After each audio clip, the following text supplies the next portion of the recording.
Yeah, yeah, yeah, yeah, yeah. Yeah, yeah, yeah, yeah. This was the last straw? I highly doubt it. I think you'll be around for many more straws. What's up, everyone? Hey, check out what I got. I got a fucking bench. It turns out there's not that much you can do if you have dumbbells with no bench. Who could have thought?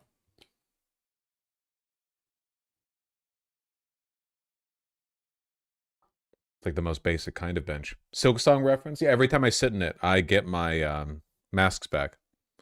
That's what the mask is. Da -da -da -da -da, all of my classes. My car broke down and I missed an interview, but at least Vosh is streaming. I'm sorry to hear that. If it makes you feel any better, I'm right there with you in the pro slop life. My vehicle, up until recently at least, that car does not start every time you turn the key. You know, I'm not. It's not 0% of the time, but it's definitely not 100% of the time either. It's takes a little bit of getting, but it works.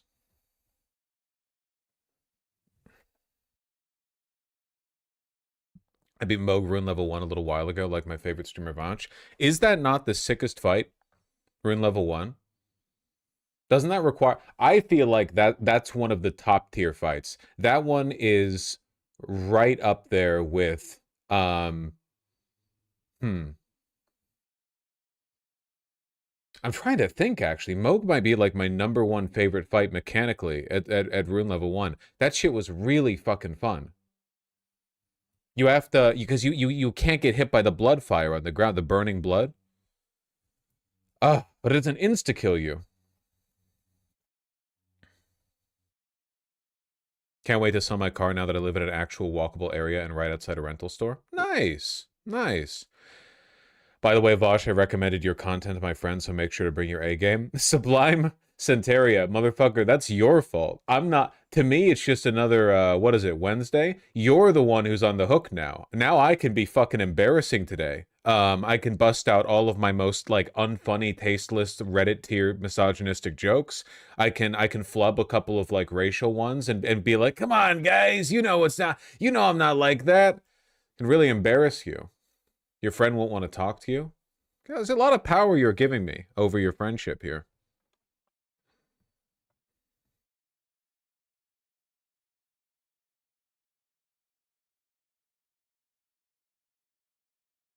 We need your worst takes. Lace and Hornet are not canonically lesbian, okay? Just because they're definitely gay doesn't mean that they don't also like guys. It's so over for you. No one even wants to perceive this. Shut up, shut up, shut up, shut up! My girlfriend and I ship Chakra and Hornet. Good, good. No, that's important. Good. Hornet is probably bi, TBH. For me, this is the vampire rule, which is if you're an immortal being, you have to be, bi. Like, if you're a vampire or anything else that lives a really, really, really long time and you're not bi, to me, you're just a loser. Like, really? All that time and nothing? Nothing appealed to you on the other side? That's crazy. That's crazy to me. Yeah, I don't buy that. To me, that's cowardly. If you're... The only exception that I will accept is Dracula in the Castlevania Netflix series, because he's a simp for one woman. Like, so much so that it's his defining character trait.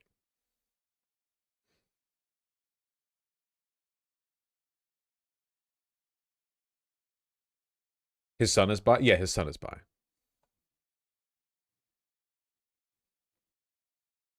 Does the vampire rule apply to Twilight? I don't really give a shit about that. I'm not really here for that. Stop spoiling, please. What did I spoil?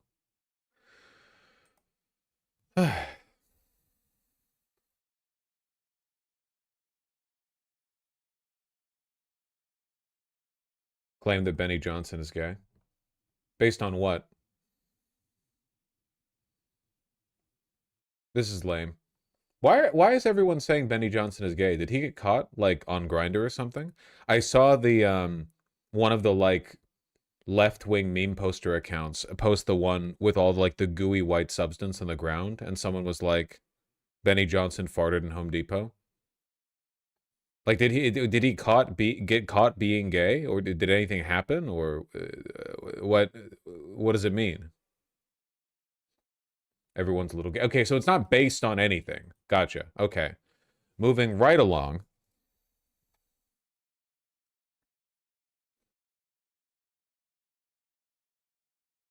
Benny Johnson was the one who posted about getting gay cruise ads on Google years ago.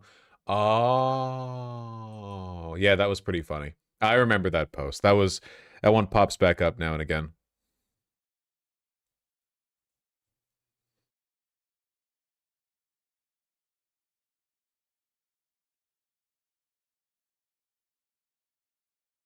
Do you want a vampire boyfriend? No, I don't like vampires. I think they're evil.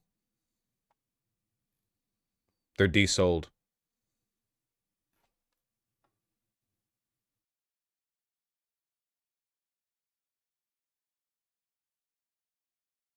I'm trying to find the right clip here, man. What about Alucard? Well, he's half vampire. Here we go. All right, guys. We have, we're privileged. Today we get to see what might be the most obvious false flag attempt of all time. Or at very least the most obvious PSYOP attempt at of all time. There was an ICE shooting. Don't get excited. The shooting ended up killing ICE detainees, not officers. Happened, what, 11, 12 hours ago? I don't know exactly. Happened some length of time ago. The shooter fired indiscriminately at the ICE building, including at a van in the Sallyport where the victims were shot, said the DHS. And the gunman opens fire at an ICE facility in Dallas. At least one person is dead, according to police. And we are live with the very latest. Welcome to our viewers in the United States and around the world. I'm Pamela Brown. Wolf Blitzer has the morning off, and you're in the Situation Room. So I'm not gonna bury the lead on this one. I'm not gonna waste a bunch of time getting up to the punchline. So basically, a madman fired wildly at an ICE facility. I have no idea why they did this. I don't think anybody knows. There's an investigation ongoing, obviously. However, almost immediately after the shooting took place, Kash Patel, fresh off the humiliating defeat that he experienced after the Charlie Kirk shooting, where he failed to do anything for several days before the culprit turned himself in, more or less, posted this.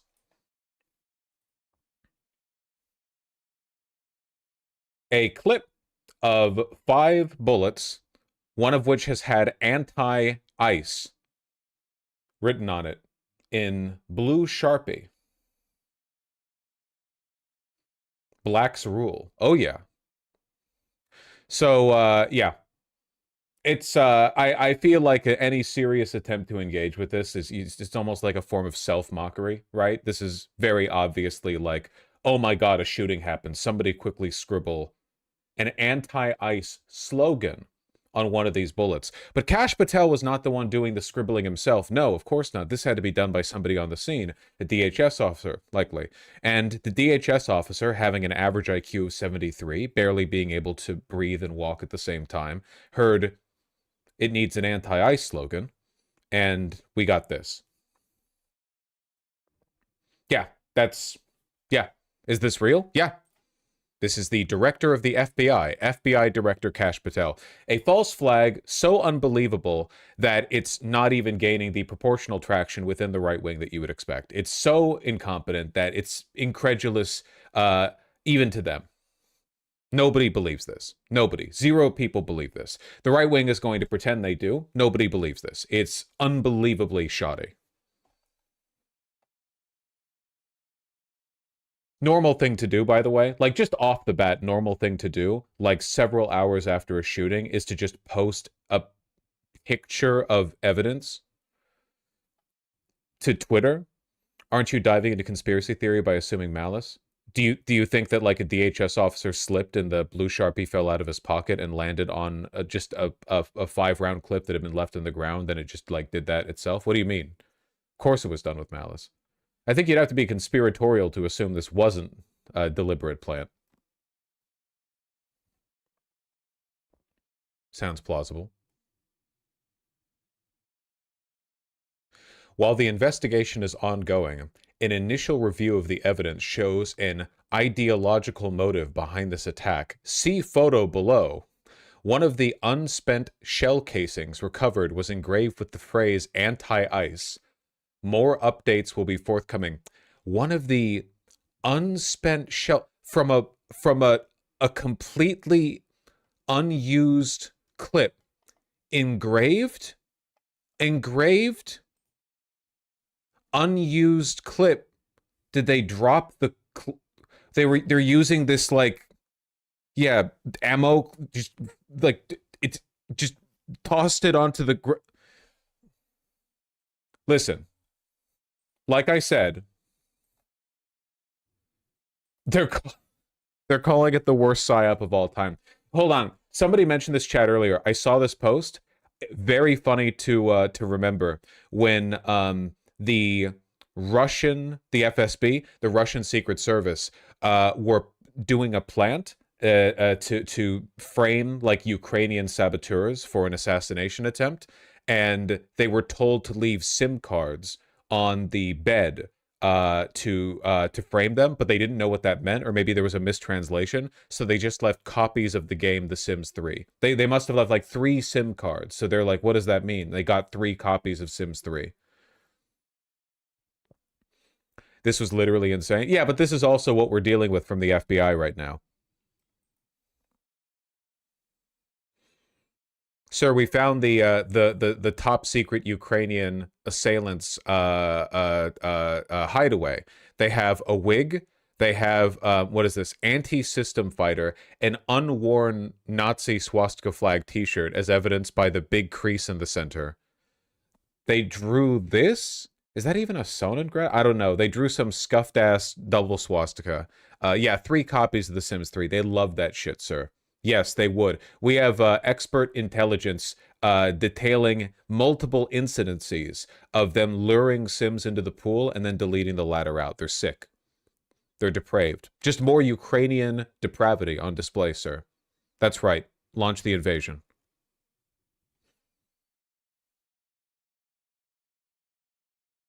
What's this from? This was from back when Russia was really invested in doing a bunch of false flags and psyops to justify the invasion of Ukraine. I think it was right after the invasion of Ukraine, but they wanted to go like, oh, well, the reason why we had to invade was because of all these Nazi Ukrainian Banderite Azov battalion insurgents in our territory, you know?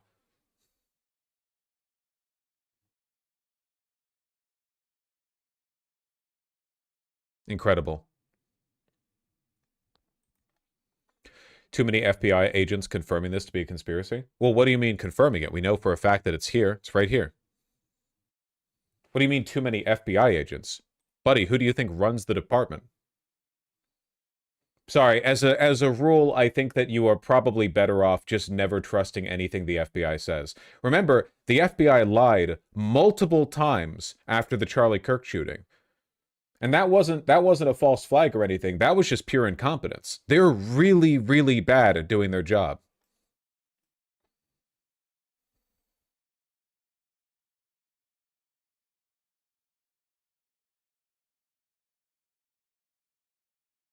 If you're anti-ICE, why would you shoot the immigrants? Well, it seems like they just fired wildly at the building, so, you know.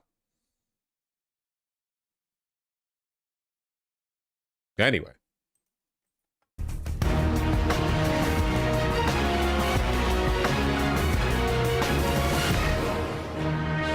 This is CNN Breaking News. That's right. And we begin with the breaking news. A gun. Did you ever trust the FBI? I mean, it depends on what you mean by trust the FBI. The FBI has generally been more trustworthy than it is right now, certainly more competent. Opens fire at an ICE facility in Dallas, killing at least 1 person and wounding 2 others. Law enforcement officials tell CNN that at least 2 detainees were shot. According to the deputy director of ICE, no ICE officers were injured and the shooter is deceased. We are told ICE employees, civilians, and immigrant detainees are among those at that facility. We are awaiting a news conference any moment, and of course, we'll bring that to you as soon as it starts. But let's go straight to CNN's Priscilla Alvarez. Priscilla, what is the latest? Well, Pamela, we're still gathering details as to what exactly unfolded here, but we are learning more from the Dallas police, which moments ago said what transpired this morning in a post on X. Let me read some of that to you. They said that they responded at about 6:40 a.m. to an assist officer call at this facility. They went on to say that the preliminary investigation determined that a suspect opened fire at a government building from an adjacent building, and went on to say that 2 people were transported to the hospital with gunshot wounds, as you mentioned, one of whom died at the scene, and that the suspect is deceased. Now, the acting ICE director, Todd Lyons, on our air this morning saying that the suspect was dead from a self-inflicted wound. And what my sources tell me is that at least 2 detainees were shot when this happened. So they fired from an adjacent building, but is this on the ground? Just an unspent, unused, I mean, it looks, unless it's like on a roof.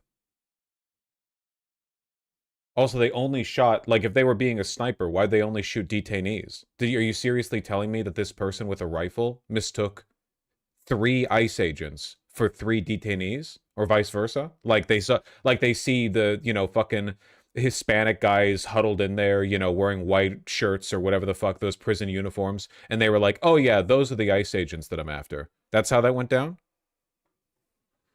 Also, and apologies, I know a lot of you guys don't like being reminded of the fact that I graduated magna cum laude in from you know, eugenics university with a degree in phrenology, but this is right-wing phrenology. Just saying. Just saying.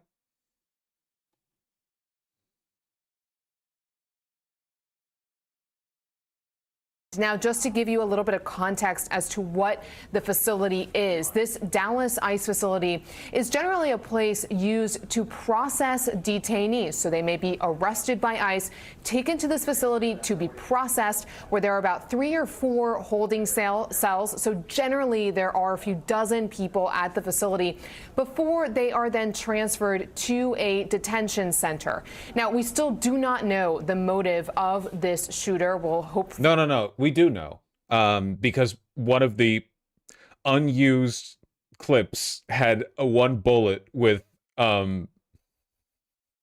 anti-ice quickly scrawled on it in blue Sharpie. We know.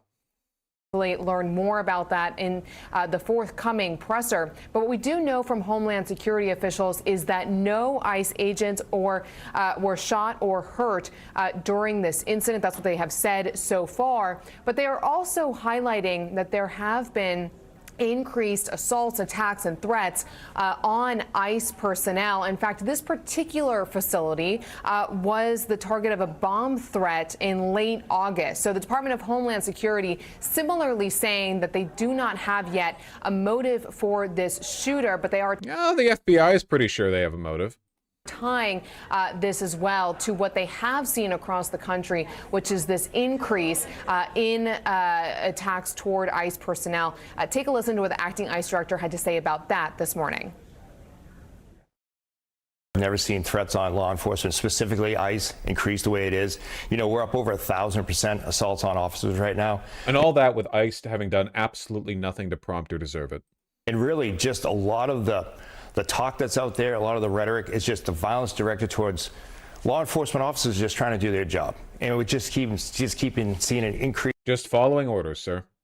Of course, the right wing is immediately trying to make this out to be like another left wing attack, like they always do. You shouldn't be surprised by this. They will literally make anything like that. Literally, a former Democratic House Majority Leader was assassinated in Minnesota, and the entire right wing responded by going, "This was the left." Like there's no standard that they won't that they'll hold themselves to. You all know that. In the Fox News video, it says, breaking, shooting at Texas ICE facility injures several victims. Of course, what they don't say is that the victims were detainees, because they want the viewer to think that the victims were ICE officers when they weren't. Some serious news. A Fox News alert reports say 3 people have been critically injured at a Dallas ICE facility after... And dead. shots rang out this morning. Police responded to calls around 7 a.m. local time. Agents reportedly approached the suspect, who then apparently shot himself. Let's go to Griff Jenkins in studio with some of the information that he's learning. Do we have Griff? Yeah, good morning, guys. Lawrence, Ainsley, and Brian. This is what ICE fears most, and that is an attack on them. Fox can confirm on them through ICE sources that there was this attack this morning at the Dallas facility. Shots were fired into the sally port of this facility along the freeway there in Dallas, and the ICE confirms that the shooter is down, a self-inflicted wound, and that 3 individuals have been hit. They're individuals. Man, they're really... How long do you think they'll keep this up? How long do you think they're going to bury the lead and not, like, explicitly say they were detainees? Condition unknown. We're continuing to try and learn more about this as you look live here and can see. Is it possible the shooter just blindly shot into an area they couldn't see? No. They landed the shots from an opposite building and through a sally port window. They were definitely looking to kill detainees. I think it's crazy to suggest otherwise. This wasn't blind firing at a building. This was like targeting a window that leads into the cell where undocumented people are. The tremendous law enforcement response, but ICE telling me in no clearer way that they call this, quote, a clear attack on ICE. Now, this despite the fact that no ICE officers were hit. Still haven't mentioned it. Comes as we have seen a more than 1,000% increase of assaults on ICE officers. And now this morning, tragically, we're learning that this shooter apparently fired indiscriminately into the sally port. Unclear whether ICE officers or detainees or... Look at the narrativization here. Oh, yeah, he couldn't tell who he was hitting. So it turns out that, like, accidentally, he killed 3 undocumented people or whatever, but the intention was to kill... Like, look at the intention they're ascribing here to a dead man whose motives they don't know. Fired wildly at a tiny window from across the street. Didn't know who he was hitting. Or who may have been injured, but at least 3 individuals have been shot. The shooter is down through a self-inflicted wound. We'll bring you more as we get it, guys. Griff, wow, the whole 2-minute summary at the beginning, they did not mention it once. It's so fucking crazy how desperate they are to frame everything. Like, they are genocidal, man. It is insane how inhuman they are. Like, 3 innocent people were shot, 2 of them dead, and they're just like, the only way in which we care about this is framing it as a left attack on ICE. So we're going to dance around the framing as much as possible. Work back some sources back and forth here. And by the way, this information is very fluid, but from what I'm hearing from my sources, this happened as they were unloading some of these detainees when the shots started to ring out. Are you hearing the same thing? That's exactly right, Lawrence, and that's why I mentioned that sally port. So apparently it occurred when detainees were being brought into the sally port. Who was shot? This shooter, we're not sure exactly where he was located, but was able to shoot into that sally port and struck at least 3 people. What people? Shooter now is down from this self-inflicted wound, so we may not know exactly what his plan was, what they were intending to do, other than to shoot people this morning at an ICE facility. We're learning more as we get it, and particularly we're interested, obviously, in learning about the conditions of the 3 individuals that were struck this morning. Yeah, that's I-35.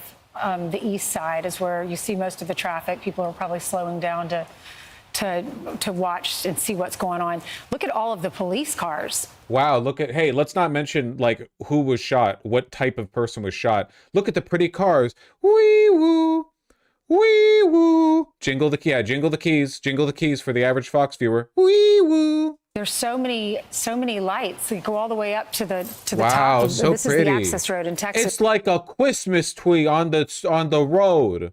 You have your main highway, and then you always have those access roads that run alongside or parallel to the highway. Hey, Griff, I also noticed that some people are reporting the sniper was on a rooftop. Have you heard that?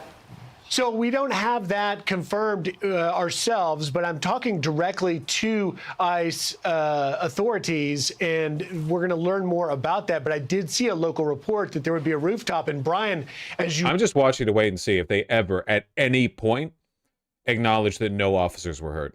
Look at both the map on our screen as well as the surrounding area of the law enforcement response. You can see several rooftops. And for anyone that's, been to a facility like this, the Sally Port is sort of the wide open garage where you bring detainees, excuse me, not just in ICE, but in law enforcement, the police station, if you will. There's a place where they bring these people to be processed in. And so if indeed this individual is able to find a rooftop with a direct line of sight into that Sally Port, that would be tremendously dangerous. But they're just saying nothing. Yeah, it's always like that with breaking news coverage. We'll learn more, I guess, as we hear from the ICE authorities directly. So just big picture as we zoom in on this story, Griff, this is the second facility in Texas to be attacked where an agent has been shot.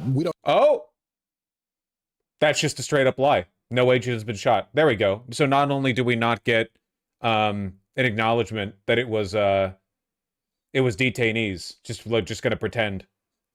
Oh, no. He wasn't saying an agent was shot here. He was saying, like, this is the second time a facility's been shot at, comma, in close parentheses, and at the other place, end parentheses, an agent was shot. I don't know if an agent was shot in this case, but it's... Oh. Just got to bring it up, though. It's ambiguous whether an agent was shot. Like, we know an agent wasn't shot. They're pretending they don't know. We would know if an agent was shot. We would instantly know. The second attack that we've experienced in Texas, they had started to reinforce some of these buildings, bring in more assets to protect them, yet something like this still happens, Griff. Yeah, and it's a great point that you raise, Lawrence, because I think what you will likely see, and we're already seeing it. Remember, I was on the first couple of days out in Chicago for Operation Midway Blitz, and the ICE facility there, the Broadview facility, if you will, the protesters could get right up to the gate. I'm hearing that they're already, even before this morning, starting to harden that perimeter around that for fears of attacks. And remember, against ICE agents. We have heard from ICE officials time and time again that it is the Democrat rhetoric, some of the hateful rhetoric towards ICE agents that drives incidents just like the one we're watching tragically play out this morning. That drives people to shoot detainees. Yeah. On our screens. And that's why they are trying to secure these areas even more so from potential threats, as you've got, as I mentioned, 1,000% plus increase on assaults on agents. Also, think of a fact cited only by the DHS that CNN is happy to repeat, by the way. About this, the cops responded to a shooting at an ICE facility. In certain cities, it's very hard to get the cops to respond to ICE. They're not allowed to coordinate. In situations like this. What? Yeah, dude, in LA, if there's a shooting at an ICE facility, ICE will call the cops and the cops will be like, who dis, and hang up. Yeah. The cops won't coordinate on immigration enforcement. The cops still show up to shootings. Jesus fucking Christ, I hate these people. Nuremberg trials, man. When all this runs around, every lie they recited on national television get played in a strip in front of them. It's fucking crazy. It's insane that there is no consequence to lying when you're a news station. Like, none. It doesn't matter how obvious the lies are. Even if this was a sanctuary city, they would respond, though, right? What? Moving along. Breaking, gunman ID'd after Dallas ICE facility. ICE facility attack. Okay. So no ICE officers were attacked, but the ICE facility was attacked. We begin, though, with Brooke Taylor. She is on the ground in Dallas with an update for us right now. Hi, Brooke. Hi, guys. Yeah, officials spent most of this press conference talking about how this anti-ICE rhetoric has to stop, or you have... it's going to lead people to kill detainees. This violence like this happen. Federal agents, they're just trying to enforce the law, these officials say. Just following orders. The FBI is now investigating this as a targeted act. Here is what we know. Homeland Security says that before 7 a.m., a sniper started shooting from a nearby rooftop and fired indiscriminately at the ICE facility, including a van that was in the Sally Port. DHS says 3 detainees in that van were shot and at least... We are mentioning the detainees. One of the detainees was killed. The gunman then one. I thought it was two. I thought two were killed. This might be a little outdated. Turned the gun on himself. Officials say no ICE agents were hurt. He was firing indiscriminately, which is why he fired his shots from across the street into a van that was moving through the Sally Port, and he fired at the back of the van, which is, of course, the place everyone knows the officers are at when prisoners are being moved into a facility, you know? Typically, because, like, the officers are the ones who are in charge. They don't want to do the work. The officers are piled into the back like human cattle, and the detainees are up front driving the van because they're doing the bitch work. The FBI, though, shared pictures of rounds found right near that shooter with anti-ice engraved on those shell casings. Yep. This is the latest in a casings, not even properly describing the image we're looking at right now. String of targeted attacks on ICE facilities right here in Texas. At the same facility, a man was arrested for making a bomb threat last month. Then in July, a group ambushed officers outside a separate Texas ICE facility. Yeah, it's an epidemic. One officer was shot and survived that shooting. Senator Ted Cruz. They couldn't think of anything more creative this time. I'm telling you, dude, literally, there was a shooting there. All the right got really excited. All their little dicks got hard. And they were like, yes, dead ICE agents. Now we can finally kill all the trends. And then they got there, and it turns out only detainees had been killed. And they were like, fuck. All right, fucking the closest DHS agent, okay? Do you have some ammunition and a Sharpie? And then they dropped that there. I'm not accepting any other explanation for this. Cruz was here at this press conference and get me someone who can write. 35 minutes later, they found a DHS agent who was able to scrawl anti-ice in big, thick, block blue Sharpie letters. Spoke about this violence. Violence has no place. It is wrong. And we should come together. If we want to have a debate about immigration policies, we can do so in the halls of Congress without demonizing each other, and especially without demonizing the men and women who every day put on a badge and go risk their lives to keep us safe. Fucking crazy, dude, man. You're living in Nazi Germany, and the radios are going crazy about anti-SS attacks after some guy broke into a holding cell and shot 3 Jews. You know, it's fucking insane. And of course, so many responding to this attack this afternoon. Vice President J.D. Vance posted a statement on X saying, you have to remember that there's literally no depth to which these people will not fall. Like a right-wing militia team could go to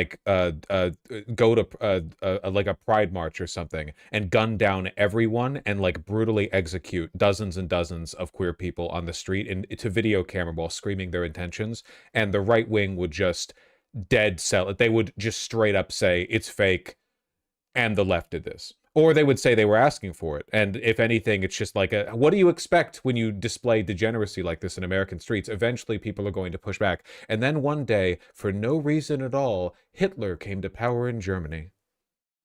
Quote, the obsessive attack on law enforcement. Did you see how at the press conference they refused to answer the question of whether ICE or detainees were injured? No, but that's pretty funny.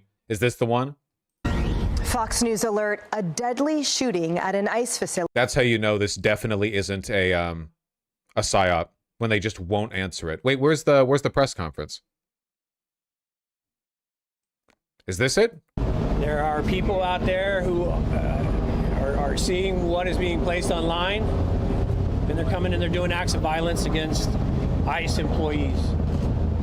So that's kind of... It is the doctrine that that all of them have been told to accept. It does not matter what the evidence is. It doesn't matter what's happening. It doesn't matter what the motives are or what anyone's interests are or anything like that. No matter what, this is the line they're going with. The radical Democrats are the ones turning the temperature up in this country, and they're the ones who motivated the attack. It doesn't matter whether or not the attack was actually against ICE agents.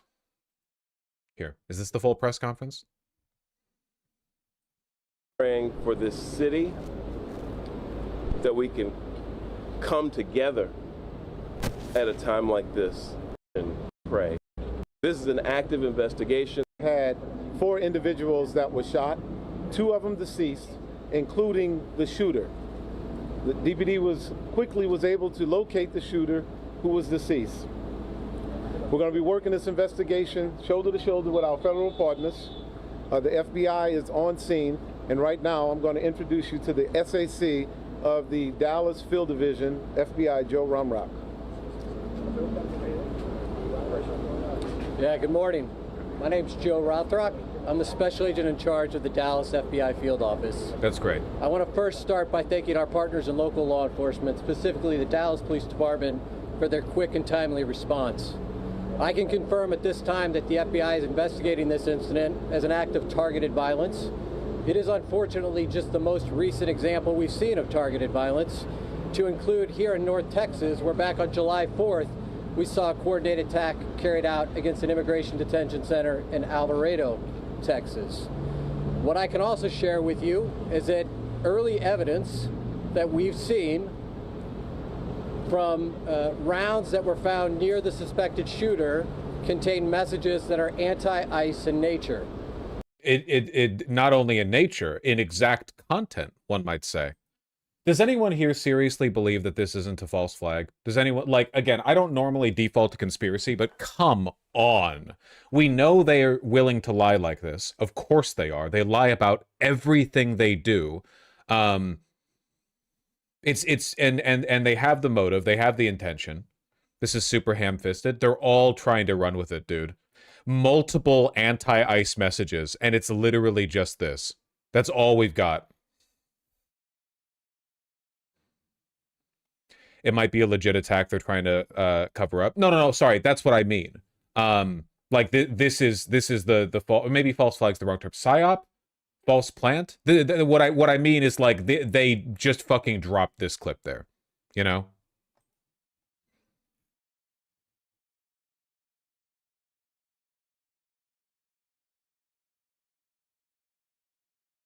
Unless you think it's normal for the director of the FBI, who probably got a chewing out after the handling of the Charlie Kirk shooting, to just tweet out this. The only evidence we have of these bullets' existence, like right after the shooting happens. Hey guys, hey everyone, look, here's evidence from an ongoing crime scene where the investigation's ongoing. This is the most, like, ham-fisted, unbelievable evidence imaginable that instantly, at least we think, implicates the shooter as a leftist. Remarkable. Again, this is just the most recent example of this type of attack. And interesting, the FBI down here at the scene is more interested in painting a broader narrative about anti-ICE violence than he is talking about the details of the case. That's super interesting. I didn't realize that FBI officials were political. You know, I didn't realize their job was to show up and give diatribes on, like, you know, turning down the violence. This will be a whole of government response. There will be no resource not utilized to bring all those individuals who are responsible to bring them to justice and to hold them accountable. While we're not releasing identities of any victims at this time, what I can confirm for you is no members of law enforcement were hurt during this attack. Well, that's what matters. If any member of the public has information that would help the FBI's investigation, I would ask that you please report that to 1-800-CALL-FBI. Again, any piece of information will be helpful, but that's how seriously they're taking this investigation. They don't even have, like, a dedicated hotline, and they're directly referring people to the FBI number. Like, it takes a while to go through the call FBI tips, you know? That's a general hotline. They're not even opening up one specifically to this investigation. There will be an ongoing investigation between us, a number of federal partners, and our local partners, again, to ensure that anyone responsible is held accountable. With that, I will turn it over to my counterpart from the ICE Enforcement and Removal Office. Good morning. My name is Joshua Johnson. I'm the acting field office director for ICE Dallas. I'll be brief with my comments, but I do want to start off by saying thank you to the Dallas Police Department, Dallas FBI, HSI, CBP, ATF, and virtually every law enforcement officer in North Texas for your support. This is the second time I've had to stand in front of you and talk about a shooter at one of my facilities, and I think that the takeaway from all of this is that the rhetoric has to stop. Interesting how they all got exactly the same memo. There are people out there who... Not even pretending to make this feel real. By saying, like, I'm very thankful that none of our officers were shot, because that would remind people that none of their officers were shot. The goal, like, they have to frame this as a left attack on them, so anything normal, like, the normal thing you would say here would be, I'm very, very thankful that we were not shot, I'm very sorry about the detainees who were shot. But he won't say that because, for one, detainees by ICE are subhuman to the right, they would never acknowledge them that way, and for two, that would be a reminder that no agents were shot. So, it's like, why bring that up, you know? Just go right to the evil Democrat rhetoric line. Are seeing what is being placed online. They're coming and they're doing acts of violence against ICE employees. It's an interesting thing to assert with no motive found in the investigation. That's interesting, you know. You are technically law enforcement. Just, you know, just normal thing to just instantly ascribe these motivations. Go for it. So that's kind of all I have for today, is that it's just got to stop. That's all, really. Nothing, no words of bereavement, nothing at all about people who are dead at all. Not even like thankful your officers are fine. Okay, no, it's fine. It's dangerous, and people are losing their lives. Thank you. Thank you what kind of people? Thank you all so much for coming. We really appreciate it. Again, thank you all so much. As it was said here today, if you do have any information, reach out to 1-800-CALL-FBI. Thank you. Thank you. This needs to stop. This is like the 5th time they've said this, man. It's like they, after the Charlie Kirk thing, they're really trying to run it up. One of these is gonna happen like every 3 days, by the way. I hope you all are aware of that. They're never, ever going to stop. Shootings are incredibly common in this country. If the right decides to make every single shooting that takes place, like, the right is making the country more dangerous. So on top of the existing high rate of shootings in this country, if the right is intent on turning every single shooting that happens, it doesn't matter who the victims are. The victims in this case were ICE detainees. This motherfucker probably thought it was unfair that they were only going to get deported back to their home countries. Like, that's a better explanation for the behavior they engaged in than they wanted to kill ICE agents, so they fired into the back of a van entering the facility. Jesus Christ. Anyway, yeah, this is the rhetoric they're going to go with every single time. So all I have to say to this and to every future incident is, I don't care. You're all fake news. I don't care. You're gonna fake evidence like this. You're just gonna you're gonna Sharpie a fucking bullet. You're gonna tell some half-wit 63 IQ ICE agent to write an anti-ICE slogan on a bullet, and he goes, okay. And after he pulls the marker out of his nose, he just writes anti-ICE on it. Drop that at the scene. Send the picture to Kash Patel so Kash Patel can tweet it. Then treat it like real evidence. Get the fucking prints in those clips. I bet he wasn't even wearing gloves. Not that they ever will, by the way. They never will. That evidence will never be made public. Why would it be? There's not going to be any, like, trial. There's not going to be any discovery. The shooter's dead. How convenient for them.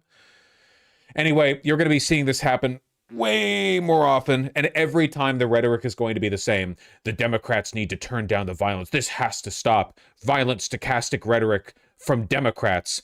Evil, hateful, vengeful people like Kamala Harris inciting people to violence. It has to stop. Violence is wrong.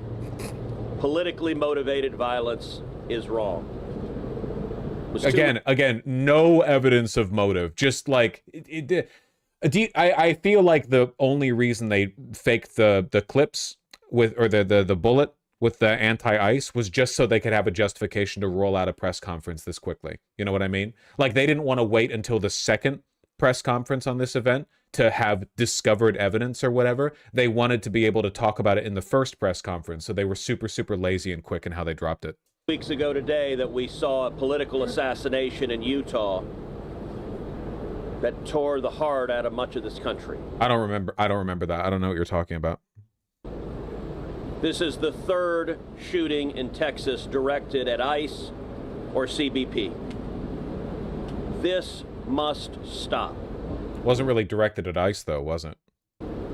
To every politician who is using rhetoric demonizing ICE and demonizing CBP. I think this, by the way, I really do think this is losing rhetoric for them, because this fake ham-fisted woke scold, the violence needs to stop, words are violence, pussy bullshit doesn't really like gel that well with the reason people like being Trump supporters, which is because it's a sign of strength and cruelty. The reason people like being aligned with Trump is because it gives them the moral and social permission to enact, like, you know, a cruelty against groups that they don't like. It doesn't work as well when you're encouraging everyone to be, you know, ooh, pearl clutching after every shooting you say is motivated by the evil rhetoric of the Democrats. You're saying no motive yet you keep insisting they shot the back of the van? I'm not insisting they shot the back of the van. I'm telling you that that is where the bullets went in and hit people. That's not really like rhetoric on my part. We don't have a motive from the shooter. We do know where the bullets went because that's empirical. The evidence for that can be found in the real world. Stop. To every politician demanding that ICE agents be doxxed and calling for people to go after their families, stop. Stop it. This has very Your real words consequences. Hurt. Look, in America, we disagree. That's fine. That's the democratic process. But your political opponents are not Nazis. He doth protest too much. Motherfucker, what are we talking about here? Go on like a tirade about this, okay? This is really good rhetoric. We need to learn to work together without demonizing each other, without attacking each other. And I want to say thank you. I want to say thank you to the brave men and women of law enforcement. I want to say thank you to the brave men and women of ICE. I love to insist that I'm not a Nazi in a press conference where I and everyone else present fails to acknowledge that the people who were killed were ICE detainees, not even like apologizing for their death or, you know, expressing remorse. And CBP and everyone who puts their lives on the line to keep us safe. The divisive rhetoric tragically has real consequences. I hope that every one of us will, Someone's trying to interrupt them. They're bored too. That every one of us will pray. Number one, for the safety. I don't know if this is losing rhetoric. When I see the comments in these videos, the right-wingers seem like they're ready to pick up arms. Buddy, did you see the comments in Fox News videos back when Obama was president? They've been the same. They've been like that the entire time. The right has always been psychotic. They've always been monsters. It's always been an ideology for losers and failures and miserable, miserable people. You can't really derive that much from it. It's about how much energy you can get. It's really just all about energy. Remember when Kirk was shot, there was meant to be a civil war? Yeah, we're going to talk about Jimmy Fallon being back as well. And again, like the right is incredibly weak when they're pushed back against. They really rely on you folding in advance. Did I say Fallon? Kimmel. Jimmy Kimmel. Of law enforcement that are risking their lives to keep us safe. Number two, for the health of those... Wasn't Joshua John named as the suspect? Yeah? Why are there multiple question marks in that? What? Yeah, the suspect had a name. What about it? Like they weren't nameless. They weren't the knight. They weren't one of the Pale King's children. Those who were shot and injured today, we still don't know the full details of who was injured, but for the families also of the victims of this shooting. Violence has no place. It is wrong. We don't know the details. Still won't say that it was the detainees. And we should come together if we want to have a debate about immigration policies. We can do so. That inspires madness is that no law enforcement was injured, and so that's a natural inference. But I don't know the details. Oh my God. So I don't want to go ahead of law enforcement. This violence is wrong, and it needs to stop. Senator, have you been told that immigrant detainees were the victims of today's shooting? My understanding is the details of who the victims are still being ascertained. So incorrect. Literally, like he's lying straight to all the cameras here. A senator pretending that it was not the detainees who were shot. This is just straight up lying. It was immediately known who the victims were. It's not that difficult to ascertain.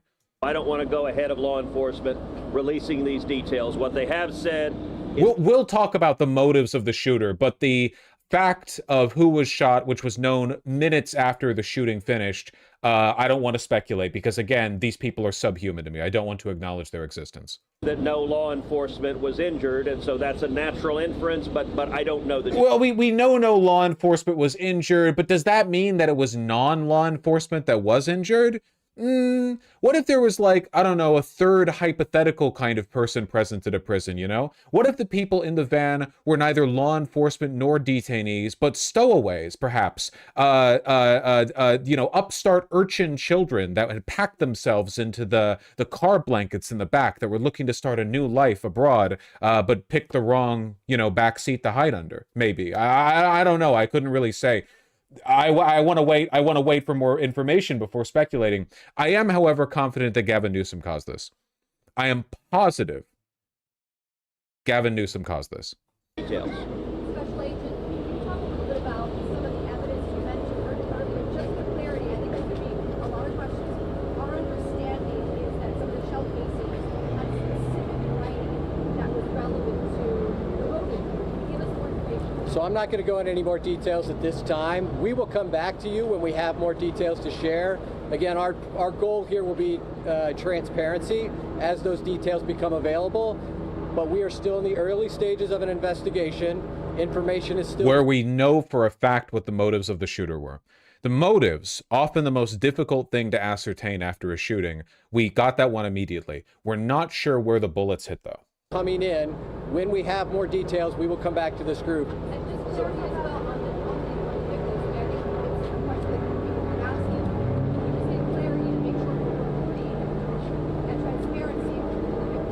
I'm not going to be identifying victims at this time. The only thing I will confirm at this time is no law enforcement was injured. Certainly you can respect law enforcement's need to make notifications. At this point in time, we're not going to take any additional questions from law enforcement. Again, I'd ask for you... Jesus Christ. Did you hear what she said? She said, why are you not naming the detainees who were shot?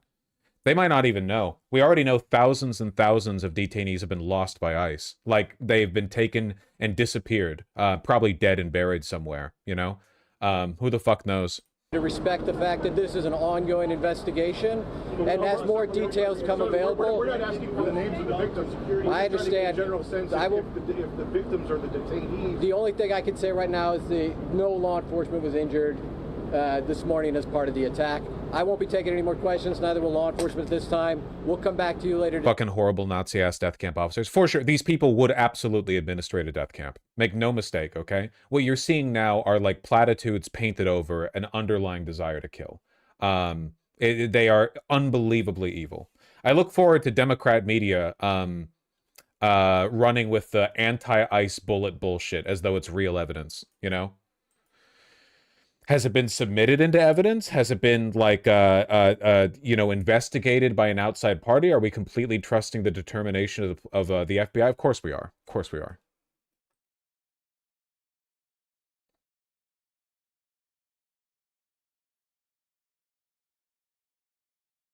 Did I seriously execute 3 detainees? 2. But no, I think the shooter was probably just crazy, and they just scrambled to take advantage of it. That's my guess.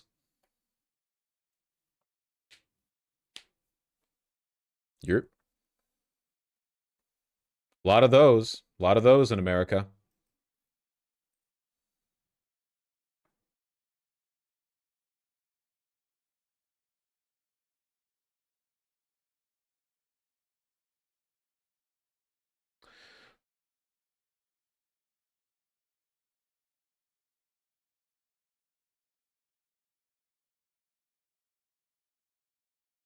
All right, 1 second. Let me send that to the editors, because I didn't stream yesterday.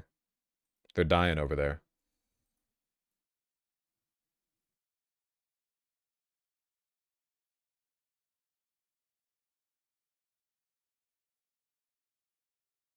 They're calling it the most obvious psyop of all time, or something similar.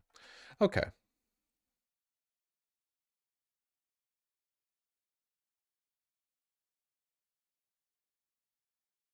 All right, I'm back. What are we on about? New CNN poll has Republicans up 13% over Democrats in immigration. Yeah, of course. No one trusts the Democrats for anything. Republicans trust their party on most issues, certainly on immigration, but nobody trusts the Democrats about anything. Nor should you, because the Democrats are evil and less trustworthy than Republicans. At least they can be trusted to lie. What is this? Disillusioned MAGA evangelicals calling Trump evil? I don't believe this bullshit. Can never trust an evangelical for anything. Also, why is this lady's face so close to my face? If you see this, you were meant to, so stop scrolling and hear me out. We are living in the last days, and there is just another leader. Prophet about agree that Donald Trump is. This is brain slop. There's nothing worth covering here. Wasn't the rapture yesterday? Couldn't have been. I'm still here.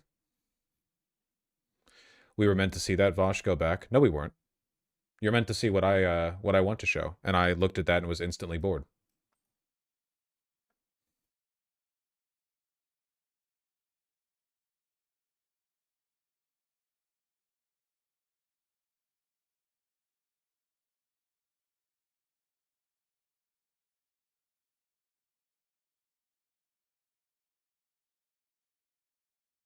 Schumer said he's okay with Dem polling being low. Yeah. Hold on.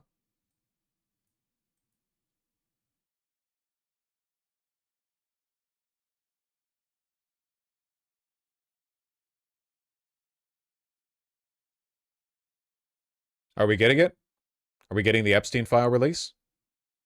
Grijalva won the special election, which is no surprise. Unfortunately, you might recall that we supported Deja Fox over Grijalva. Much as I don't trust her because of her AIPAC compromised past, she is still a Democrat. So her being ushered in as a House member, I suppose, means we have the decisive signature for the Epstein file push. Well, that's nice.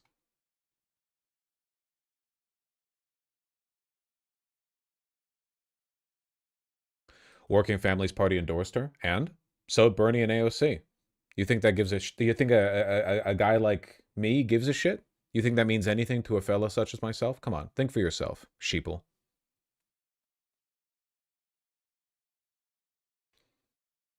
When can she cast the vote? Discharge petition circulated by Thomas Massey of Kentucky and Ro Khanna of California needs 218 House members to sign on to force leadership to hold a vote to release the Epstein files. I'm telling you, man, it's not going to go through. 0% chance. They're not going to challenge the they're not going to challenge the executive that much. Still, I'm happy with them forcing that vote.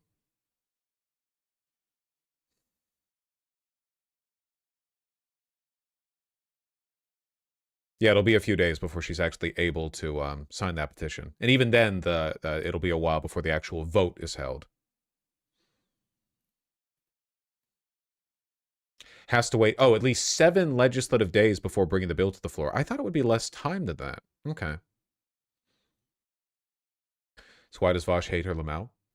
I said I don't trust her because of her AIPAC compromised past. We went over it on stream, remember? Grijalva was present at some god-awful, like, AIPAC Latin summit meeting thing, where she was part of a video talking about how, in reality, Mexican culture is like Israeli culture, and Israel is like Mexico. Something like that.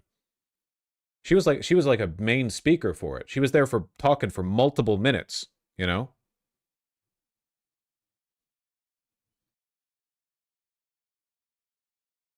That, I don't know, to me that's disqualifying, but what can you say? Deja Fox lost, and she won, and that's life.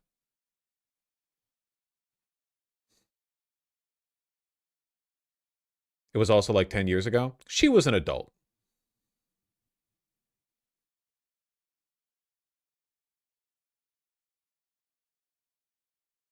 Adelita said Israel was committing a genocide in Gaza during the main election debate. Yeah? Why do you all try to argue with me on this? Don't you think that's weird?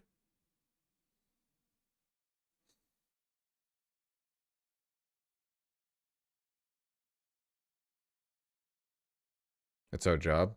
It's not your job. You don't have a job. Otherwise, you wouldn't be here.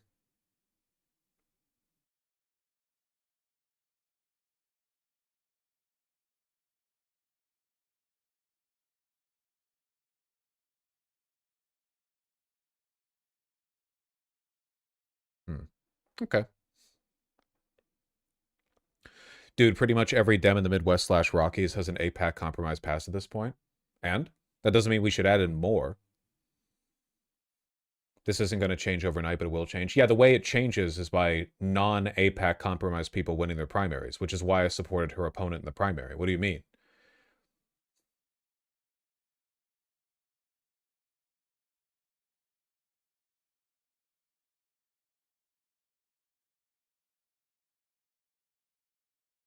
Fuck, I just missed a link. Hold on.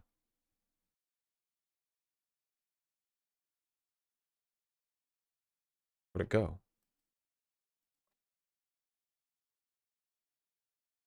ArizonaCentral.com requires a fucking subscription? Are you fucking kidding me, man? Come on. Holy shit, the libs in chat are willfully playing dumb right now. I just don't think people understand how compromising it is to be associated with AIPAC. Well. You see 2/3 of the people in a Miami ICE facility aren't in the online database anymore, and their families have no idea where they are.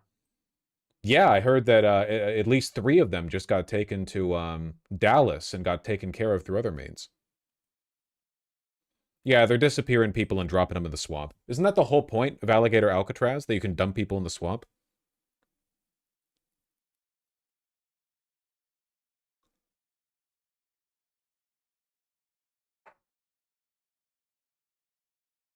$100 annual subscription. Was it really $100? Oh my god. Annual $99 for the first year? Jesus Christ. For Arizona Central.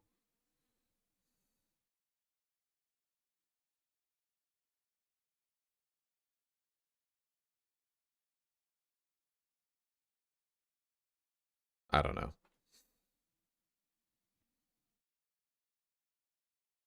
Deja Fox lost because she ran a bad campaign. Well, I'm not talking about like why people are losing. You know, Grijalva was the favored candidate to win because she's literally the fucking daughter of the incumbent.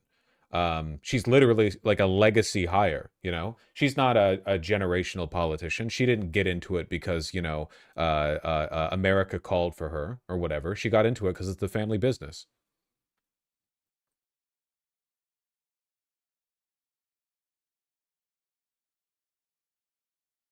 What should be done to stop the genocide in Sudan? Drop me in there. I'd fix that right up. Yes, sir.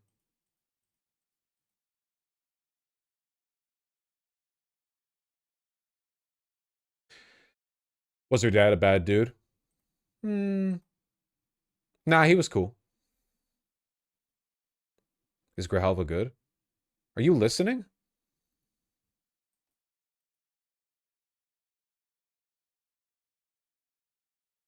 What the fuck? You people are dropping all kinds of links like I can even read.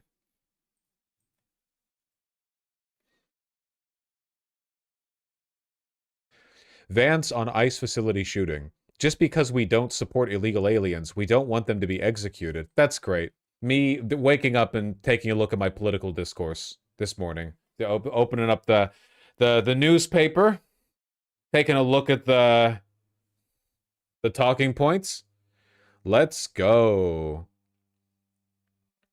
Incredibly weak rhetoric. It's true, it would be stronger of him to just say he didn't care that they died. But they don't feel they can get away with that just yet.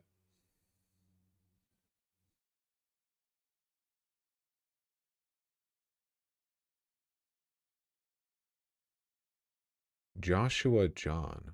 Who the fuck spells John like that? Well, anyway. I'm glad to see they have the votes they need for the Epstein petition. Do you guys see the fucking, the Trump Epstein Fredness statue? It got removed, sadly. Trump and Epstein holding hands. Good art piece. The government removed it, of course. Obviously.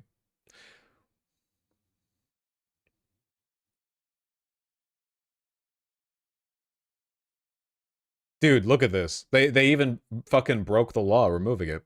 A group called the Secret Handshake claimed responsibility for the statue after it arrived in the National Mall on Tuesday morning, and while a National Park Service permit issued for the statue and obtained by NPR allowed it to remain there until Sunday evening, eyewitness video showed U.S. Park Police hauling it onto a truck before sunrise on Wednesday. A spokesperson for the Department of the Interior told NPR the statue was removed, quote, because it was not compliant with the permit issued, though it did not specify how. You should sue. They disappeared a statue too. That's crazy. You should sue.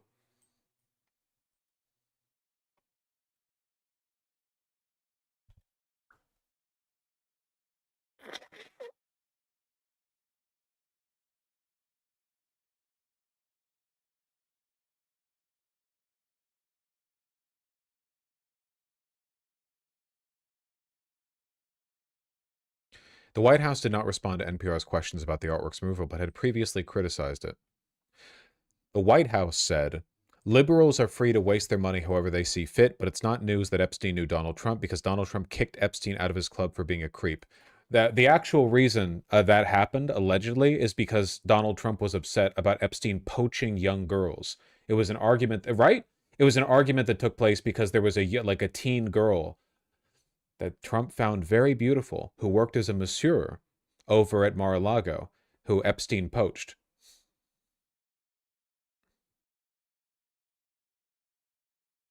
Our president, ladies and gentlemen. Anyway, it's just funny that this pissed off the White House enough that they felt the need to violate the permit to remove it.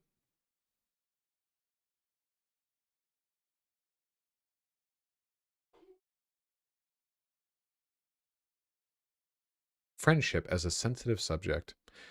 Plaque beneath the statue is titled, In Honor of Friendship Month. All right.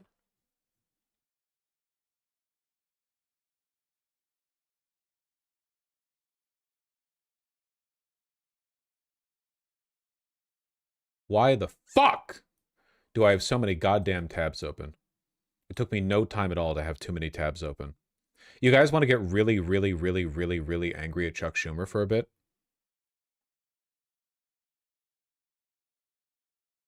Yes, please. Yes, sir. Yes, sir. Let's talk about political violence. Let's. And talk about the tragic assassination of Charlie Kirk. Haven't heard of it. I'm curious. I know you talk to your members. I know you Republicans and Democrats alike. What are they saying? What are they thinking? How do we move forward together? Well, we have to. You know, we had a good moment a couple of years back where the only way you're going to get something done in almost anything in the Senate, but certainly on this issue, on guns, is for both parties to come together. And I think there are more and more of the more mainstream non-MAGA people on the Republican side hearing of these shootings. We're all human, and we see. I mean, I didn't agree with Charlie Kirk. I still think of that image. I cringe inside. It's my the leader of the opposition party. Horrific. And we all have to do more. We all have to do more, and we have to do something real. Immediately capitulating to the right-wing narrative, by the way, the idea that we all have to do more, as if the Democrats are even remotely implicated in what took place there, you know? Sure, take responsibility on our behalf. Go for it. It's not like your life is under threat. You're like 100 years old and wealthy. So much, we could do a lot. You know, the Brady Law, which I passed it 30 years ago, has kept tens of thousands of people alive. But there are many more things we can do about gun trafficking, about who sells the guns, how they get the guns. None of these things have anything to do with the shooting of Charlie Kirk. There are things we can do without impinging on the rights of law-abiding citizens to own a gun. There's a way to do that, and we should do it. And I hope the violence like this horrible thing we just heard about and anywhere else brings people together to do something. But we also have to speak out against it no matter who. So I don't care what your politics are. You've got to speak out, and particularly if it comes from, quote, your side, whatever it is, a leftist, a rightist, whatever. Yeah, there was certainly Senator. That's right. Opposition party, folks. To your point, guns. There's a nation awash with guns, but of late, as leader of the opposition party, Mitch McConnell single-handedly crippled Barack Obama's ability to get anything done, including critical appointments, including a Supreme Court appointment. That was what he did with his power. What do we get from Schumer? Well, I guess it's not entirely equal because McConnell was majority leader, yeah. But his rhetoric was never this weak. We've also seen a rise in political violence, and it has occurred on both sides of the aisle. We've seen terrible tragedies like the lawmakers in Minnesota shot and killed over the summer, and of course Charlie Kirk just a few weeks ago. What would be helpful? Chuck Schumer happy about this, by the way, because it's constantly distracting from how hard he's dropping the ball. Do you guys know that Chuck Schumer is the least popular politician in America? I don't think that's incorrect. I believe he is the least popular. Every Republican hates him, and basically every Democrat hates him. He's all the people out there, he is the least popular. In terms of rhetoric from the top, a note of unity. Yeah, look, it has to come from the top. And like on so many other things, Donald Trump is deficient in this. Totally deficient. The day after Charlie Kirk, instead of just bringing Americans together to mourn, and let's forget politics, Ronald Reagan would have done just that. He would have brought together and mourned. Donald Trump's busy pointing. That's fucking great, dog. Glaze Reagan. Why not? Pointing fingers before he even had evidence. That doesn't help. Let's talk about what's happening on the Hill. It looks like we may be moving toward a government shutdown. Can that be averted? I hope it can. We Democrats definitely want to avert a shutdown. We know how bad it is. And we're asking something very simple, Joe, for the president to sit down and talk with us. You know, he's not the king. Unimaginably pathetic. So fucking, again, like Nuremberg trials would get him as well. This degree of complicity with the administration is just completely unforgivable, man. Completely unforgivable. I've said it a million times before, but like the reason the right gets to do whatever they want is because you can be an insanely fucking right-wing conservative and still capitulate to capital. In fact, the two often go along with each other. But the moment you edge even a little bit to the left, you start making the donors nervous. So the only thing Chuck Schumer cares about is making sure the party does not move left. That's it. Every other capitulation is on the table. So you're pre-selecting for people who are very, very, very weak. What happened. He said he doesn't need Democrats. Well, then he doesn't know how to count, because there are 60 votes in the Senate that you need to pass this, and he's got 53. And frankly, when I was majority leader... Oh, take a look at this, by the way. This was from 3 days ago. This was when Chuck Schumer went on CNN. Okay? Look at this. Look at this. And I hope and pray that Trump will sit down with us and negotiate a bipartisan bill. That's how it's always been done in the past. That's how shutdowns have been avoided in the past. And if he doesn't, I'm just confirming here, you will vote no. Is that correct? We are hoping, Dana, that he will negotiate with us. And if he doesn't? So doesn't? far he hasn't. And we've had 2 bills in the House and Senate, and neither of them have passed. Our Democrats are firm. We need to get something done to relieve the distress the American people are in. Okay, that sounded like a yes, but you can confirm that, and then I want to move on. Is that accurate? Yeah. The bottom line is we must get a better bill than what they have, plain and simple. Leader of the Democrats. Leader of the Democrats. And by the way, this is on all of them. Every single Democratic politician who is not openly anti-Chuck Schumer is, as far as I'm concerned, pro-Chuck Schumer. The Democratic Party, if you're a politician, they can't fire you.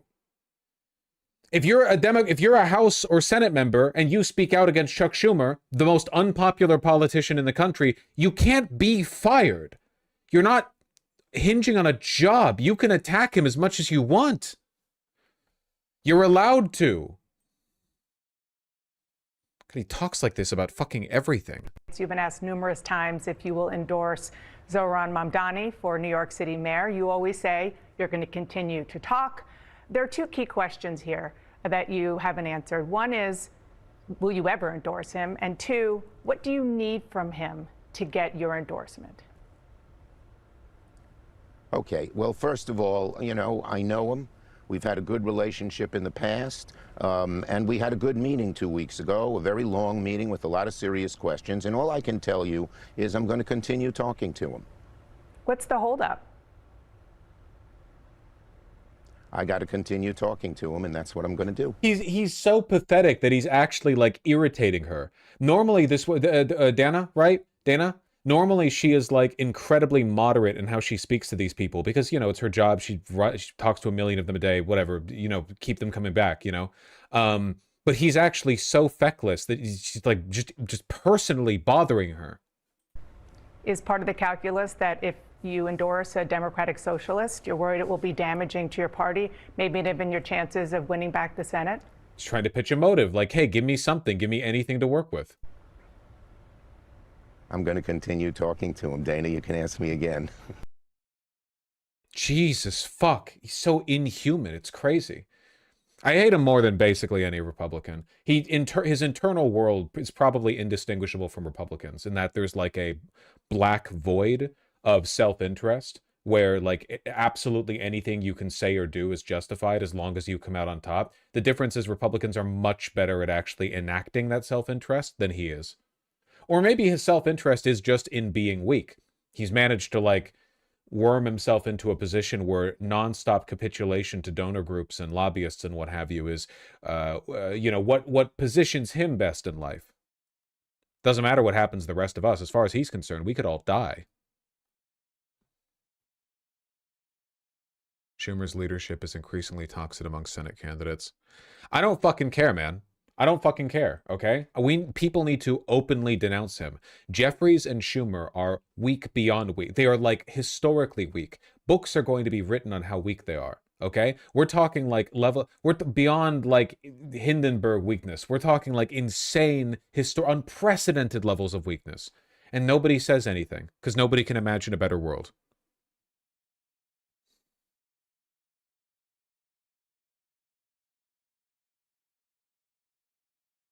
In Maine, 4 of the Democrats running to unseat the GOP's most vulnerable senator have already pledged not to support Schumer as leader. 3 other candidates refused to commit. Yeah. We'll see when anything fucking happens. For 4 years, the last 4, we didn't have a shutdown. Why? Because I sat down and talked with Republicans and we compromised. No one got everything they wanted.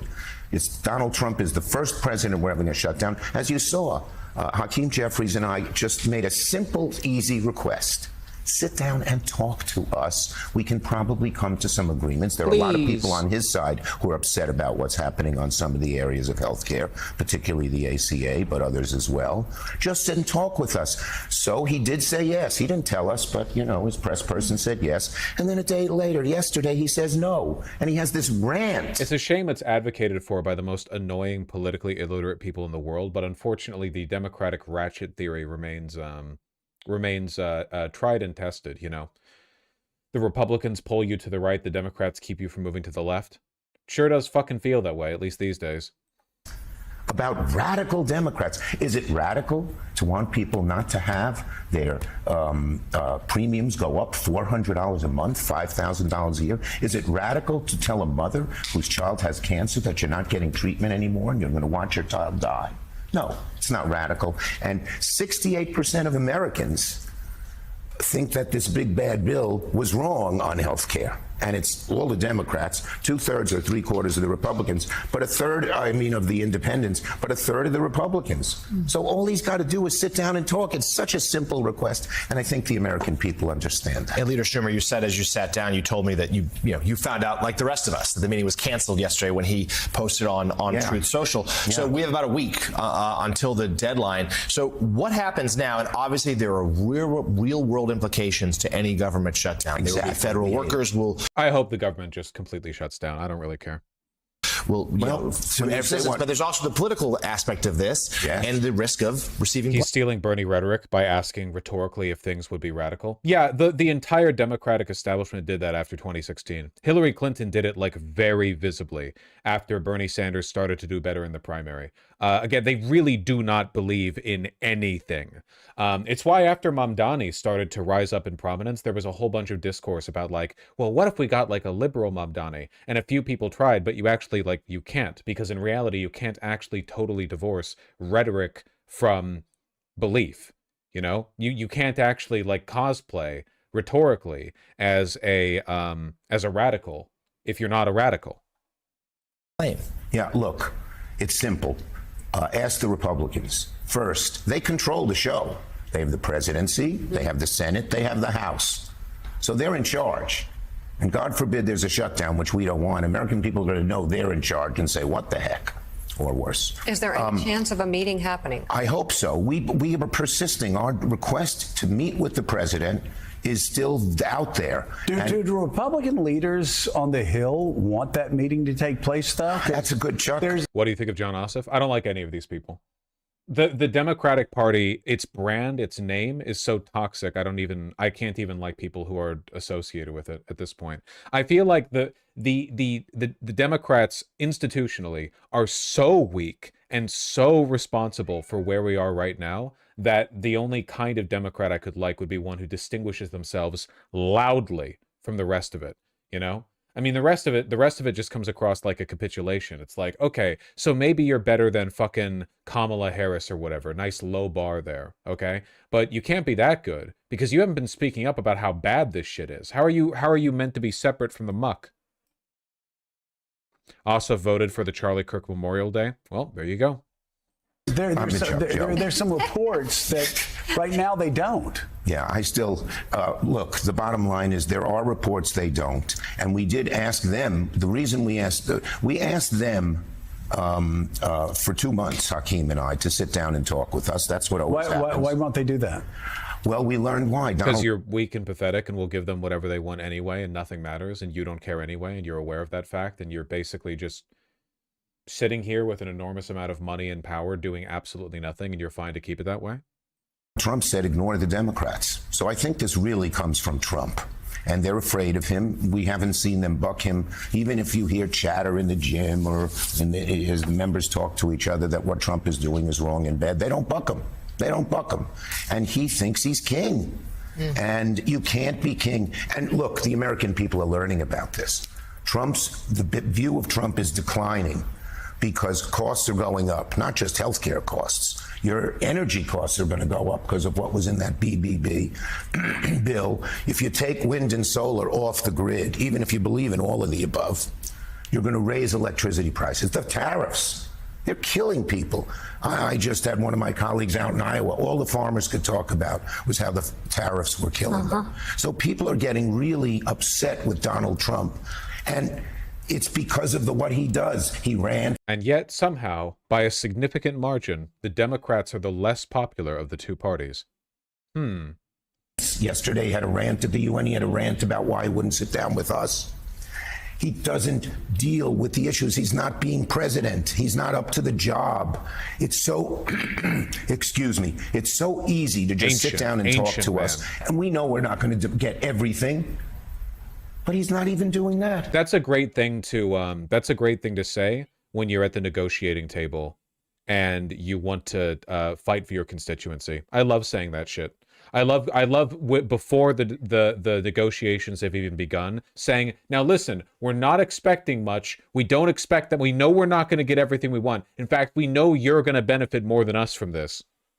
And the American people are going to say, WTF? Why won't he do that? There's no good reason. WTF. I don't know what that stands for, but let me ask you this question regarding approval ratings. I asked Secretary Clinton the same question. I'll ask you. Why is it that the Democrats' approval rating is so low? You talk about Donald Trump, but of course, Democrats' approval rating as a party even lower than his. Yes. Why is it? Like, for instance, with Hillary Clinton. I think she won the counties bordering Mexico and Texas by 60 plus percentage points. Yeah. In 2016, Donald Trump in 2024 won those outright. Yeah. Well, I think, look, people are upset in general. They don't like the Democrats. They don't like the Republicans. And No, I don't think that really explains a bunch of people shifting over to voting Republican, though. That sounds like a little bit of a weasel answer, you weasel. You piece of shit. They don't like Trump even more than they don't like the Democrats. But here's what's... That's untrue. It's really interesting, Joe. But the polls don't show that, though. That's my question to you. Well, his numbers... Well, let's not talk about that. It's the only job in the world where you are never held to account for performance. Your job as leader of the Democrats is the well-being of the Democratic Party. The Democratic Party has not been this unpopular, ever, in all of American history.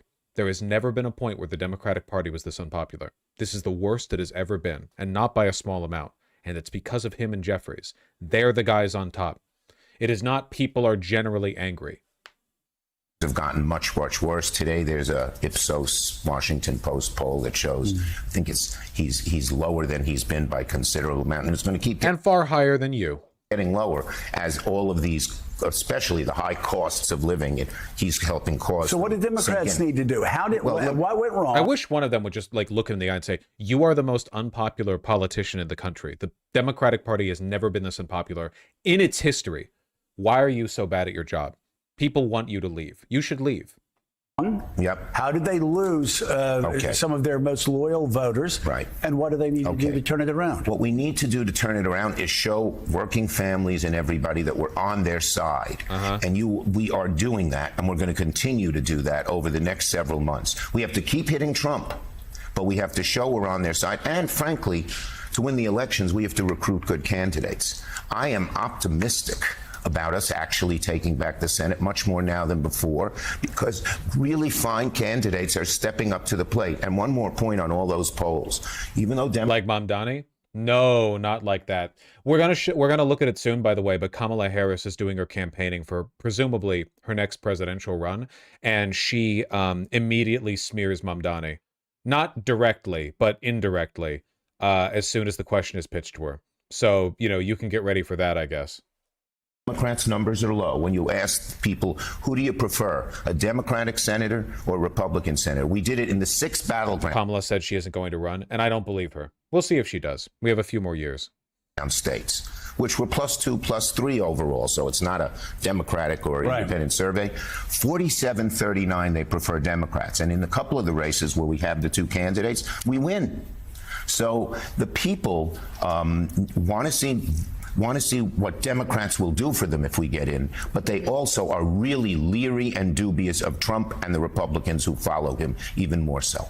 So what is the main message for Democrats? How do we fix this? We can't directly oust Chuck Schumer, but supporting Chuck Schumer should be as toxic to Democrats as openly supporting Donald Trump. Unfortunately, Democrats are so weak that they still coalition with Fetterman, who is openly pro-Trump. So what are you going to do? The Democrats have no standard, no bar. There's nothing they won't support. They're the most pathetic, spineless wretches in the universe. A bunch of them voted for the fucking Charlie Kirk memorial bill. They are unbelievably bad.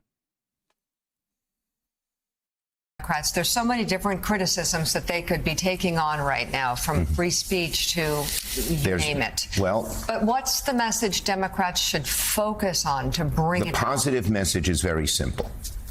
When I was growing up. Why would you ever take advice from this guy? He's objectively the worst to have ever done it. We empirically, he is the worst ever in leading Democrat support. Should do the opposite of whatever he suggests. You ask the average American, what is the next 10 years going to be like? Remember, when he says average American, and he's talked about this, what he means is a family of Republicans that he's concocted in his head that he has imaginary conversations with to justify the positions he already believed in. He has talked about this. Average person would say, if I work hard, I'm going to be doing better 10 years from now than I'm doing today, and my kids will do still better than me. People don't say that now, particularly younger people. Why? High costs for groceries and everything else. We have a lot of food monopolies here that we have to go after. Second, housing. You can't afford a house. When my wife and I bought our first home, it was a co-op. The down payment was like 4%. It's now 25 or 30%. We have to do much more on that. So we have to get costs down. We have to deal with housing. We have to get better health care for people, taking away. None of which they're going to do or are able to do. It's just meaningless. Every single politician would say this. Every politician would say we need to bring costs down. Fascists would say that. No one disagrees with this. Trump brags about bringing costs down. The health care is politically very much the wrong thing to do.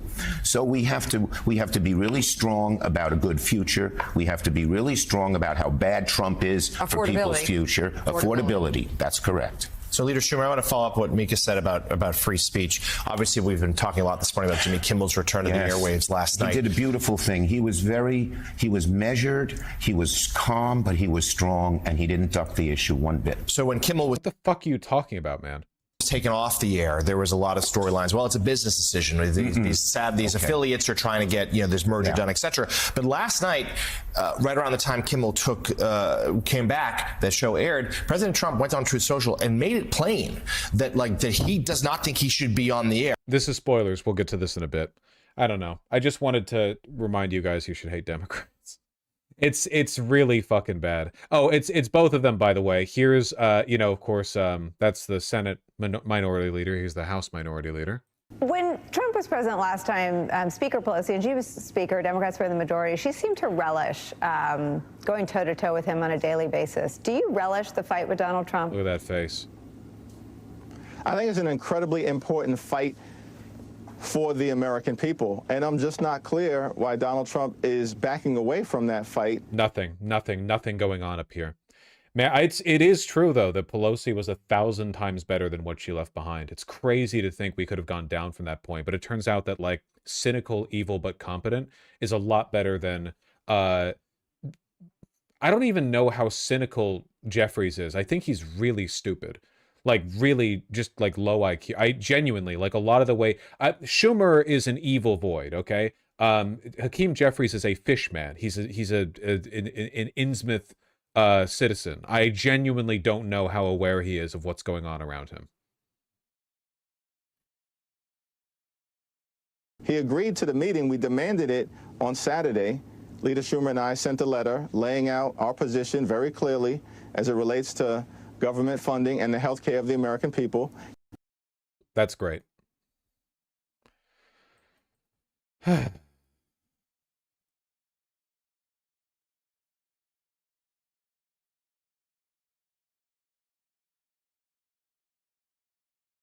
Wonderful stuff. There is no future. Not with these people leading it. Certainly not.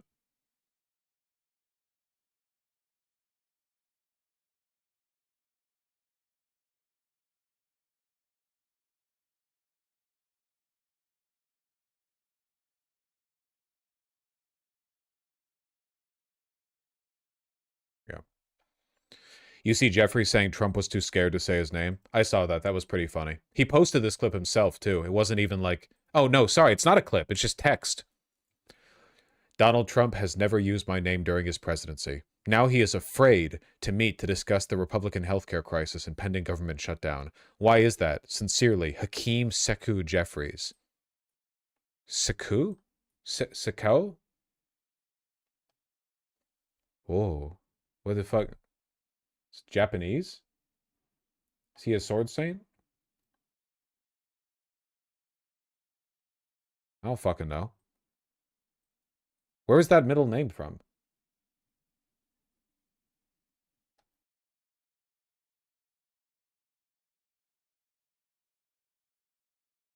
You had it right the first time?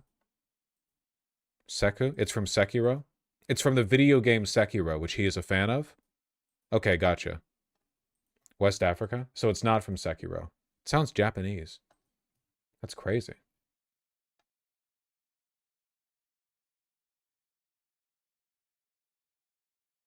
I'm under attack. I'm under attack.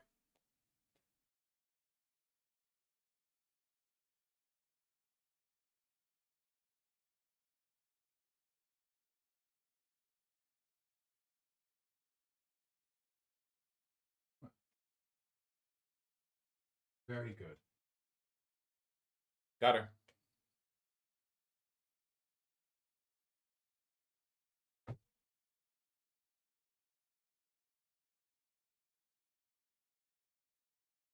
She's frozen.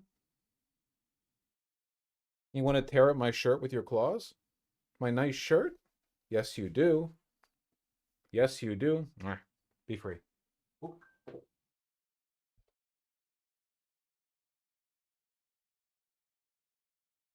All right. What was I talking about?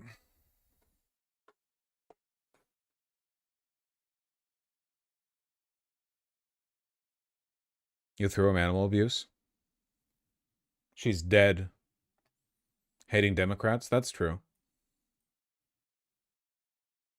Oh, we do have some good news. Hold on. This is kind of a novel one. Okay?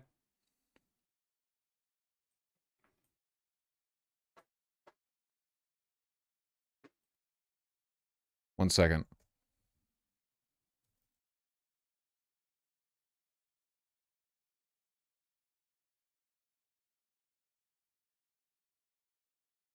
Okay. So the other day, so you've heard about this thing called Gaza, right? Before? You've heard about that?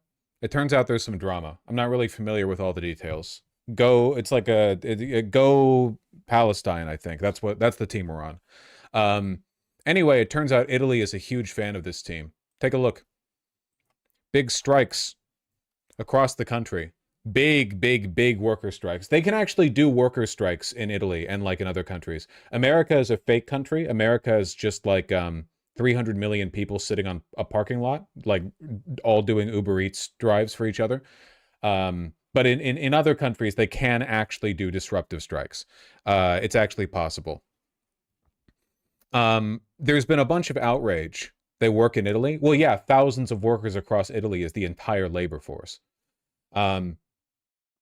Italy's grassroots unions, which represent hundreds of thousands of people, ranging from school teachers to metal workers, yep, sure is nice to have sectoral unions, called for a 24-hour general strike in both public and private sectors, caused disruptions across the country with long delays for national trains and limited public transport in major cities, including Rome.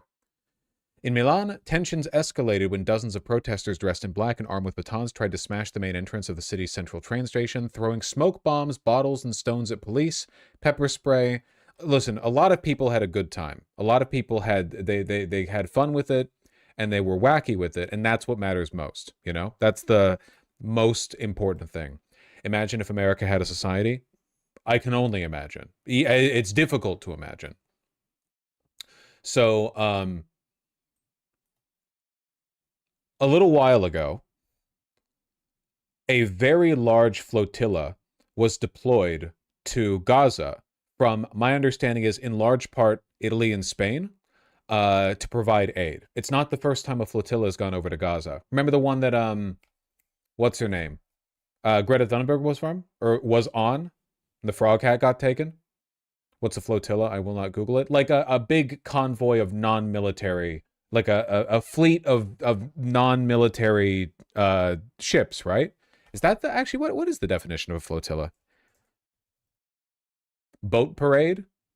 A flotilla or naval flotilla is a formation of small warships that may be a part of a larger fleet. Okay, well, these are not warships. Okay? These are not warships.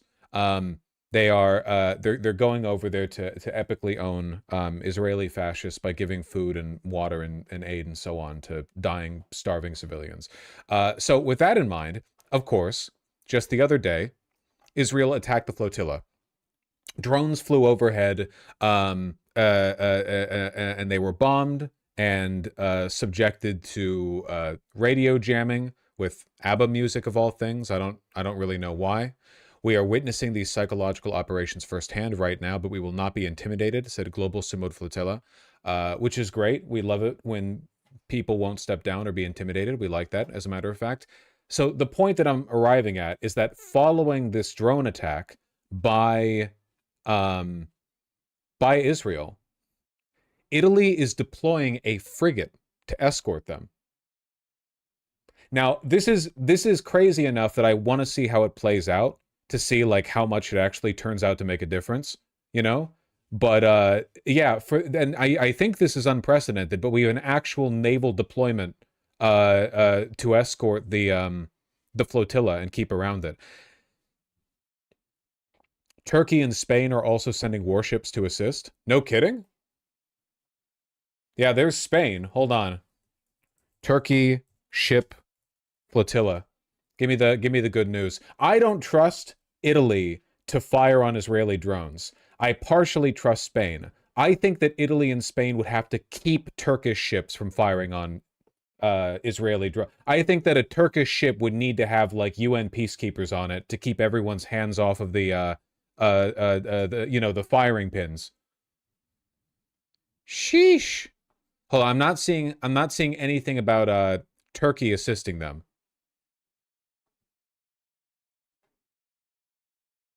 Or am I?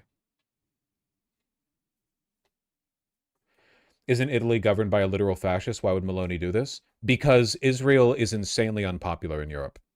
I know it's difficult to imagine because over here, among young people especially, Israel is super unpopular. But keep in mind that they have to deal with them. Israel's on the Mediterranean. Israel, Greece, Spain, they have to deal with like rich, Israeli tourists and vacationers going over there and being belligerent at their restaurants. Yeah, there's like a million videos on social media of this, you know? They're in like the immediate AOE. Meanwhile, all of our fucking, Israeli visitors just spend their time on Capitol away from us. So that's good.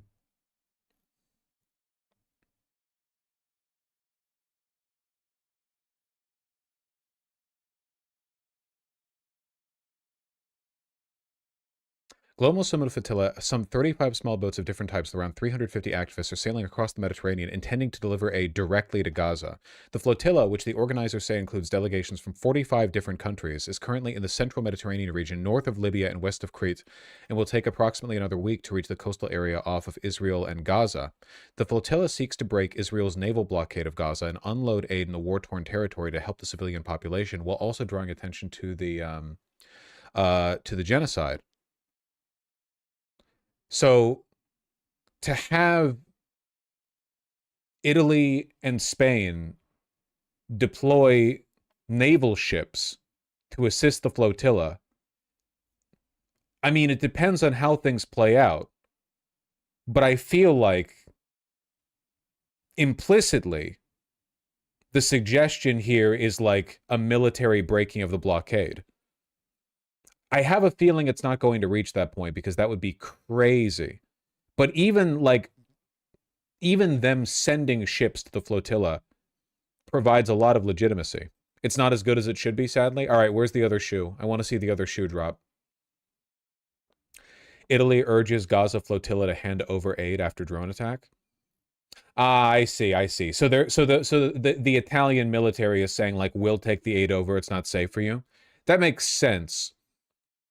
I can understand why the Italian Navy would want to do that, because the Italian Navy wouldn't want to be put in any difficult positions by the behavior of the activists on the flotilla. Like, it's a delicate enough international situation. But of course, what you don't want is for Italy to be like, oh, we'll give the aid, and then they don't give the aid. They're like, oh, okay, we disarmed it, basically. Flatly, I think that it's really legitimizing to have Spain and Italy deploy naval vessels to aid in the flotilla. Like, I think that's just a flat PR win. That makes them look way more legitimate, especially because it's in response to an attack from Israel.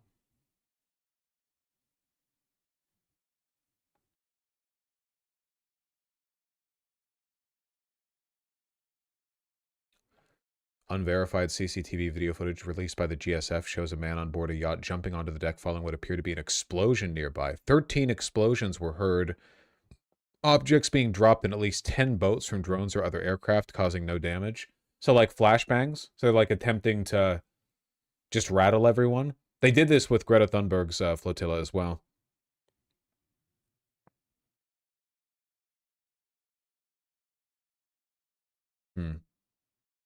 I don't think they'll actually do anything. It's interesting, though, right? Oh, Thunberg's on this one as well. Oh, I didn't know that. Oh, yeah, right there. Damn, she's going back for round 2. That's crazy. She respawned. I hope Israel overplays their hand. Well, it's going to be pretty difficult for them to do any subsequent bombing runs with there being a frigate nearby. Apparently, this proposal is backed by Israel and Cyprus. Italian Prime Minister Giorgia Meloni said Rome's proposal was to hand over the aid in Cyprus to the Latin Patriarch of Jerusalem, who would then deliver it. Backed by Israel. Hold on, I might have thoughts on this. The Latin Patriarch of Jerusalem. Isn't that the guy with the name? Isn't that the guy with the name that's like spaghetti meatball? Yes, it is. The Latin Patriarch of Jerusalem, that's the one and only, our guy, the fucking based and red-pilled, Pier Battista Pizzabola. That's right. Okay, you know what? I think I trust him. They would probably do a better job distributing the aid than a bunch of disorganized activists anyway. Do you think the reason why Israel is okay with this then is because they understand they're losing the PR fight here? Like, Israel has a naval blockade. More and more and larger flotillas have been moving towards them, you know? So it's possible that Israel just wants to contain the damage here and go like, okay, fuck it, fine, the aid can go through. We'll deal with the Catholic Church having it, okay? They would ordinarily not want that. Bro, activists are way more competent in Europe than America. Yes, that is definitely true.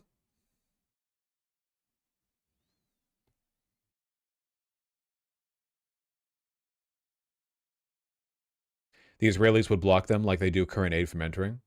I mean, if Israel is amenable to this plan of bringing the aid in through the Patriarch of Jerusalem, like once the aid is in the hands of the Patriarch, there's not much that they could really do.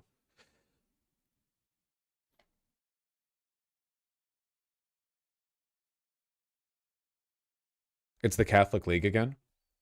The Patriarch of Jerusalem is a cool guy. Okay? He's a cool guy, and he's too important for them to murk. It also means all the aid would have to actually be brought into Jerusalem. Also, wouldn't this be considered a massive win for the flotilla? So not only did they get all these boats together, uniting like 40 countries in an international effort, not only did they bring the aid forward, but they were able to get assistance from a fucking Spanish-Italian frigates, and then the aid was brought over and sent to a very reputable local resource. I mean, if nothing else, it shows that Israel is susceptible to pressure. If Israel wasn't susceptible to pressure, they would just hold the naval blockade and threaten to fire if anyone came through. Those are, after all, at least by Israel's standards, Israeli waters. If they said no one gets through, they could keep people from getting through. It's a nuts up on the table test, right? There's nothing militarily or legally preventing Israel from firing on the flotilla if they make it into Israeli waters, you know? It's just like, will you actually openly kill this many well-intentioned civilians? Which, of course, Israel would love to, but they're Westerners.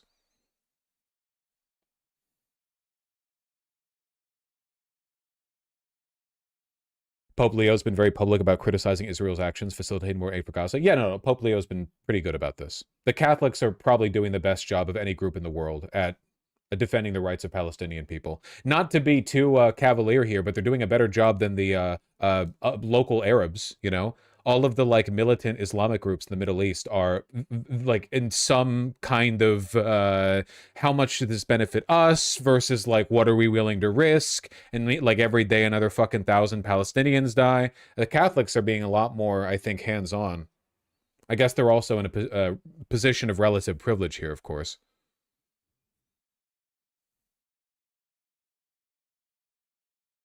Now Morocco and Tunisians are cooking. Yeah. But like Americans don't know what Moroccans or Tunisians are.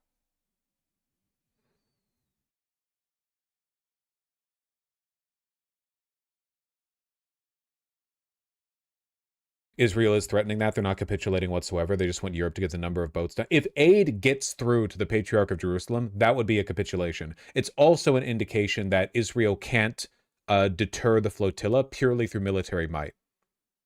You know? They need to like bargain them away.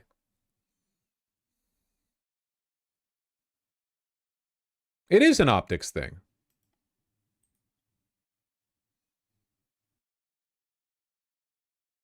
To be fair, the Arabs are doing this. You're not really going to argue that Saudi Arabia has been a good ally to the Palestinians, are you?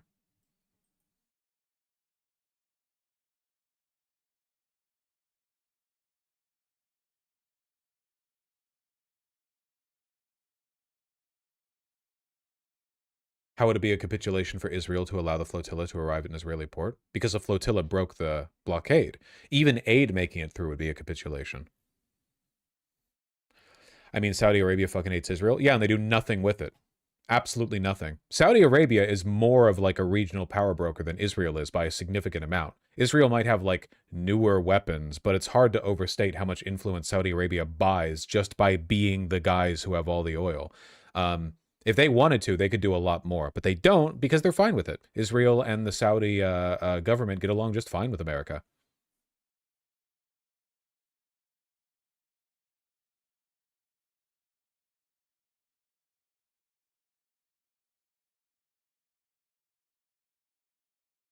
Well, anyway, I think this is cool. I want to see how it plays out.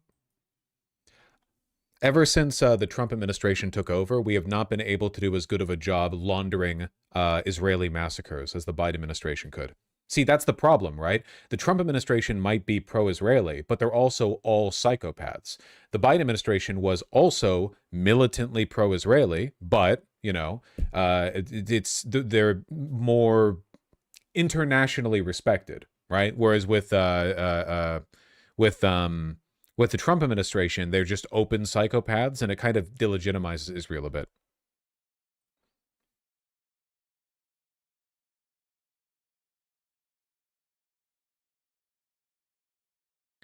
Once Palestine's recognized by the UN, it'll make it a lot harder to maintain the blockade. I'm not giving a shit about the whole, oh, so-and-so country legally recognizes Palestine until they get off their asses and do something about it. It's the most, like, washing our hands of complicity bullshit I've ever seen.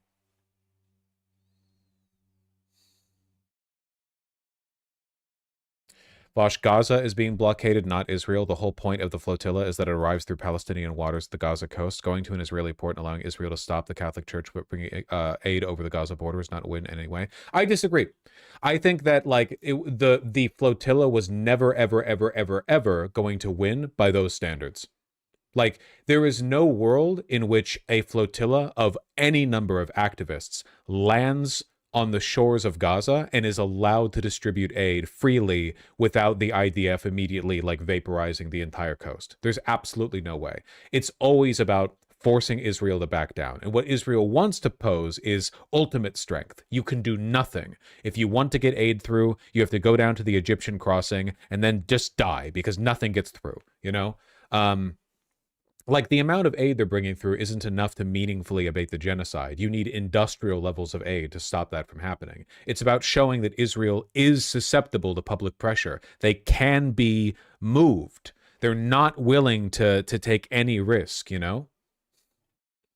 Winning in this case is Israel starting a war with Italy and Spain. Well, that would be ideal, obviously. That'd be great.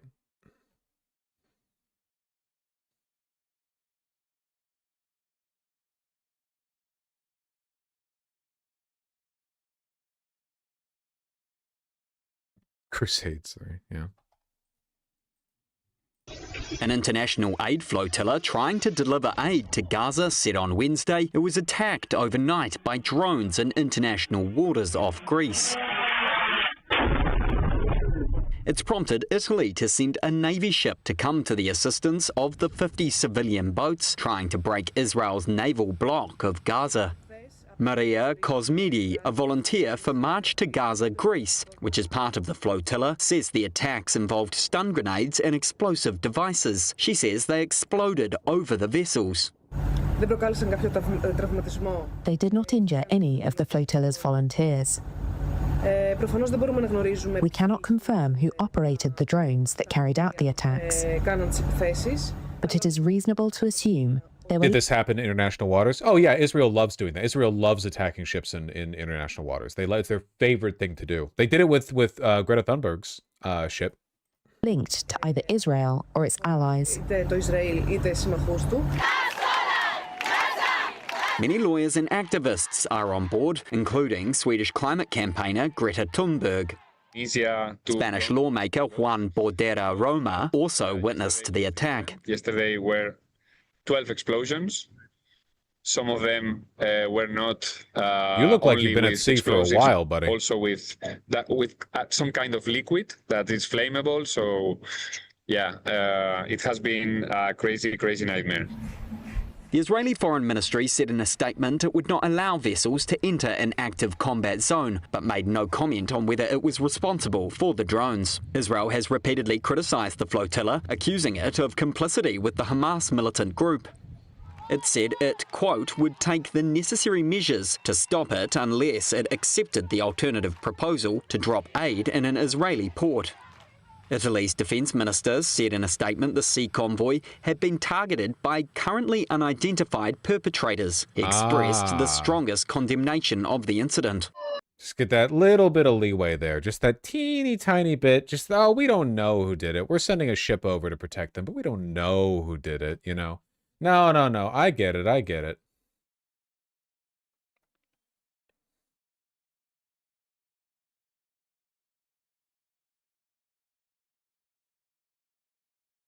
All right. Is democracy over yet? Is it over yet?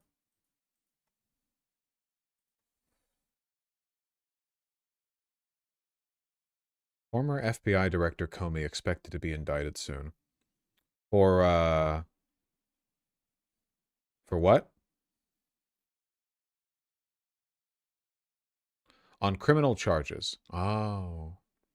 The expected indictment comes on heels of a top prosecutor resigning under pressure after opposing the filing of charges against Comey. They keep doing this. They've done this like a dozen times now. They're like, you need to manufacture charges against a political opponent. And when the prior guy said no, and they fire him, you know?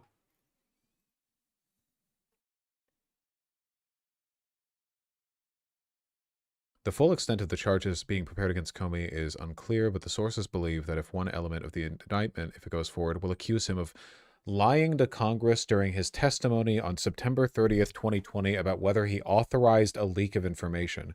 Jesus Christ, that's edge case.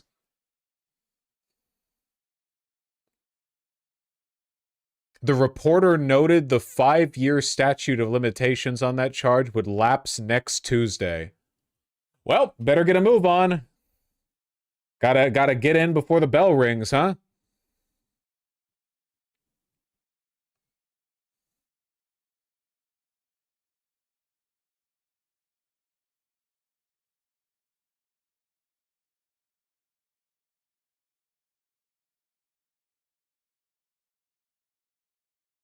They arrest him for lying to Congress. Could we get RFK Jr.? It's not a crime to lie to Congress, silly. You have to be under oath.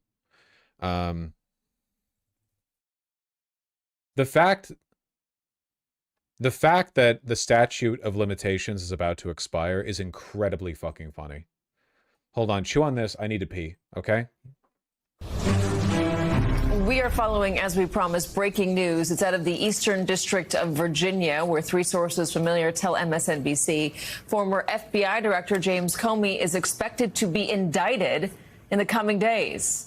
The full extent of the charges being prepared against Comey is unclear. Joining us now, MSNBC Justice and Intelligence correspondent Ken Delanian and MSNBC Senior Investigative Correspondent Carol Lenig. Chris O'Leary, Ashley Parker still with us.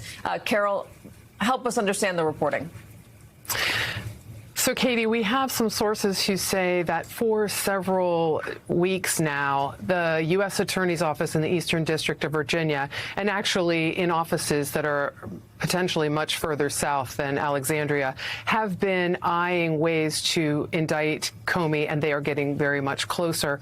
The statute of limits, rephrase, they are arguing that Comey, there is evidence to suggest Comey lied to Congress in his testimony. Is Comey alive? Did he die? What happened?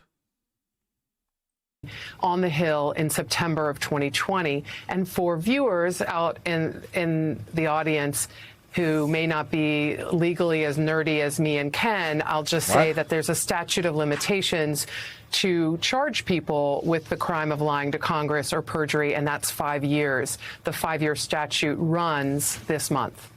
So what exactly is he accused of lying about, Ken?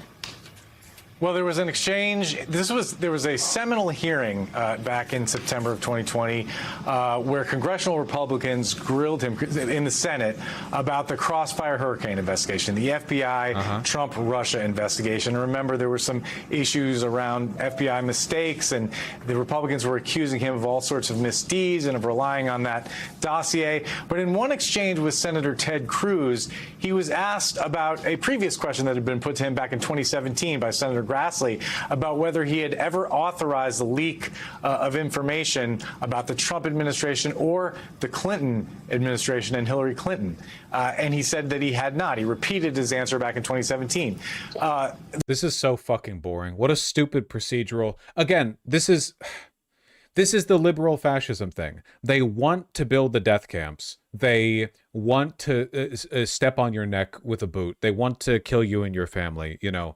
But they don't quite have the balls to put out a charge accusing him of treason or whatever, and find a grand jury that'll approve it, or just run it through over and over and over again until eventually you have it like a big show trial. Instead, they're trying to get him on this boring procedural bullshit. Like, well, you're not gonna rile up your base over this. The average Republican doesn't even remember who Comey is outside of the attacks he's gotten from Trump and Fox News and what have you over the past 5 years. You know, they're not like intimately familiar. They're not emotionally invested. Oh yeah, he got caught in a technicality from 2006. Yeah, okay, gotcha. The Republicans were suggesting at the time, and we believe at least one theory of this is now, that was a lie. Of course, Comey insists it wasn't a lie. That Comey in fact had authorized somehow a leak of information. And what Ted Cruz cited during the hearing was a leak by then Deputy FBI Director Andrew McCabe to the Wall Street Journal about an FBI investigation into the Clinton Foundation. Now, what's important to know about that is there was a whole Inspector General report about Andrew McCabe's behavior and his leaks, and he was criticized in that report. But that report found that he was authorized on his own as a deputy director to talk to the media, and that he did so without explicit authorization. Wow, it's true. This is like crazy boring. Okay, moving on. Sorry. It's yeah, we'll see how that goes. If there's any drama there, it's going to be after implementation. Speaking of drama.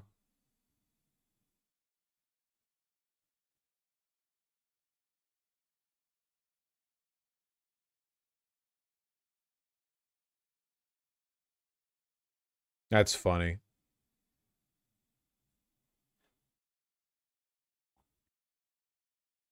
That's fucking funny. Is that real? Yeah. They replaced Biden's portrait with an auto pen. Why can't Dems do that? Because they're massive pussies.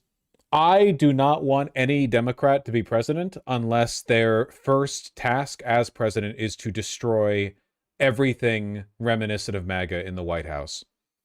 Take all that cheap gold Temu bullshit out of the Oval Office, tear up the Rose Garden, make it grass again. Just burn all of it. I don't care.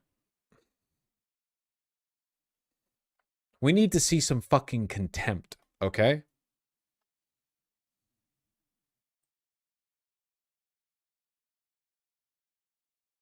What about the ballroom? Demolish it.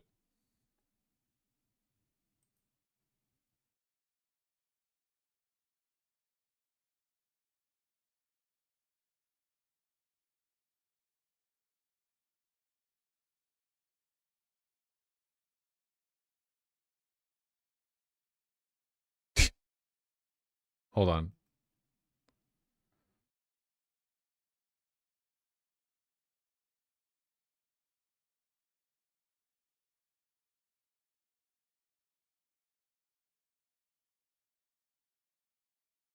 Does anyone, I'm trying to see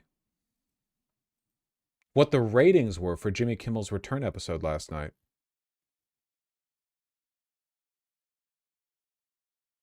I don't think we have the ratings out yet. The YouTube views, the subsequent YouTube views suggest that there was a big spike, which is not surprising. Audience reaction to more of the YouTube videos, millions. Yeah, but I don't know how much that reflects in like TV viewership, you know? analysis how Kimmel accomplished the impossible with his monologue. Look, I watched a significant portion of the episode, okay? I watched a significant chunk of it. A lot of it is the same, like, mealy-mouthed liberal bullshit that you would expect, you know? I will say, however, and some things do deserve credit, in spite of the standard, like, oh, I would never celebrate the death of an innocent young man, everyone has a right to free speech, I feel bad for his wife, etc., etc.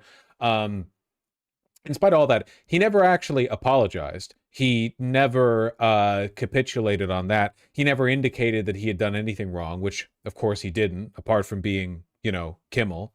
It was a mild monologue. I mean, he made a joke. Oh, what was the one joke that I liked? I think everyone liked that one. Pretty soon, Trump's going to have to release the Epstein files to distract from this. That was pretty good. I like that one. For the most part, though, it was you know, it's Jimmy Kimmel. You know, you're not going to get anything like spectacular, spectacular off of him. I do appreciate the fact that he was critical of Disney. I do appreciate that. As of where we are right now, Kimmel is still not being broadcasted by Sinclair. There are a lot of local TV channels, you know, distributors that are not airing Kimmel. So his show is going to take a permanent ratings hit just because the right-wing local broadcasting network, Sinclair, and another one, I forget the name of the other one, are just not showing it on local channels. Nexstar. Thank you. Nexstar and Sinclair. Thank you. But no, he didn't apologize. For me, actually, the most interesting thing that happened with Jimmy Kimmel's return, by far, is what Trump said. I assume you guys saw this, but it was really, really whiny. And I don't mean the normal Trump whiny. I mean like weird whiny. I can't believe ABC fake news gave Jimmy Kimmel his job back. The White House was told by ABC that his show was canceled. Keep in mind that the line from the entirety of the right has been that the FCC did not illegally bully Disney into canceling Jimmy Kimmel. The rhetoric has always been, well, they decided to on their own because they were disgusted by Jimmy Kimmel's behavior. The FCC didn't do anything. So Trump immediately takes responsibility for the initial act of censorship. Something happened between then and now because his audience is gone and his talent was never there. Does this not come across as... So I've said Trump sounds weak a bunch, and I usually mean... like I mean, like, that can mean a bunch of different things. Does this not sound a little bit like they made a power play and he's genuinely dismayed that it didn't work out? This was the first big censorship test, right? This was the first big one. The administration has violated people's First Amendment rights all up and down the place. People being deported and forced to leave the country and arrested, sent to CCOT and everything. A bunch of bad stuff has happened. But this is big, high profile, like big television, you know, broadcast television, late night comedy host getting taken down by the FCC. This is about a direct ability to control media, which so far Trump has only done by virtue of intimidation, right? Intimidating into dropping Colbert, in ABC paying him $15 million, you know, 16 million, as he's about to say, right? It's always been through intimidation. But in this case, in this one beautiful case, and I'm sorry that I have to defend Kimmel here, this is so important, it didn't work. He tried it. Kimmel was forced out. And there was a huge pushback in terms of share price a little bit, in terms of subscription loss a little bit, but in my mind, largely from Hollywood. I've said it before, but like, what actor would want to work with Disney if an errant tweet of theirs could get them fired?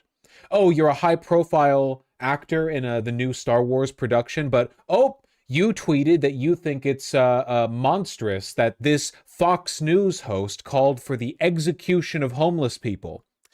You shouldn't be commenting on politics like that. FCC Chair Brendan Carr has some words for you. He thinks it's inappropriate that people in a high-up position in Hollywood should be broadcasting stuff like that. It's not appropriate, you know? Oh, there you go. Who the fuck would want to work for ABC or for Disney with that set of rules put in place? Unbelievable. It's completely untenable. It's an indication that the company is just not safe to work with. They can't attract talent. They get lower and lower profile stars to work for them. Their projects begin to suffer. Do you have any idea how bad it would look for Disney if they started losing the star talent that's always like defined their high profile? They need these people, man. Anyway, because the Trump administration relies on intimidation but can't follow through with the actual actions, this failed. And I think this message reads out like Trump is actually dismayed that this did not work. I can't believe ABC fake news gave Jimmy Kimmel his job back. That's a weird thing for Trump to say. Wouldn't Trump normally say something like, huge mistake for ABC to give little Kimmel his job back. Ratings are through the floor. Nobody's going to watch this crap. You're going to lose money on it. Like that, you know? It's weird for him to say, like, I personally am dismayed. Did he write that, though? Yes. Guaranteed he did. Guaranteed he did. Something happened between then and now because his audience is gone and his talent was never there. Why would they want someone back? Why would they want someone back who does so poorly, who's not funny, and who puts network in jeopardy by playing 99% positive Democrat garbage? He is yet another arm of the DNC, and to the best of my knowledge, that would be a major illegal campaign contribution. That's not how that works. I think we're going to test ABC out on this. Let's see how we do. Last time I went after them, they gave me $16 million. This one sounds even more lucrative. A true bunch of losers. Let Jimmy Kimmel rot in his bad ratings. So this is actually insane. So what are we reading from this? In my opinion, let's armchair psychoanalyze, okay? So for one, normally Trump is whiny in a nobody is appreciating how great I am kind of way. This is just whiny. In fact, he does not praise himself once in the entire Truth Social post, which is really weird. Like, it is genuinely unusual for him to tweet something out this long without any self-aggrandizing. He takes responsibility for the overt act of censorship, which undercuts the rhetoric from the right where they all pretended to think that ABC did it on their own without any pressure, and then says, well, here's a legal pretext for me going after you again. But then after saying he's going to sue them for even more money, he then says, let him rot in his bad ratings, which sounds like he's waving his hand of it. I'll tell you this much. No lawsuit is going to come out because I don't think ABC would be stupid enough to settle for this one, not after bringing Kimmel back. There has been a shift inside the company. The shift has been the consequences for capitulating to the administration are greater than the consequences for pushing back, at least to this extent. In fact, by bringing Kimmel back, they're actually earning more ire from the administration than they would have gotten by just not removing him in the first place. So if another lawsuit came out, there is absolutely no chance in hell that it would work out. 0% chance. He's done nothing illegal. So, you know, there's nothing that can be done. I don't know. This gives me a lot of hope. I think this is the first example that I can think of. No, it's the second example that I can think of the administration cowering like a wounded animal after their pretense falls apart. The first example, Kilmar Abrega Garcia. Remember in the press conference where it was announced that he was being brought back to the United States after pressure from activist groups and from some Democrats like Chris Van Leyen? Remember Pam Bondi sounded like she was going to cry? This was a person who they'd hinged so much rhetoric on, that this guy is evil and dangerous and etc., but they folded and they brought him back. And now, yes, they're continuing to harass him to the end of his life. Sure, that is true, but it was a massive capitulation. They said unambiguously, he will never set foot in America again. And then look what happened. This is the second instance that I can think of this like massive blowback, you know? There's another smaller one recently of a lawsuit against the New York Times being dismissed. What was it for? $100 bajillion? I don't know. I thought you said boycotts don't work against large corporations. Genuine question. What is it about my position on boycotts that motivates people to try to yes and me so much about them? Am I saying something offensive? I don't think that your individualist, liberal, corporate, consumerist obsession with like voting with your wallet is the be-all, end-all of defeating these major mega corporations. I think the biggest pushback to Disney was from two sources. For one, pushback from within Hollywood. And for two, I think it was the fact that capitulating to Trump earlier did not fix the problem. They literally paid him $16 million for no reason. And what did they get from it? Nothing. No goodwill. Nobody at ABC was treated any better.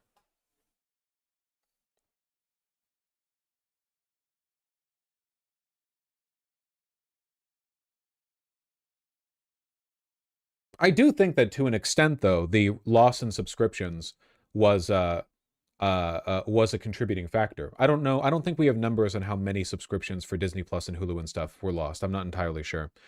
What about the $4 billion in stock loss? That's nothing. That's just the $4 billion in stock loss for a company the size of Disney is borderline like a daily fluctuation. That's like market noise.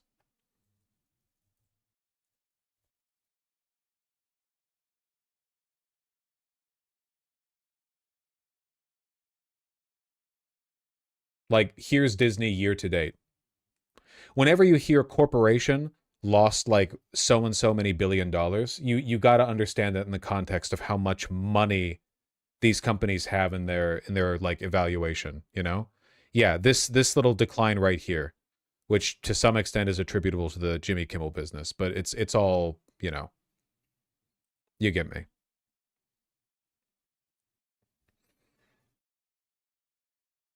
What happened in March? Liberation Day, buddy.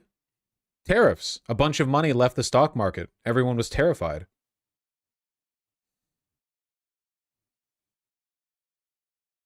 Right? That's... Oh, wait. That would be here in March. What would have happened here? Sorry, no, yeah. That would have been this. Was this another tariff crash?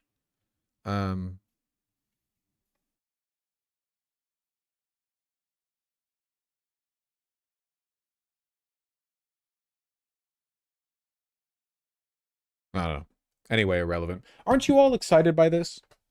Do you have any idea how big of a deal it is that even for a shot like this, the administration has had to capitulate? I'm amped up, okay? It showed like how weak they are when corporations don't completely capitulate. And by the way, we'll talk about that Kamala Harris interview in a second. I'm sure you guys saw that quote where Kamala Harris said, you know, I always thought the titans of industry would protect our democracy or something like that. God, I hate her. I hate her so much. Every day I have to like consume more propaganda from the right in order to keep me hating them more than Democrats. I have to keep getting it fed to me, you know? Kamala somehow even worse than we thought. Yeah, it seems like Kamala Harris is actually a lot worse than Joe Biden. As bad as Joe Biden was in Israel, he did actually have a lot of real beliefs, you know? He did, 100%. There were a lot of like internal convictions that Joe Biden had that he stuck to and he believed in. He was a human being.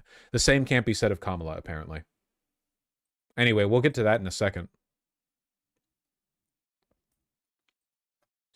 Stuff like this also gives me a lot of hope. Here, wait, last second roundup, okay? Joe Rogan spoke out and said that the anti-free speech stuff from Trump was pretty bad. Now, again, Joe Rogan is a spineless fish blob person who has no consistent beliefs and only says what appeals to his audience at any given moment. But what this tells me is that at least in the position of Joe Rogan and his handlers, this whole like cancel culture crusade from the right, it's not a winning one in the long term. Not with the 18 to 35 male demographic. You get me? That's very important. And I've said this. This like hate speech isn't free speech, you don't have a right to say this stuff if it hurts my feelings line from the right is not going to land well with that demographic, because that demographic is largely made up of self-interested, you know, borderline sociopaths who just want to be able to offend people online. They're not that kind of person. They don't want to feel power that way. I think Theo Von also recently, though Theo Von wasn't speaking about the free speech stuff specifically, the Department of Homeland Security Twitter account, which constantly puts out like meme shitpost videos about how the Jews need to be eradicated or whatever, Theo Von was used in that video, and he was like, hey, don't use me in this. My thoughts on immigration are more complex and nuanced than this video allows, and my heart goes out to immigrants or whatever. Theo Von is, of course, an idiot who supported Trump. But again, it's more like a signal to that age demographic. You know what I'm talking about?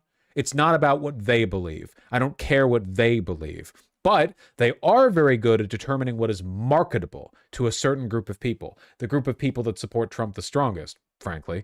Or one of those groups. Yeah, here was the ICE video that was posted. You can kind of get a feel for the tone of the video a little bit without any audio. I think the audio has copyright music, so I can't play it anyway.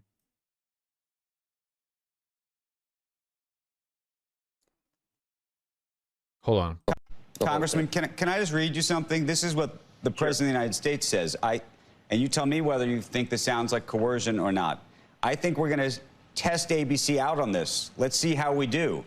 Last time I went after them, they gave me $16 million. This one sounds even more lucrative.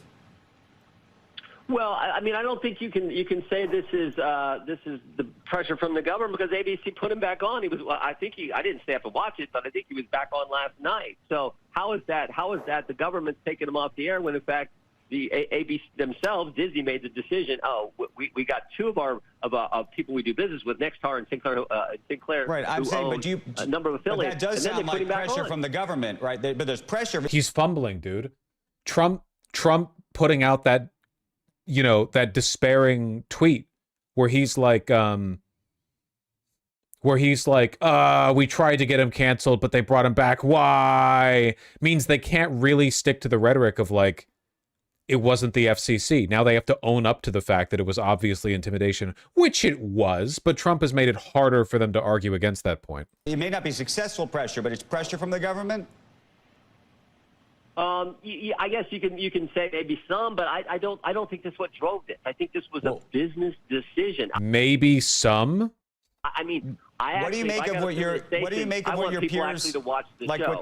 What do you think of like what Ted Cruz said about this? He said government shouldn't be in this business of trying to pressure anybody about free speech at all.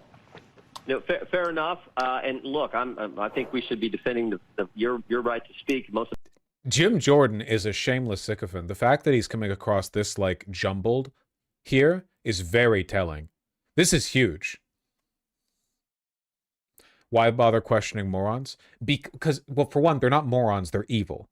And for two, well, they might be morons, but it's mostly because they're evil. And for two, this is backfired horrendously for them. We have to take advantage, man. The government tried to shut down one of the country's most popular late-night broadcast TV hosts through intimidation alone, and when it failed, the president went on a whiny tirade saying, well, I'll find an excuse to sue again, whatever. Take advantage. Important right we have under the First Amendment. I always say if you can't speak, you can't practice your faith, you can't share your faith, you can't petition your government, you don't have a free press. So the right to speak is so important. I do believe what Mr. Carr is pointing out is that public broadcast airwaves are slightly different than what the Democrats tried to do, which was on platforms, which is on cable television. His rhetoric is weak. Before, if Trump had not tweeted that out, he probably could have just gone with like, it was purely just a business decision, and also Jimmy might still be liable to some extent for his hateful comments or whatever. They're so incompetent. Well, in this case, Trump is fucking it up for them. And the cherry on top, Nexstar is saying they're evaluating the Jimmy Kimmel Live situation. Oh my fucking God. If Nexstar re-adds his programming to their channels, and it's just Sinclair out on their own, And if they buckle too, I don't think Sinclair will buckle.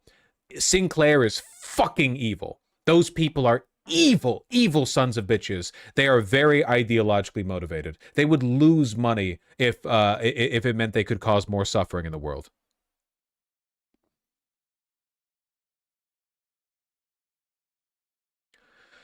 Nexstar is continuing to evaluate the status of Jimmy Kimmel Live on our ABC-affiliated local television stations, and the show will be preempted while we do so. We are engaged in productive discussions with the executives of the Walt Disney Company with a focus on ensuring the program reflects and respects the diverse interests of the communities we serve.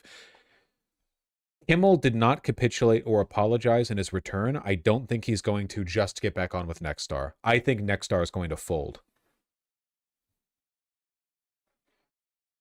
Is this the turning point to the end of Trump? No, but I think it's cracks. It's cracks in the armor, okay? They rely on intimidation. They rely on people capitulating preemptively. Remember, the administration ran out the gate with 50,000 executive orders and lawsuits to everyone. Lawsuits to a bunch of local law firms, lawsuits to a bunch of universities, lawsuits to a bunch of threatening to remove individual judges from their jobs. But over and over and over and over again, when people hold their ground, as long as they're not literally a federal employee, in which case they can just fire you, right? As long as they're not literally a federal employee, they can hold their ground and they usually win. And that's because these people are too cowardly to go beyond their legal means, at least to a certain extent. They do break the law pretty often, but they're not so willing to break the law when it comes to eradicating the opposition. They think it would open them up to too much counterplay.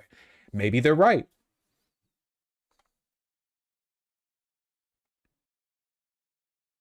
I find it very exciting.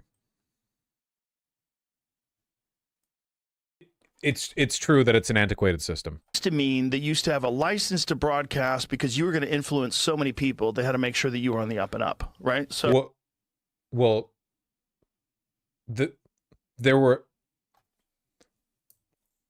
a limited number of airwaves. On broadcast TV, it's broadcast, like the airwaves. There are a limited number of frequencies that you can use to broadcast. That's why we still control radio channels, because there's a limited range of radio frequencies that you can take advantage of. If everyone just starts flooding an area with all of their own unlicensed radio and TV broadcast stations, then nothing would work for anyone. But now it's all digital. We shifted over from broadcast to digital back in 2008. So I don't think we have broadcast TV at all anymore. It is true that this element of the FCC is outdated. Yeah, they had to make sure that you did, right? That was the rule. This was only because the government took advantage of the fact that they had a legitimate reason to regulate the airwaves to enforce their rules on those airwaves. That's why there's always been different rules for broadcast TV and cable. But again, broadcast TV doesn't exist anymore. There's not really any reason to hold that distinction. And he's in media. I'm surprised he doesn't know. I work in telecoms, and broadcast TV is very much still a thing. Didn't we switch all of the major broadcast networks from broadcast to digital in 2008? Wasn't that when we did the big switch? Like the broadcast, the waves might still be used for something, but when you turn a TV on and you watch like CBS, you're not watching it via broadcast airwaves.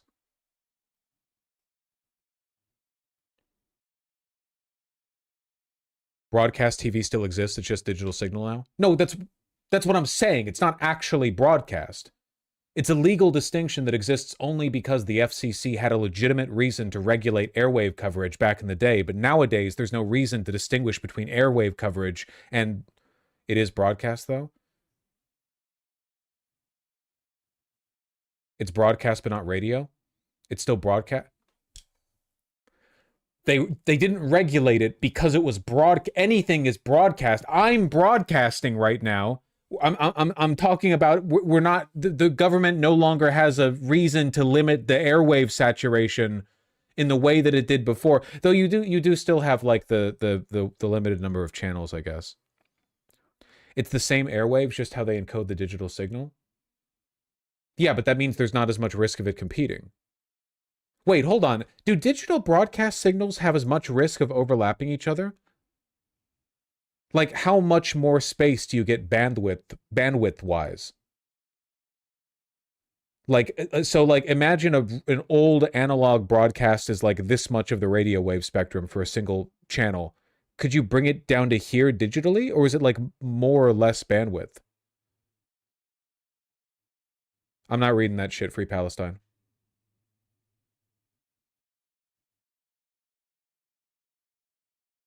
I'm not reading that shit either. Wikipedia.org/wiki/broadcasting. You people are so fucking boring. I'm talking with chat right now. What the here's an essay. Here's a copy-pasted paragraph. Here's a link. Jesus, fuck. No wonder you people can't make friends.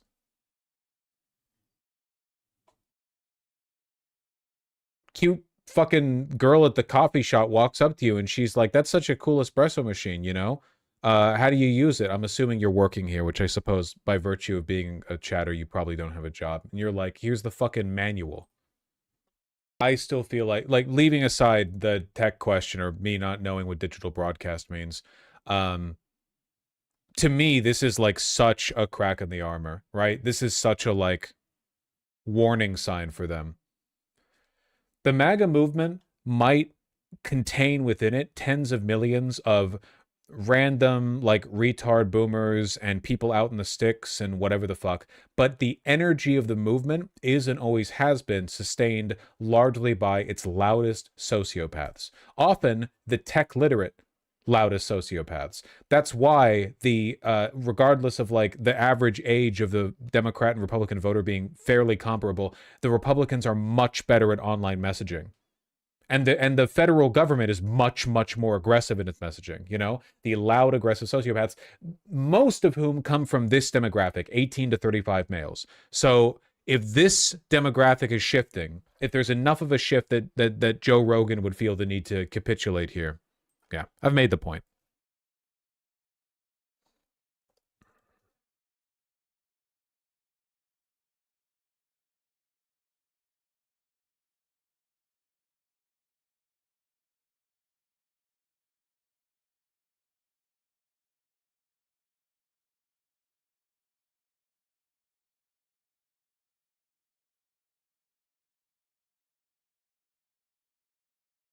Vosh doesn't understand how packets flow from hub to hub across the world.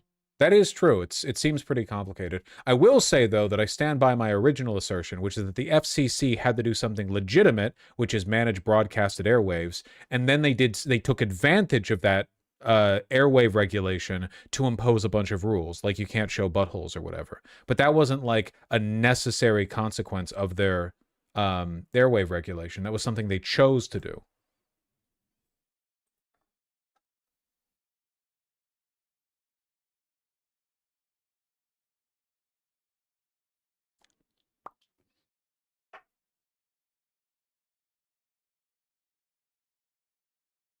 By broadcast, you mean the channels I get when I hook up my TV antenna? No, by broadcast, I mean what your mom does when she shoots a level 3 fireball, okay?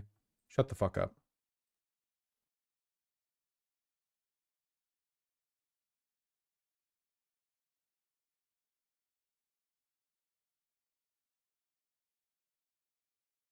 It's the +2 in my heart that counts the most.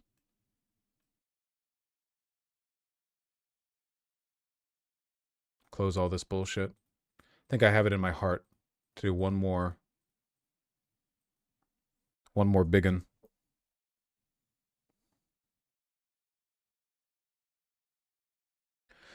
Found the excerpt of the Harris book where she had a meltdown on her staffers for not giving her all the questions for an interview in advance. I didn't even see that one.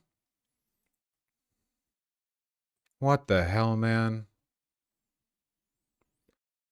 After her staff hadn't prepped her for an interview with Dr. Mike, Kamala Harris asked her staff, what the fuck was that? When a staffer tried to explain, she said that was a rhetorical question. Appreciate the level of candor in this book. What the fuck was that, I said, my voice reaching a crescendo. Cool. Brian, trying to channel JOD's thinking, launched into a detailed explanation about the rationale behind doing the podcast. I raised my hand and stopped him mid-sentence.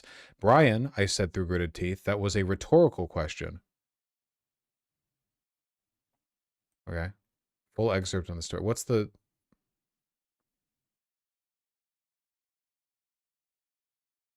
The campaign in Wilmington tended to choose my interviewers on various subjects by asking who is the biggest audience, the widest reach, but it was up to my team, who knew I insisted on being well prepped, to inquire in the style of the show. The idea that Kamala Harris put any effort into being well prepped when she flubbed multiple questions, obvious questions, multiple times, and also, you are a politician. You stump speech every interview. Like, you don't need to be prepared for everything. You railroad the conversation every time. That's normal. You don't need to be able to freestyle a fucking Adam Friedland show bit every time you're out there. You're not getting hit with like crazy zingers. You're not being like asked by a like a Cumtown host to give your best Chinese man impression or whatever. Like, you don't have to. You just go there and say the same shit. Yeah, Donald Trump doesn't need to be well prepared. He just says the same shit.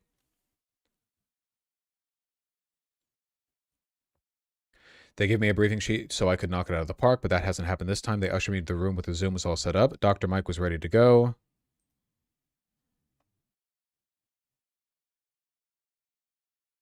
Dr. Mike was deeply knowledgeable, warmed up in all these issues, and raring to go, as I would have been had I not just been ambushed by an unscheduled in-depth interview with no notice at the end of a 19-hour day. I slid a scribbled note across the table. Where's my briefing? The staff looked at each other. They had nothing.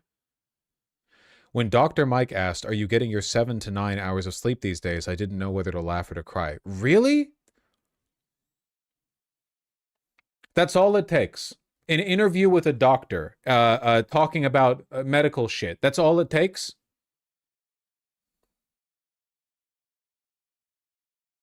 Oh, man. Dude, it gets so much worse than this. I don't even want to fucking watch her full interview, man. Look at these clips. Whether she's campaigning or just trying to run up support for her book. Her awful shit-ass book.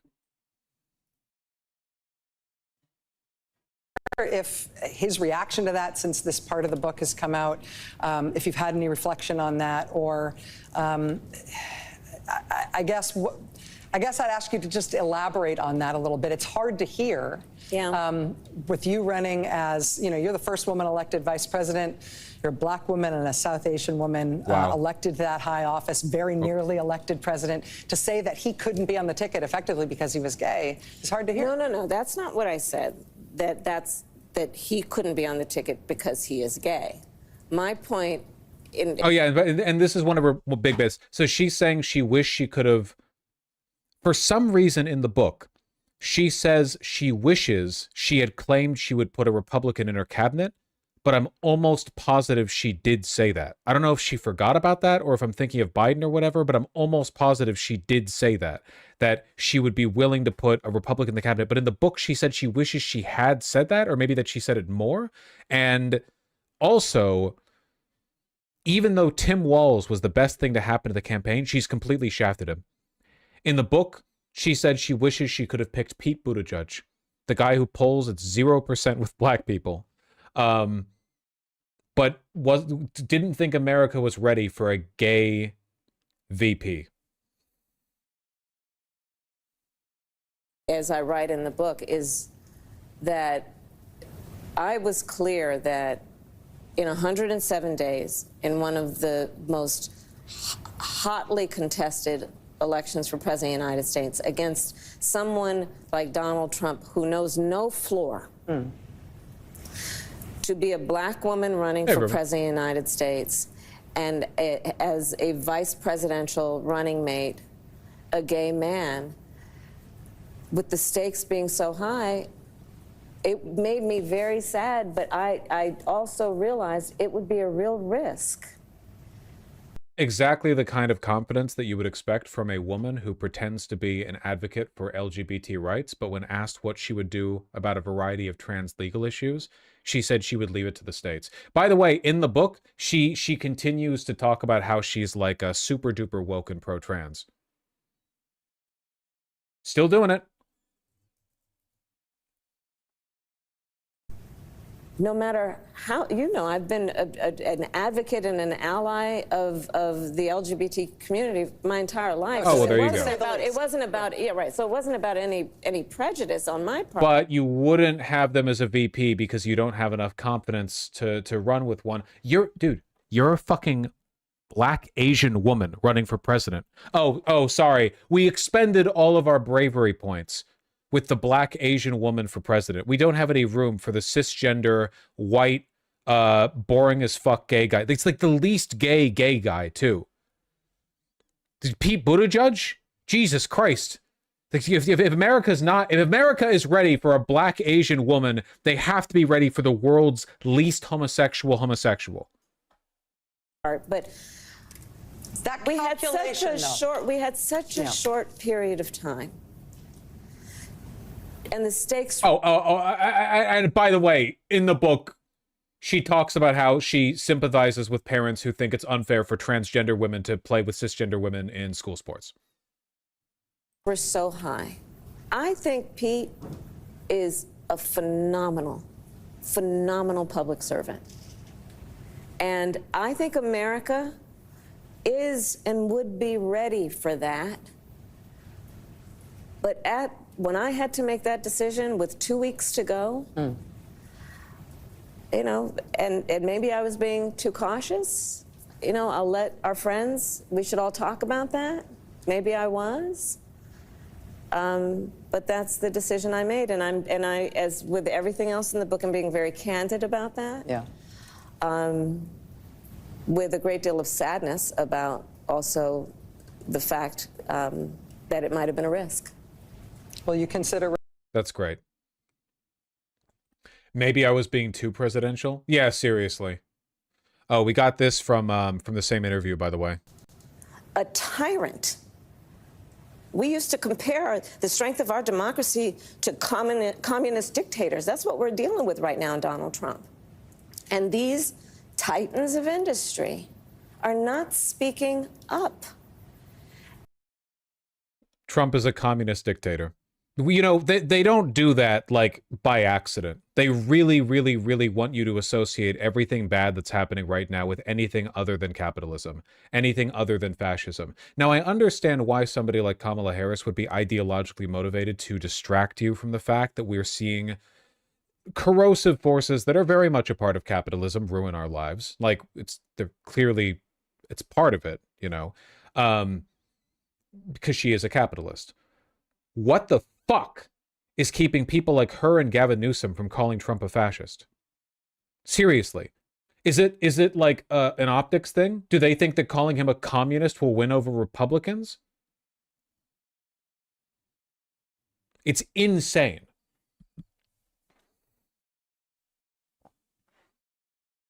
You see that tweet about how politicians use communist the same way that teenagers use gay? Yeah, I did. It's pretty funny. Fascism implies capitalism is bad. I genuinely do not think there is a way to principally criticize capitalism to principally criticize fascism without drawing at least some attention to how fucking eager capital is to fall in line behind it. You know? Like, it is genuinely really difficult, which is one of the reasons why that one line from her book, I'm trying to find the screen cap.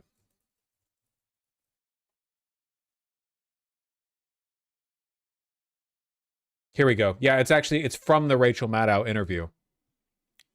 From Kamala Harris, not from the book, but from the interview with Rachel Maddow. Quote, I always believed that if push came to shove, those titans of industry would be guardrails for our democracy. She's saying this in response to Disney, Sinclair, and Nexstar dropping Kimmel. How do you parody this? How the fuck do you it's literally a joke. Like, this is something that you would read in, like, a Marxist zine that has its own Goofus and Gallant section, you know? Goofus believes that titans of industry would be guardrails for our democracy. Gallant understands, of course, that those same titans of industry are the first to ally themselves with fascism. Like, every time, every single country fascism has ever reared its head, the same pattern plays out time and time and time and time again. It is a ridiculous thing to say, and it is a thing that one might say if they were a soulless husk that had been carved out, emptied, and filled with the words of lobbyists and consultants. Okay, I don't think any human can actually believe this. This is actually such an insane thing to say. I don't think she actually believes it. I think she is just as amenable to the creep of fascism as the Republicans are. I just think she's playing the other team. This is a statement so unbelievable that it reveals a level of cynicism that I don't know.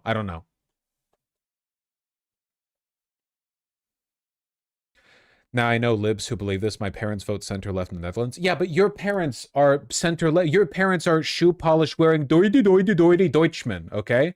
They're irrelevant. We're talking about somebody who was very nearly the president! You have any idea? Like, her father was a Marxist academic. No, I don't believe for a minute that this is just doughy-eyed naivete. Not for a minute.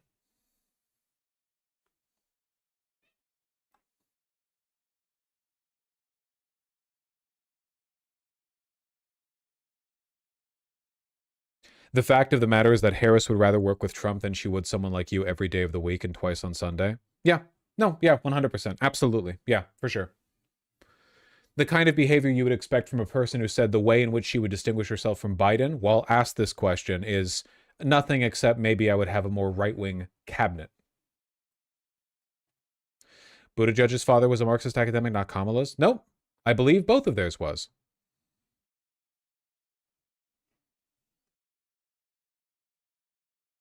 Funny how often that happens. Her reasoning for why she thinks oligarchs would support democracy? I always believed that if push came to shove, those titans of industry would be guardrails for our democracy. Does everyone else at least agree this should be completely disqualifying for any kind of political office? You know so little about politics that it's embarrassing. Assuming you are telling the truth, the fact that you believe this is insane. This is as insane as when Republicans say that, like, Hitler was a socialist. You're demonstrating that level of political ignorance, politically motivated ignorance. For the importance of sustaining democratic institutions. One by one by one. They have been silent. It's not like they're going to lose their yacht or their house in the Hamptons. Democracy sustains capitalism.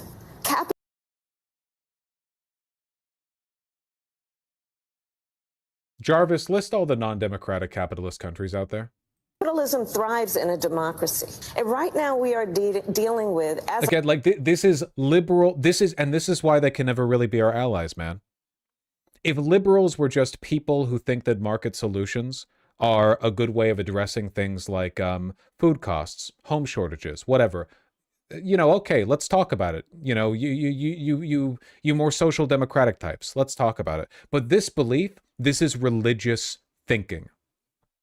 The idea that capitalism and democracy go hand in hand when time and time again the evidence suggests otherwise. They are agitative forces. You allow more wealth to accrue in the hands of a smaller and smaller number of people, and then, oops, it turns out they're all psychopaths who would rather just own the government themselves. Look what's happening right now, man!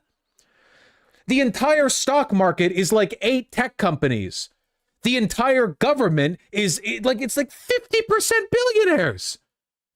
The entire fucking oligarch magnate of the United States, our own aristocracy, fell in line, contributed money to Donald Trump's inauguration fund, and frequently show up at the White House to give him gifts of gold and praise.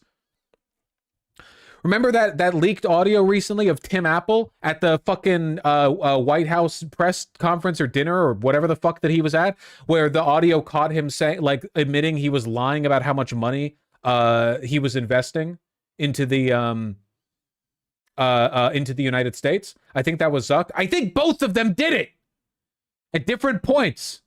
They did it in different ways or something. But sure, Zuckerberg, for this example, when Zuckerberg stood up there and he was like, thanks to our partnership, America will be getting $50 billion more. And then he sat down, he was like, yeah, I didn't know what number to go with. I should have, you know, it could have been like 30, 40, 50, 60, 100, didn't matter.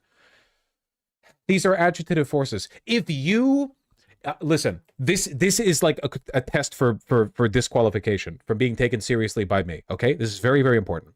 If you're a liberal, fine, I forgive you. Okay, if you think that capitalism in the end, works out better than socialism, I can talk to you.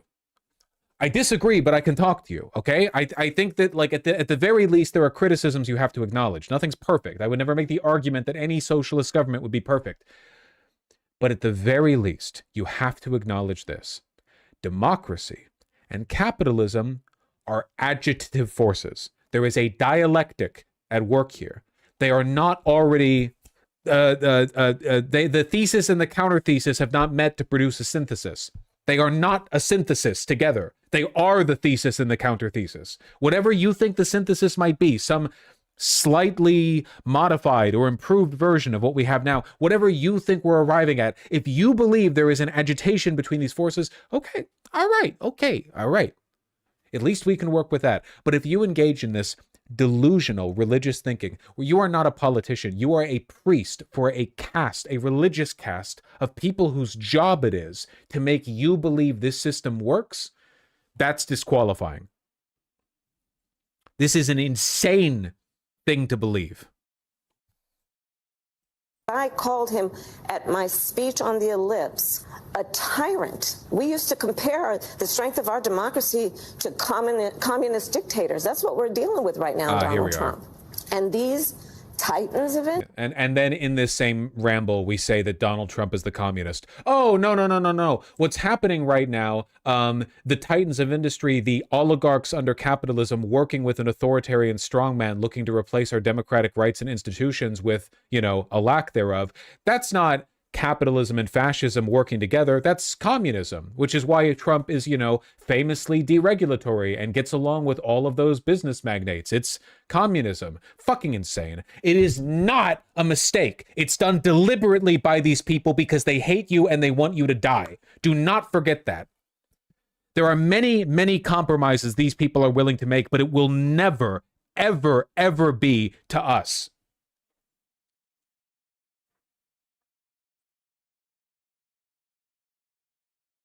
Industry are not speaking up.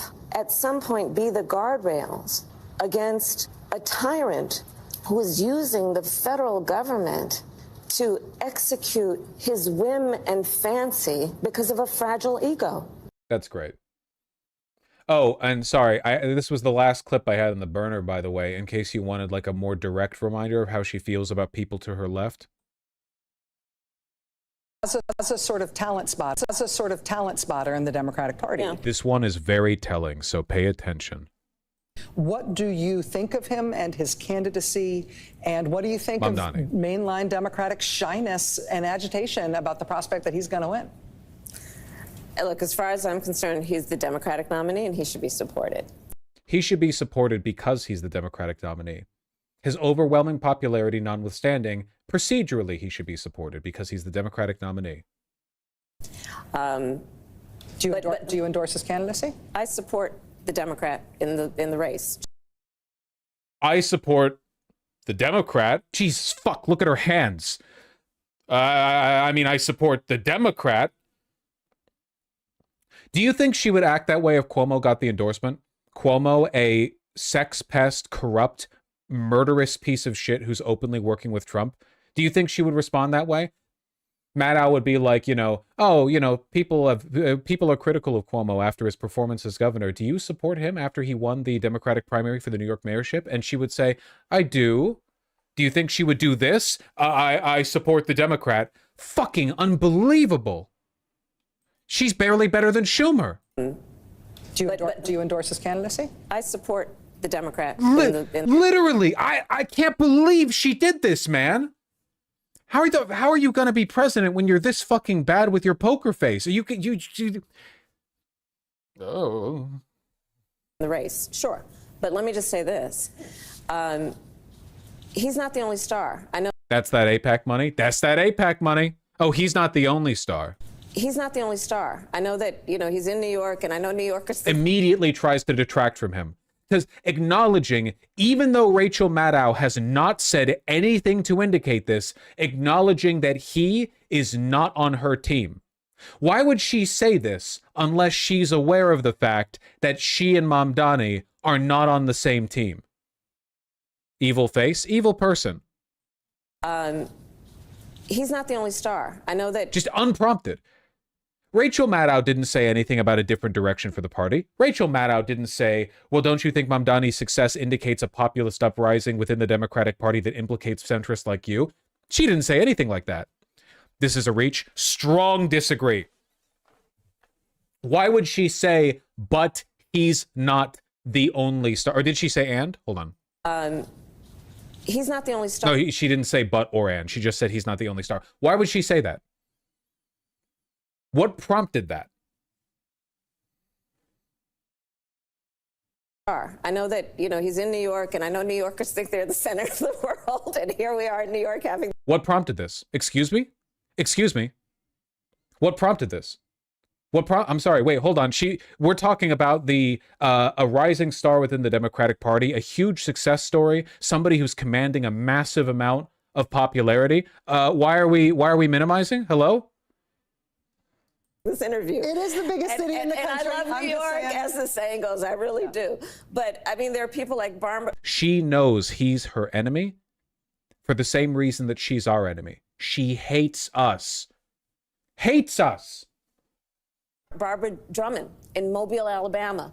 Oh, Barbara Drummond in Mobile, Alabama. Oh, yeah. Listen. Yeah. We've got like a huge out of nowhere insurgent candidate who's risen to the top of the mayorship in New York City, the capital of the planet. But also in Mobile, Alabama.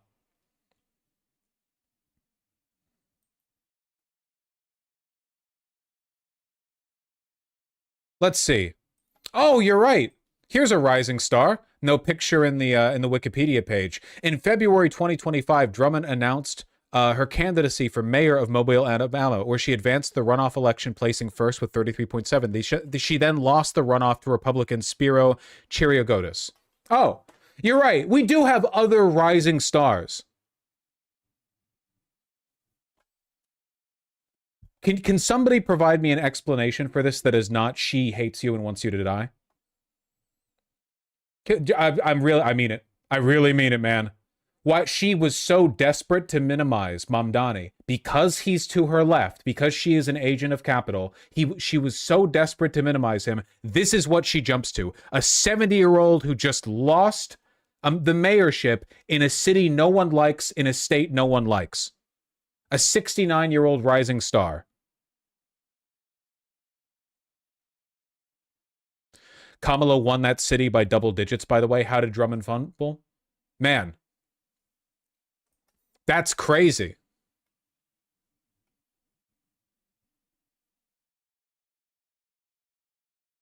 So even after Kamala Harris's historically bad performance against Trump, she still outperformed this woman for the mayorship of Mobile, Alabama. Minus and agitation about the rising star. Rising star. Of the world, and here we are in New York having this interview. It is the biggest city in the country. And I love New York, as the saying goes. I really do. But I mean, there are people like Barbara Drummond in Mobile, Alabama. Yeah. That's real good. The one who lost the mayorship 8 months ago in a city that voted for me, even though I did poorly all across the country. Helena Moreno. Sure, why not?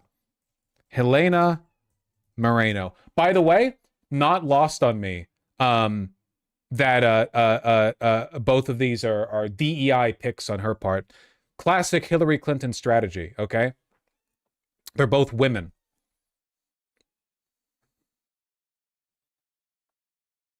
You always have to be on the lookout for shit like this.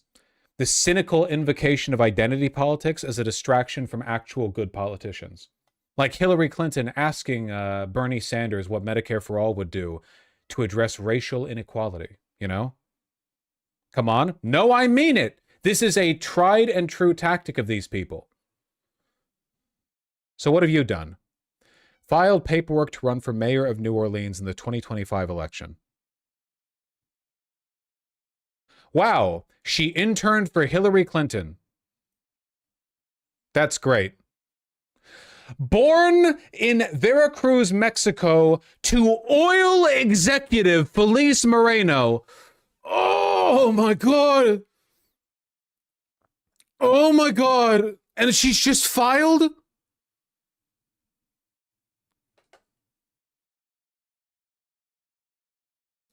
Oh my God, dude.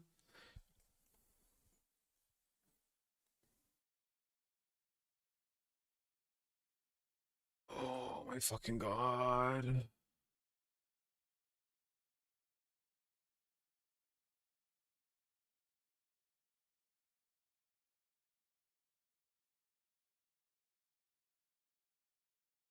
She's just filed paperwork. She hasn't even run.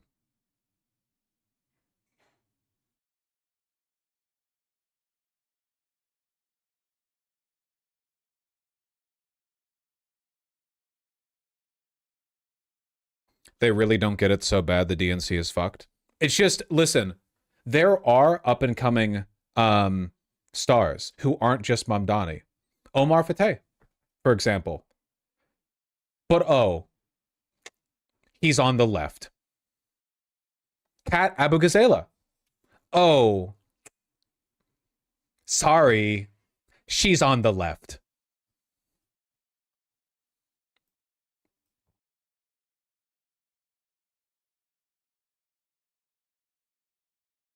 Time and time again, they are allegiant only to their donors.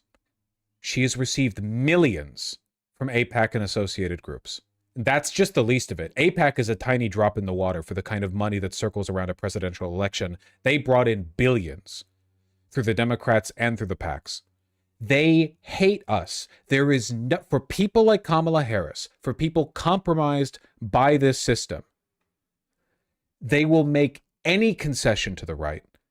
They will never allow us on the ticket. We will always be an enemy to them. It doesn't matter how good we are. Keep in mind, all Mamdani does is talk about affordability, stuff Chuck Schumer feels comfortable talking about. Rent freeze? Bill de Blasio did it multiple times. He's not talking about anything destructive to the system. The Democrats, if they wanted to, could easily fold Mamdani into the system, have him as their left bulwark. But no, instead we get polemic after polemic about the need to expand the tent over to the right. We need to be willing to accept people who are pro-life. We need to be willing to accept people who are a little more problematic here and there. We need to be willing to accept people who don't actually think the healthcare system needs to be improved, who don't think that we need reforms to our housing construction processes. There's always room for more people to the right, but you have actual up-and-coming leftist rising stars, and Kamala Harris will never, ever acknowledge them. Didn't you say Democrats are the most internally undemocratic? Yes! The Republicans are willing to make the capitulations necessary to win. The Democrats are not. They will lose 1,000 times over until all of you are ground into dust before they will accept people like Mamdani. Kamala Harris is not an ally. She is not even meaningfully a Democrat in the ideological sense. She is a wall, an obstacle, like Schumer and Jeffries, in between good people and the levers to power. In New Orleans, they're all running for mayor too, and they are stars. So I hope. Also, I like her saying are running for mayor when the first lady she mentioned, Drummond, lost. Already lost. Hope that we don't so over-index on New York City. Let's not focus too much about this massive, enormous turnabout race that's captured the national attention. Let's focus on these miserable failures elsewhere. Oh, Drummond didn't lose until just yesterday? Oh, gotcha. Well, that aged fucking well. That we lose sight of the stars throughout our country who are right now running for mayor and many other offices. Keep in mind, Rachel Maddow did not at any point say, it seems like Mamdani is the only star in the Democratic Party. Nothing prompted Kamala Harris to start diverting attention away from Mamdani. She did it herself because she's a slave to capital. Governor and so on. So that's where I am. We got a big tent. And we got a lot of stars. 2020. A big tent. Sadly, just barely not enough room in it for us.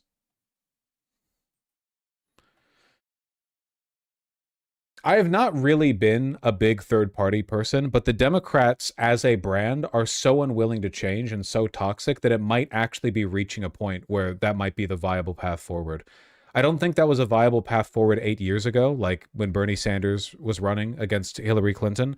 But if the Democrats are going to continue down this road, do nothing, accomplish nothing, get angry anytime anyone suggests they improve on anything, be obviously openly malicious and duplicitous to anyone to their left trying to make the country a better place, and subsequently allowing the popularity rating of their party to tank down into what, the teens?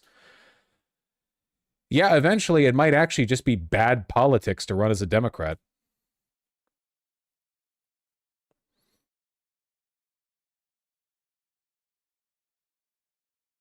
At the very least, everyone running in the Democratic Party should be doing so in open opposition to their leadership. That is true. 100%. Yeah. You should be antagonistic to the leadership. You should hate them because they hate you. Oh, they hate you. She would kill you herself if she could. But sadly, her job denies her that pleasure. She has to do it in a bureaucratic, roundabout way.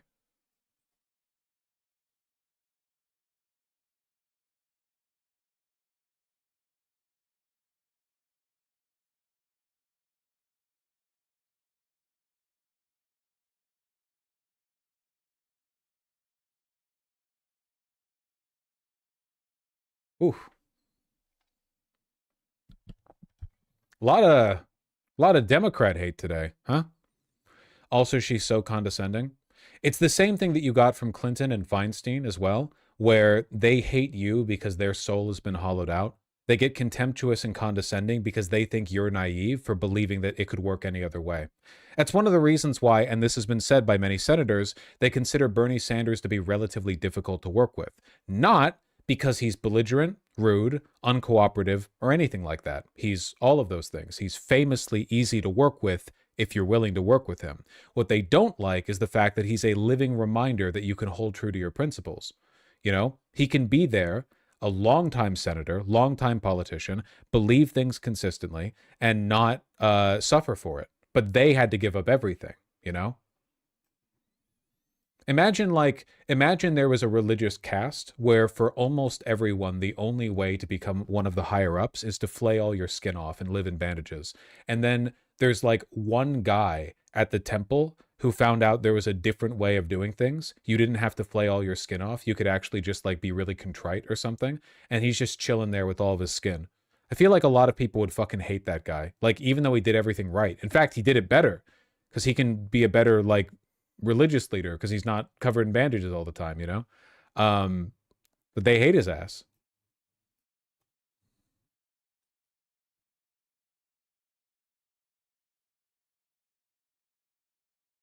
Not a single Dem Senate candidate running supports Schumer in an anonymous poll. That's insane, but I need them to say this out loud. If these people are too pussy to say it out loud, then they're part of the problem. They're only willing to disavow Schumer because he's so obviously a part of the rot. What happens when the next rot comes in? Are you going to speak out about that? Politico surveyed major Democratic candidates across open Senate races and seats the party's aiming to flip. Of the 18 who responded, none endorsed Schumer for leader. 10 said they would not support him, and 8 were non-committal. I need 18 people saying, yes, sir, gotta oust him next chance I get, sir.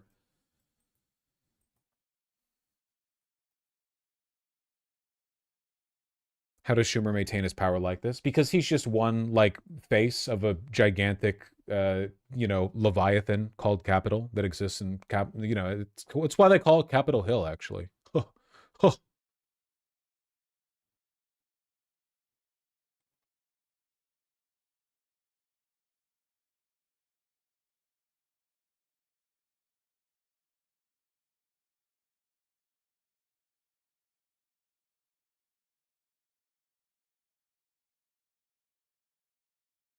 Okay.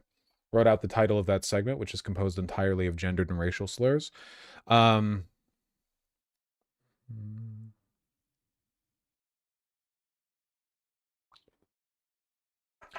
They're so out of touch, so far removed from the plebs. It's important to remember they are out of touch, but their hatred is real, and the hatred they feel for you is stronger than any emotion that you have for anything. The contempt that Chuck Schumer has for you personally is greater than the love you have for your own family, your parents, your children, your loved one. There's nothing you've ever felt that exceeds the contempt that he has for you, let alone the rest of the country. Yeah, he's out of touch, but trust me, in that respect, we're talking about actual demons on Earth, okay? They are unbelievable. I was born in Israel, so he might actually like me. Oh, you might be fine, Light Witch.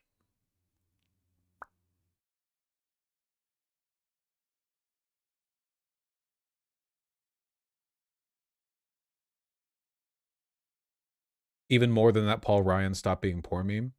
Oh, I think the average Republican politician is much less contemptuous than Schumer. Probably a lot more racist and stuff like that, but in terms of open contempt, I think a lot of them just want to have fun. A whole bunch of Republican politicians are just wannabe content creators who have recognized the fact that Republican voters are the easiest way up into power and prestige and money, while just getting to be a fucking goofball. You know, you can just go on TV and say whatever, you know, who cares? Ignore your town hall meetings. Girls just want to have fun. Exactly. Don't they have coke-fueled sex parties? Of course they do. I doubt Schumer does, because that would require him to have fun and be happy for once in his life. You know, I don't know. I don't know. I certainly do find it much easier to relate to is the wrong word, I guess. I think there's more humanity in most Republican politicians than there is in somebody like Schumer or Kamala Harris, because that like gleeful, impish, I don't care what I destroy or break, I'm just here to have fun and make money and so on, like sociopathy from Republicans is a lot more comprehensible to me than this weird like democratic, I believe that I should be the steward of the world. I should control the levers to power because I'm the most competent enactor of those levers, but I don't enjoy a moment of this, and I don't believe in political power. I don't believe in any of this, but like, I hate the people who want to take this job from me, even though I would still be wealthy on the other side. Like, I don't get it. It's weird. It doesn't, I don't understand it. Yeah, it's like a weird combination of personality disorders and ideologies that don't make any sense to me. At least the Republicans, for the most part, are just narcissistic sociopaths.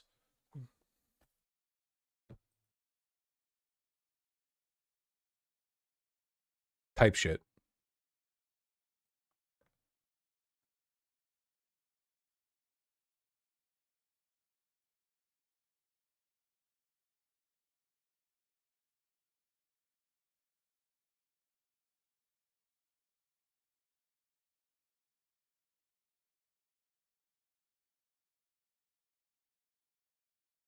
So, I feel like I kind of yelled myself out. This has been a very passionate stream. I've been talking. My throat hurts a little bit, to be honest. I got a little bit too into it. Silk song today, my liege. It can't be today. I'm very sorry. I wish I could. I really wish I could. After that phenomenal Crust King fight, I really want to see what the other hearts have for me, but I can't today. I've got work to do. Hades 2 tomorrow? No, we have to finish Silk Song first.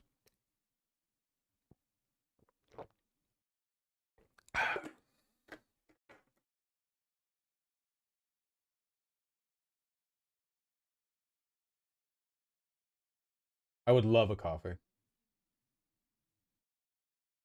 I do not have a cup here. Has he talked about the UN thing? I fucking forgot about the UN thing. I fucking forgot.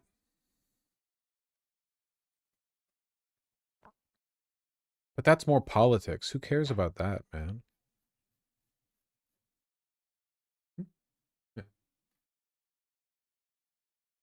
E4 Gore. It was maybe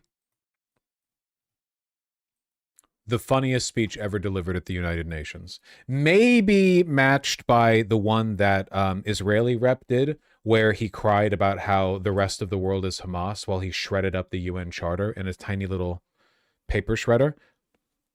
Also, at some point during Trump's speech, the teleprompter broke, and also the escalator bringing him up broke. I don't know why. I don't really know. I don't really care. But the content of the speech, that's the funny shit. You have to end it now. See, I can tell you. I'm really good at this stuff. Your countries are going to hell. In America, we've taken bold action to swiftly shut down uncontrolled migration. The United Nations, I should remind you. If you don't get away from this green scam, your country is going to fail. And I'm really good at predicting things, you know. They actually said during the campaign they had a hat, the best-selling hat. Trump was right about everything. And I don't say that in a braggadocious way, but it's true. I've been right about everything. And I'm telling you that if you don't get away from the green energy scam, your country is going to fail. He is, you want to see my favorite? Hold on. This is my favorite, okay? This one's my favorite. Known as Donald J. Trump, I bid on the renovation and rebuilding of this very United Nations complex. I remember it so well. I said at the time that I would do it for $500 million, rebuilding everything. It would be beautiful. I used to talk about, I'm going to give you marble floors. They're going to give you terrazzo. I'm going to give you the best of everything. You're going to have mahogany walls. They're going to give you plastic. But they decided to go in another direction, which was much more expensive at the time, and which actually produced a far inferior product. And I realized that they did not know what they were doing when it came to construction, and that their building concepts were so wrong, and the product that they were proposing to build was so bad and so costly. It was going to... I don't know, guys. Maybe it's not good that everyone on Earth can see that we're ruled over by a dementia-addled mad king. I'm not really sure. It's so funny how, like, we are what's the country Borat's from? Not the real country with the same name, but the fake country that shares a name with the real country. What's the Kazakhstan? We're like joke country. Kazakhstan. Oh, we're a joke country. This is a joke. This is a world leader. This is the most powerful man in the world. It's the most powerful man in the world. It's a joke, right? But they can't treat it like it's a joke because we're the center of the world. If this was any other, can you imagine? This is Boravia shit. Can you imagine if like any other leader, Kazakhstani or whatever, you know, went up to the UN and gave a speech like this? I could have given you marble floors. You want plastic. Like, absolutely insane. It would be a joke. The whole world around. Everyone would laugh. It would be like no one would take it seriously. Everyone has to take this seriously. Everyone has to take this seriously. Did you see the wind take? Oh my God, I can't believe, I nearly forgot. I nearly forgot about the border. Hold on, the border quote. Hold on. Cost them a fortune. And I said, and wait till you see the overruns. Well, I turned out to be right. They had massive cost overruns and spent between $2 and $4 billion on the building and did not even get the marble floors that I promised them. They didn't even get the marble floors that he promised them. Okay. Hold on. This one might actually be my favorite. This one might be my favorite. We have a... No, this isn't the full clip. This isn't the full clip. This one's only... Yes, here we go. Yes! But you know, we have a border, strong, and we have a shape, and that shape doesn't just go straight up. That shape is amorphous when it comes to the atmosphere. And if we had the most clean air, and I think we do, we have very clean air. We have the cleanest air we've had in many, many years. But the problem is that other countries, like China, which has air that's a little bit rough, it blows. And no matter what you're doing down here, the air up here tends to get very dirty because it comes in from other countries where their air isn't so clean. And the environmentalists refuse to acknowledge that. Environmentalists refuse to acknowledge the premise that borders don't extend up and block the air between countries. I want to cry when I see this. Cry like from laughter or from the fact that our country is a joke, like worthy of nothing but mockery. Both, honestly. Me too, a little bit. Me too. But you know, we have a border, strong, and we have a shape, and that shape doesn't just go straight up. That shape is amorphous. This shit is straight. Okay, this is just audio from Smiling Friends. This is the most... It's unbelievably good. But you know, we have a border, strong, and we have a shape, and that shape doesn't just go straight up. That shape is amorphous when it comes to the atmosphere. And if we... Fucking incredible. It's like, what about his windmill rant? There are so many. Here's the lowlights from Sateo. The teleprompter is not working, and whoever's operating this teleprompter is in big trouble. Okay, wait. God damn it, man. What was the one he said in the Tylenol speech? There is no bad things, only good. He sounded just like the president. He sounded just like the presidential candidate from Smiling Friends. Only good can happen. Yay. Such a fucking, like, what's wrong, daddy? Nothing, kitten. Go back to sleep. Okay, yay, ass fucking thing to say. Oh, man. I need to find it. Where is it? It's like a verbal tick for me now. It keeps running in my head. You gonna play it just with audio? Like, I don't even need to show the video? Nothing bad can happen. It can only good happen. But with Tylenol, don't take it.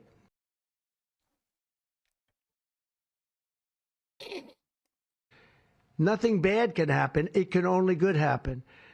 But with Tylenol, don't take it. Honestly, that's like a higher tier donation sound right there, right? Like if you donate 20 or more. Nothing bad can happen. It can only good happen. But with Tylenol, don't take it. I ended 7 wars, dealt with the leaders of each and every one of these countries, and never even received a phone call from the United Nations offering to help. All I got from the... Doesn't it add a lot of credibility to my long, like, nihilistic rant on national inertia and the fact that nobody can actually change anything? That there don't really seem to be that bad of consequences for the fact that the leader of America is mentally not there at all and is broadcasting it openly. It's not hidden. It's not like with Reagan. It's very, very open. You know? What's the media saying in the U.S.? About what you'd expect, depending on the channel. The United Nations was an escalator that on the way up stopped right in the middle. If the First Lady wasn't in great shape, she would have fallen. But she's in great shape. These are the 2 things I got from the United Nations, a bad escalator and a bad teleprompter. Everyone says that I should get the Nobel Peace Prize for each one of these achievements. The #1 political issue of our time, the crisis of uncontrolled migration. It's uncontrolled. Your countries are being ruined. You have to end it now. Let's see, I can tell you. I'm really good at this stuff. Your countries are going to hell. I look at London, where you have a terrible mayor, terrible mayor. And it's been so changed. Now they want to go to Sharia law. Yes! We're getting rid of the falsely named renewables. By the way, they're a joke. I forget they translate a speech for everyone. Yeah, so there are like a fucking 150 interpreters all across the building that are like wiring the translations for what he's saying into their respective delegates' earpiece. And I've incredible challenge. Do you think they have to bust out their best translators for that one? Like they might have a new guy on there and they're like, no. Okay, we need fucking all hands on deck for this one. This shit is barely comprehensible in its native language, okay? He's a master of the English tongue. They don't work. If you don't get away from this green scam, your country is going to fail. And I'm really good at predicting things, you know? They actually said during the campaign, they had a hat, the best-selling hat. Trump was right about everything. And I don't say that in a braggadocious way, but it's true. I've been right about everything. In the United States, we have still radicalized environmentalists. And they want the factories to stop. Everything should stop. No more cows. We don't want cows anymore. I guess they want to kill all the cows. We have a border, strong, and we have a shape. And that shape doesn't just go straight up. That shape is amorphous when it comes to the atmosphere. But the problem is that other countries, like China, which has air that's a little bit rough, languages are wired through the big five languages, then translated from there. Wired through the big five. Oh, which they don't have to with him, of course, because he's speaking in English. Barely. Do you think he has an English interpreter? Do you think there's a guy who translates, like, from Trump to English and then English to everyone else? blows. And no matter what you're doing down here, the air up here tends to get very dirty because it comes in from other countries where their air isn't so clean. Let us defend free speech and free expression. Let us protect religious liberty, including for the most persecuted religion on the planet today. It's called Christianity. I didn't know his speech was this stupid. This is pretty crazy even for him. No, yeah, I really do think that he's like nearing end of life stuff. I really do. His strokes have been a lot more severe and more frequent. They've had to hide him away for longer periods at a time, and this is really common when older people who have like they already have like dementia or Alzheimer's or other like neurodegenerative conditions. Then you get the strokes, and you start to debilitate like much faster, and you tend to be like belligerent and angry and stuff. Maybe not tends to be, but it can happen. And obviously, he wasn't gonna turn into like a nice guy or whatever.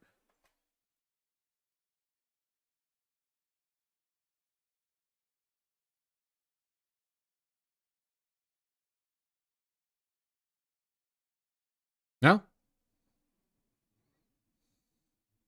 That was pretty funny. That's why they've been wheeling Vance out to make so many public appearances. Yeah. Yeah, that probably is a big factor. Yeah. I remember in the early months of the presidency, and certainly during the campaign, Vance was like a little child. Remember, he was like dead silent for a while after the embarrassing incident with Zelensky. Vance was like, yeah, he was nowhere for like a month, 2 months. And now he's everywhere. Probably to compensate for Trump.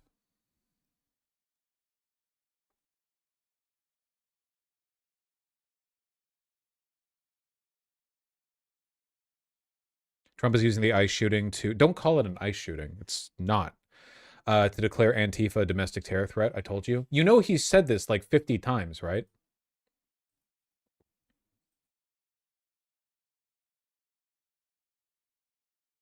Teases order. He keeps teasing the order. Listen again, he can't create new laws through an executive order.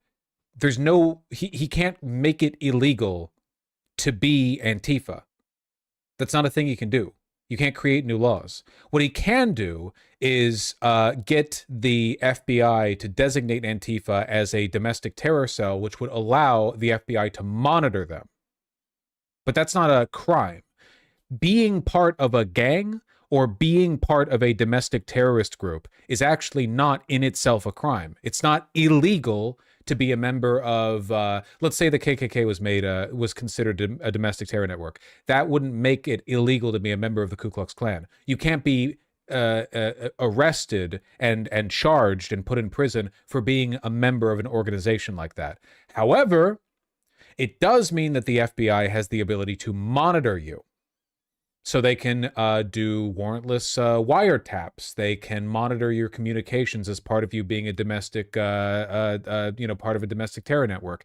The FBI historically has done this to tons of groups. They did it, of course, to the Black Panther Party. They did it to the civil rights groups. They also, by the way, they already do this today. Okay, this threat to treat Antifa like it's a domestic terror cell is, as my understanding right now, legally meaningless.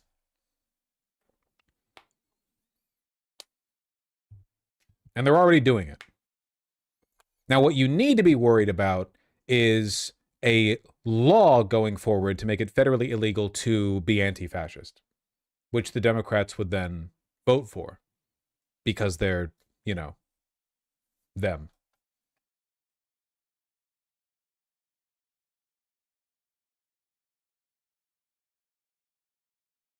Yes. They predicted all this in MGS too. Yeah, so I've heard.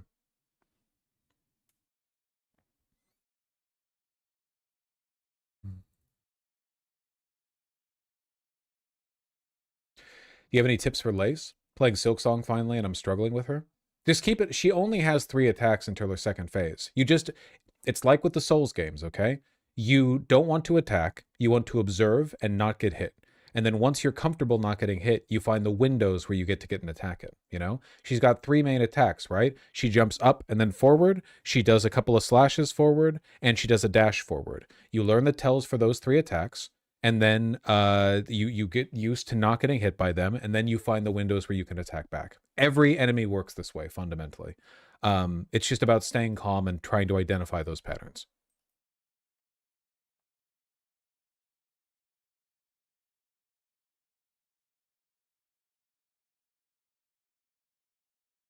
I saw that he turned about on Ukraine. I'll need to cover this later, though, because I need to read donos. I have 2 days worth of donos to look at. No, I'm not Vermin. Also, hi, Vermin. No, I'm not playing Silk Song today. We have more fucking... what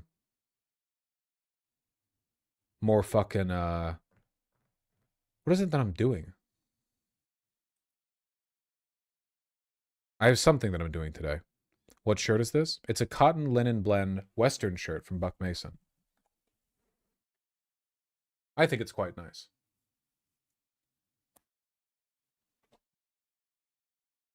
Good fit too.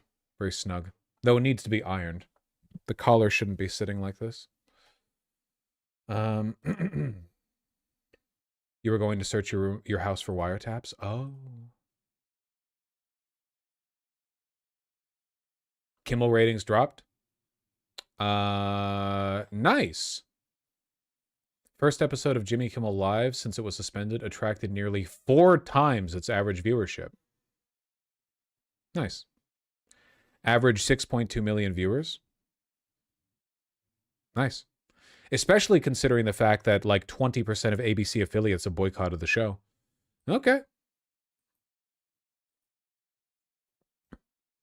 I want to buy from Buck Mason so bad. Look, you can get a lot of Buck Mason quality stuff if you get good at thrifting. I paid $20 for the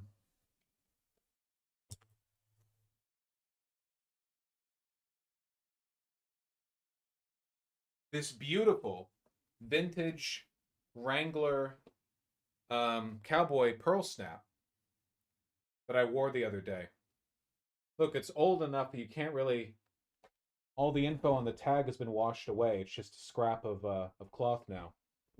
But that was just $20, you know?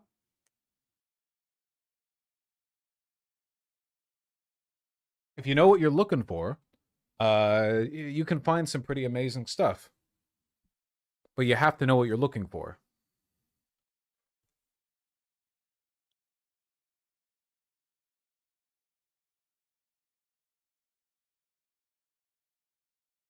How do you know it's good quality when shopping? You get a feel for stuff. I mean, does it look right? Does it have the right sheen? I personally don't really like non-natural fabrics. It gives it a certain weight, durability. It's, a lot of it is it's subjective. You do want to look for stuff that's constructed well. A good thing that you can do is just look for old American-made brands. So if you look for old stuff from Big Mac, J. Crew, even old stuff from places like Macy's, often much higher quality than today. If it was made in America, but it's from a brand that exists today, that usually means that at that time it was a much higher quality garment.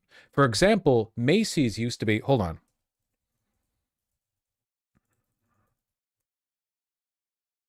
Nowadays, Macy's is, how do you put this? It's not to say Macy's is terrible these days, but it's definitely not as impressive as it used to be. Trying to find an example of what I was looking for here.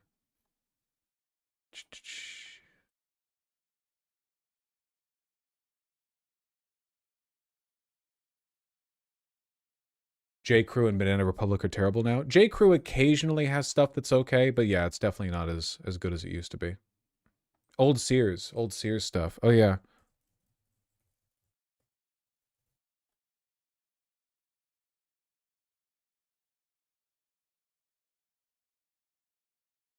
Trying to find...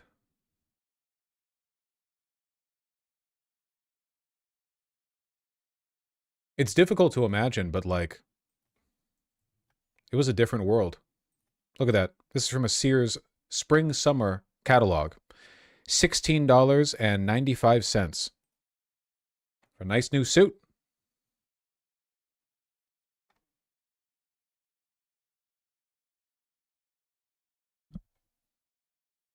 Account for inflation? Well, sure, it would be more than $16 to us. But these garments were much higher quality than what you could find at those places today. Much higher quality. Unfortunately, we did lose a lot when we moved clothing manufacturing out of the United States. Not because we're innately better at making clothing, but because we used to treat clothing differently. We used to treat clothing as like a matter of vital presentation. You know, you go outside, you're a gentleman, you're expected to dress in a certain way, you want to take care of your clothing, you want to look good. People didn't have as many clothes, but they took better care of them. But unfortunately, the disposability of modern fashion means there's not really much of an incentive to put a whole bunch of effort into the quality of any given garment.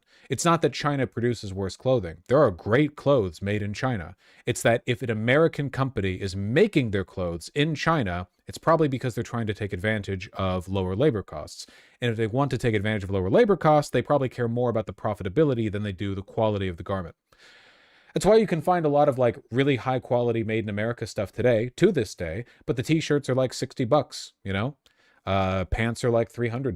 But the idea is that if you buy them, they'll last your whole life. Sorry, I know you don't care. That's fine. Let's read the donos. Where do you recommend to start learning about men's fashion? Just find influencers, like fashion influencers who wear stuff that you like. For me, it's heritage menswear and Americana, you know, whatever you're into, and they'll talk about it.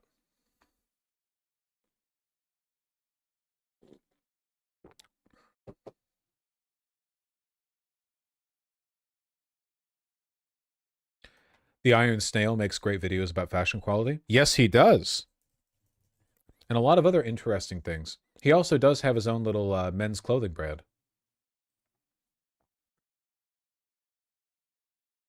These prices are pretty good for stuff. I believe these are made in America. Look at that. Selvage denim for $105. That's a really good deal.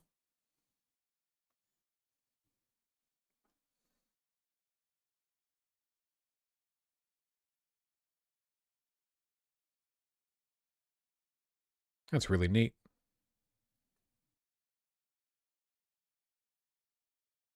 Impressive work for a snail, too. Yeah, no kidding.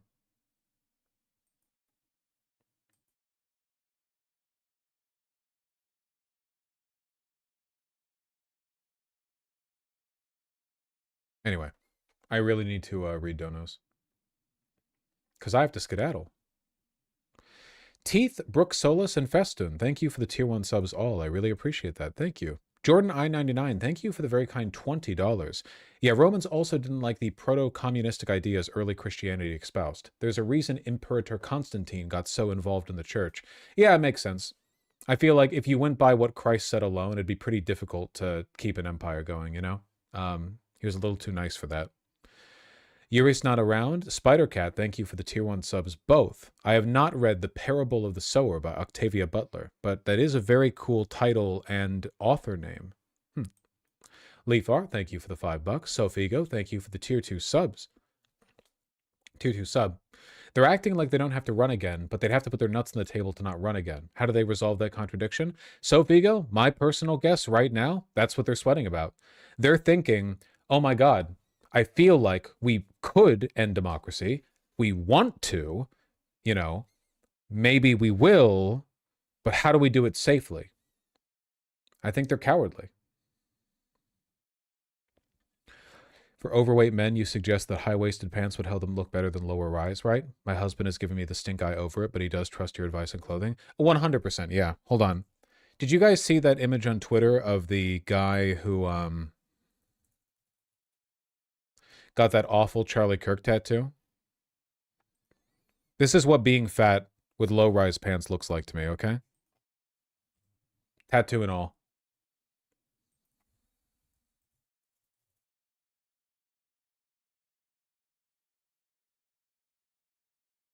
It's just not flattering.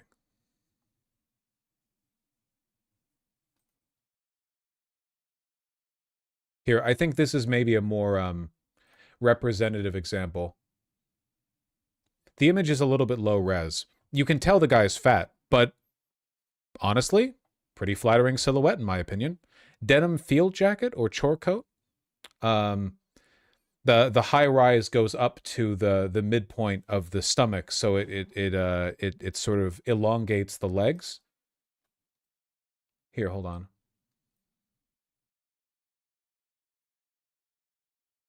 This fella, big fits. No music? Is it music? I don't have my earbuds in. I'm muting it. There. I think this guy consistently looks great. And he's pretty big, you know? He's not a little chubby. He looks great, though.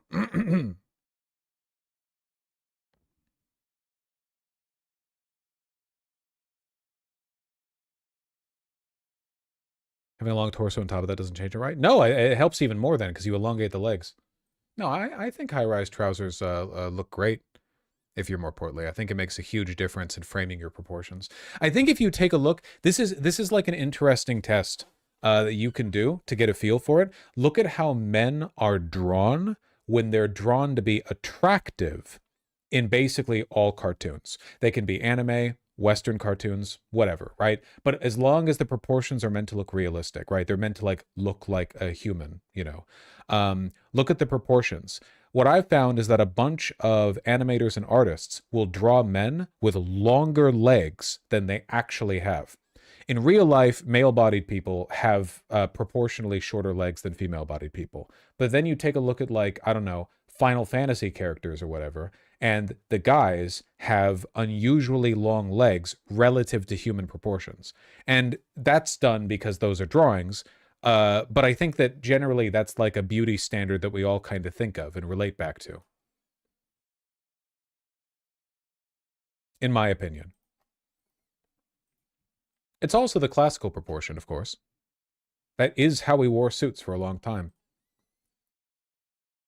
Never noticed that?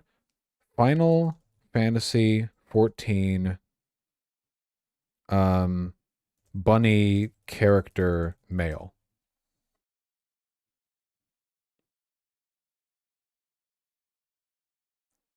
Full body.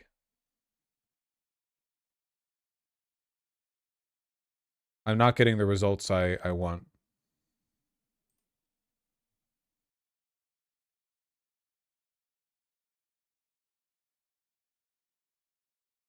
Okay, here we go.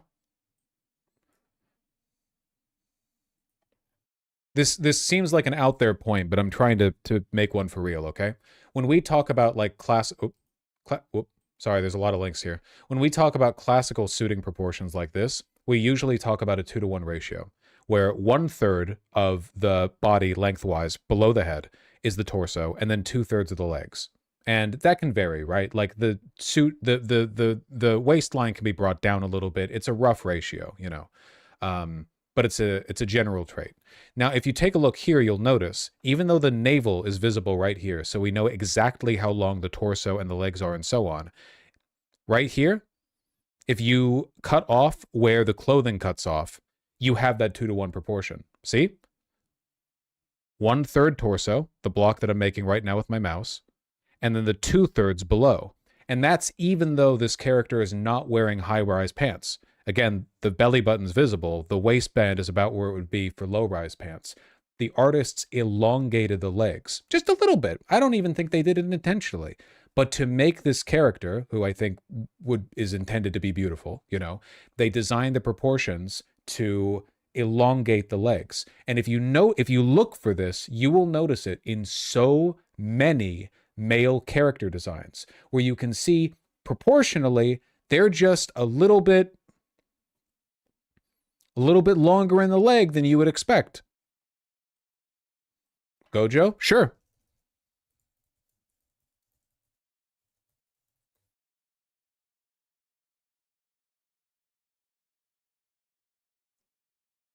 Full body anime? Yeah, show me the anime.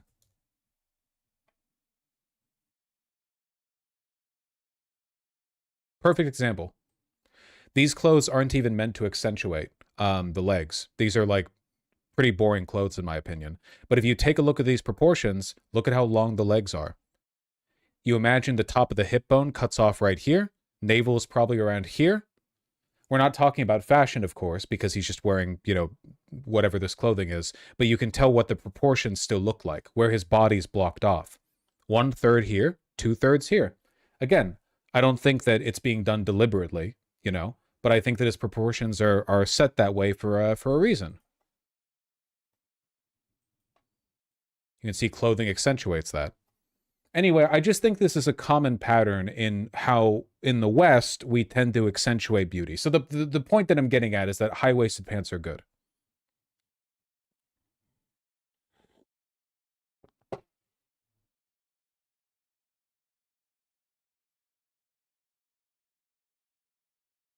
It makes you feel taller as well? Yes, 100%. It does make you look taller. Don't forget the donos. Yeah, I'm really wasting time here. Fuck, I've got a million links open, dude. I gotta close some of these. There we go.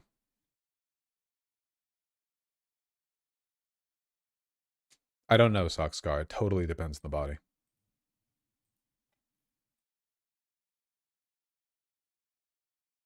$7K people watching this. It's good advice. It's good advice. Okay, wait. Can I think of one other example? There are like a million examples. I'm trying to think of a good one. I'm trying to think of a good one. Sakuna? No, come on, you fucking yaoi artists. Okay, I'm trying to think of something else.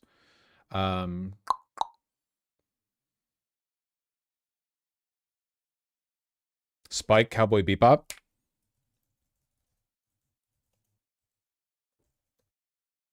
You're so smart. Go take a look at any art of Spike full body. This is a model, but kind of a weird the fact that it's framed on the left there, but you can see very well how his proportions pan out.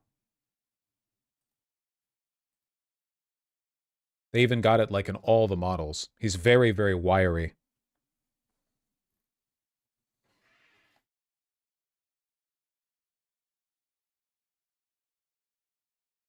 Sanji from One Piece. One Piece doesn't really have realistic proportions. I'm talking about like we try to encapsulate the beauty of a well-proportioned outfit in the way we design characters. You see it all the time, just in basic character design. What's that? I'm trying to think of some like contemporary character design shit. Why can't I think of it? I'm trying to think. Why can't I think of some like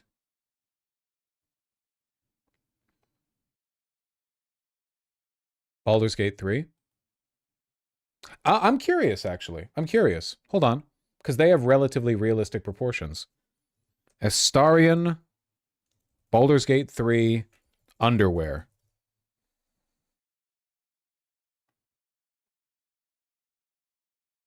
Yes, they did. See? 2-to-1. That is not a regular male body proportion. Overwhelmingly, guys don't look like that. The torso would be longer.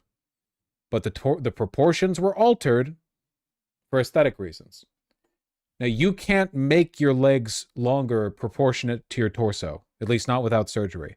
But you can wear cool outfits that give you that aura.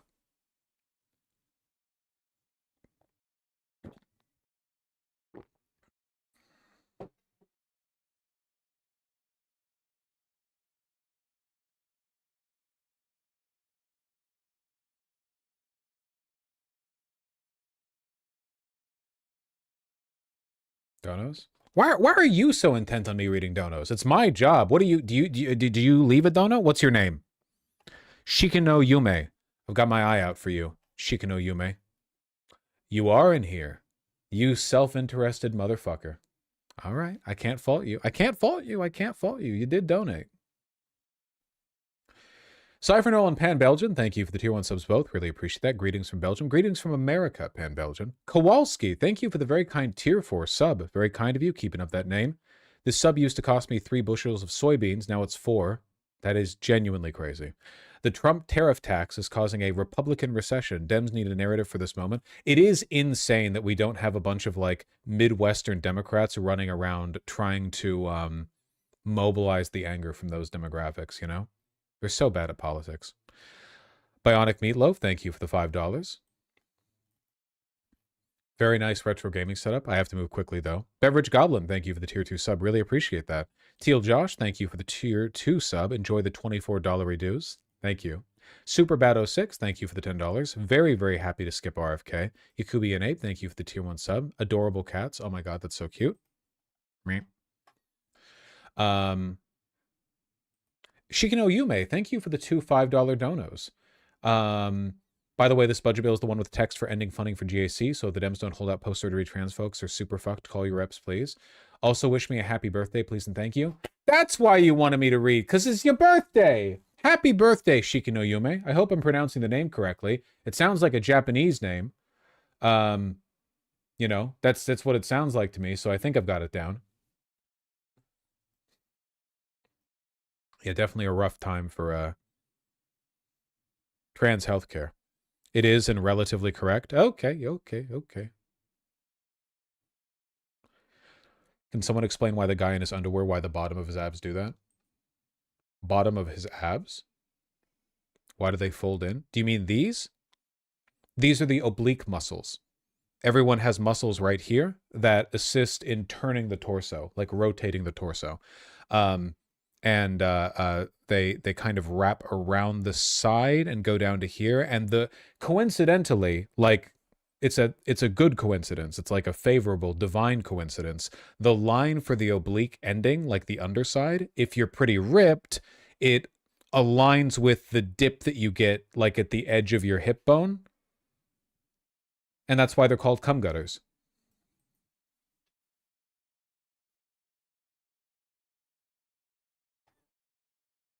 Yeah, those are the vagina bones if you have a penis.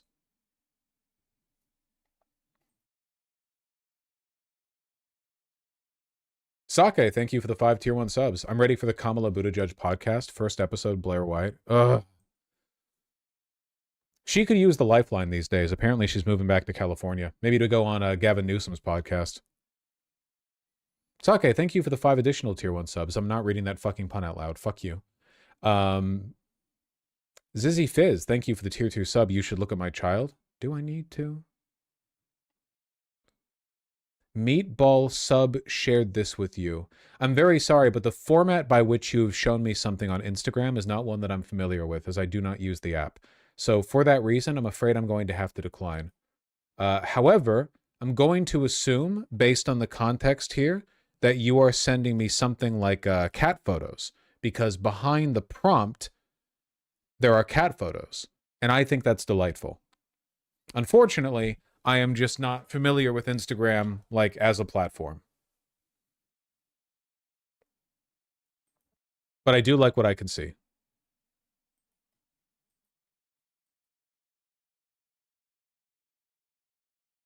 He linked you the profile itself. Ooh, fat. Homophobic. Okay, I gotta move quick. King Jar Jar and Rug Shitter, thank you for the $5 both. Really appreciate that. Kamala's passive-aggressive endorsement is really funny to me. She's so fucking mad at having to bend the knee. Yeah. Spiteful lady. Sake, thank you for the 5 Tier 1 subs. He's such a petty bitch. GOP will be lost without him. Oh, no. We saw this earlier. Yeah, the presidential walk with Biden's portrait being replaced by an auto pen. Genuinely hilarious. Did you tell chat Ruben's doing better? I did a little bit ago, but not since the new update. Guys, Ruben was sick for a while. His whole body went red. He was red for an amazing reason. And the amazing reason was he wanted to inconvenience Vermin and spend $400 at the vet. Now he's fine.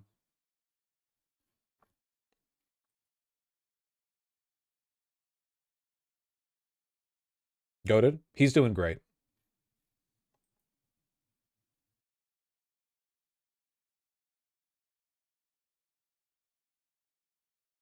Yeah, big old allergic reaction. How's your day, Vermin? How was work? Sake, thank you for the 5 2 1 subs. Classic Voshism. Love the fashion arc anyway. 404 page not found. Oh, you might have added an I in there accidentally. Nice fucking meme. At least we kept it a little bit more compacted this time. A little more compacted. Excuse me. Stuck a Fighter, thank you for the $10. I work in a feed store in Arkansas, and you would not believe the nasty shit I've heard from my customers since the Kirk assassination. Rural lefties, stay safe. I assume you mean from, like, right-wingers talking about being vindictive. Yeah, there are a lot of freaks out there. You got to be careful.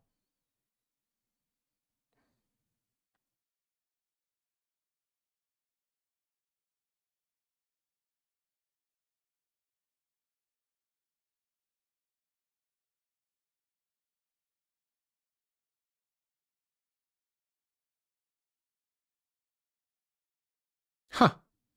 Look. I saw this recommended in the image because I had Asterion up. Look at what they did here. They did not give Gale the same proportions as Asterion exactly. Instead, what they did was his briefs are essentially high-waisted, but they moved the belly button up. See? The distance between the end of his pecs and his belly button is very, very short. So it kind of gives the impression that the top third is right here, even though normally you would end it down here, and it would be a little bit closer to 2/5. Does that make sense? These are just little tricks you do to create that illusion of proportion. Juliet Mindset, thank you for the $5. Listen to stream while getting work on my back tattoo today. Thanks for drowning 3.5 hours of pain with the much more extreme pain of listening to Schumer and Harris. Yeah, this was a pretty rough stream in terms of that sort of thing. It was aggravating for me, but unfortunately I was not doing something as productive as getting a tattoo while running through all that bullshit. Okay, I need to do the super chats. Zay Augusto, thank you for the 50 Swedish kronar. Taijirai, Cut the Camel, and Crackpipe Prometheus, thank you for the $5 all. Really appreciate that. It's never ableist to be ableist against your opponents, Taijirai. Thank you. Mika Gelfen, thank you for the very kind $20. Really appreciate that. And Malin Miller, thank you likewise. Recently started working on the research team in Progressive Victory. It feels good knowing I'm getting some good work done, even if it's low-level tedious work. It's a lot better than just sitting around and doomering. Yeah, 100%. Also, you can develop, skills and relationships that help for further work in the future. Thank you very much for what you're doing. I really appreciate that. Pie and Fishy, thank you for the $5 both. Really appreciate that. Mark Pointer, Dallas Cowboys fan, Mandy Posky, Mark Granger, and Shmi Mungoer, thank you for the $2 all. Really appreciate that. Mortal Wombat and Max Johnson, thank you for the $5 both. CS, thank you for the $10. Mark Granger again, to Dragon Warrior, TI, Paloma, and Paloma again, thank you for the $2 all. Marsha Mars and Paloma Del Mar, thank you for the $5. A bunch of the donos or super chats from yesterday's stream were just Christ praising, which you all could probably stand to have a little bit more of in your life. To Dragon Warrior, say they are productions. Andrew Leisure, Memory Suit, thank you for the $2. Paloma Del Mar and AJ Miller, thank you for the $5. Cat Herder, Martin Gingrich, J5L5M6, thank you for the $2 and $4 all, and respectively. Thank you, thank you. Gaming with Dead People, thank you for the $5. Ibn Warwick, thank you for the $20. Watch the new Sean video, and it's really funny how all the new atheists ended up indistinguishable from fundamentalist Christians. I wonder if Hitchens had lived, would he be doing the same grift? I've been talking about this for a while. Sean got that from being my most dedicated fan. No, for a lot of people, it's not about what you believe. It's about how what you believe makes you feel. And I think for a lot of those new atheists, their obsession was not with being right, but rather with the feeling of satisfaction you get from epically owning these stupid fundy-tards, which you can get just as well by epically owning libtard college students, Mortal Wombat and Mika Gelfen, thank you for the $10 both. Really appreciate that. Deja Fox had barely any daylight from Grijalva on Israel. They had effectively the same position. Yeah, but I trust Fox more because she's not AIPAC affiliated. AIPAC does not waste its money or time on people without good reason. Naman Sakjeva and Session Amaro, thank you for the 50 INR and 20 MXN. I know what MXN are, but I don't remember what INR are. So, in fairness, I read both of them out by their acronyms. Memory Suit, thanks the $2. Tango Zulu Mike, thank you for the $10. Digital and analog signals are different kinds of signals, but they still need to be broadcast over the same spectrum of wavelengths that the FCC was originally made to regulate. Yeah, I'm not going to lie. I genuinely have no idea how that works. How much internet can you have in an area before the Wi-Fi gets overwhelmed? I don't really get... I'd like to look that up at some point. I don't really understand the frequencies these all operate at. Like, clearly there's a lot of wiggle room with it because we don't really have any regulations on, I don't know, how many phones you can have operating in a given area, or how many different websites you can connect. I don't know. I don't know. I'm not sure.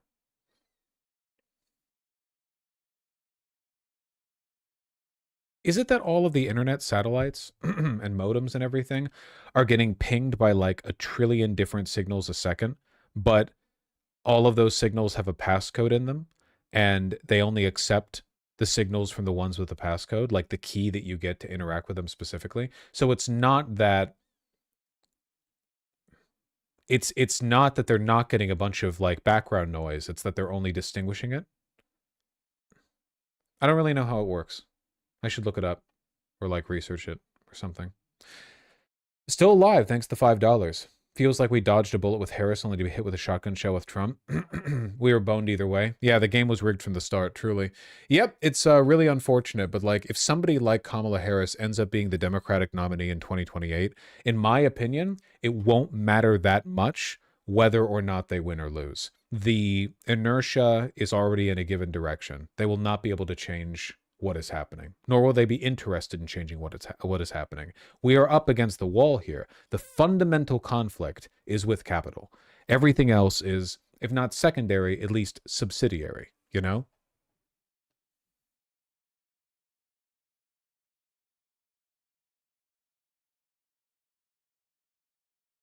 Well, everyone has their specialty, Dominique.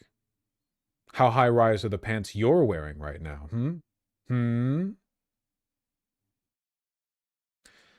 Gabor Benedek, thank you for the 2,490 Hungarian Fortunas. Squid, thank you for the 5 AUD. Diego B, thank you for the $5. Really appreciate that. Taijirai, thank you for the $10.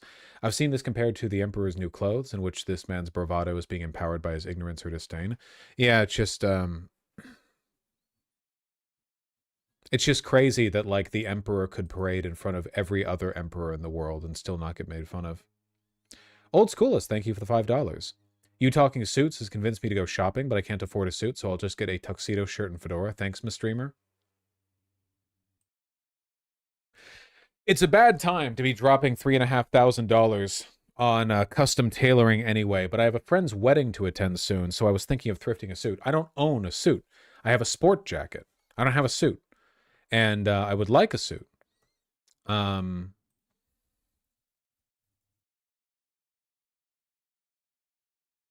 I would like to thrift one. Are you going for linen as well with the suit? The wedding's in November. Why on earth would I go with linen? You silly goose.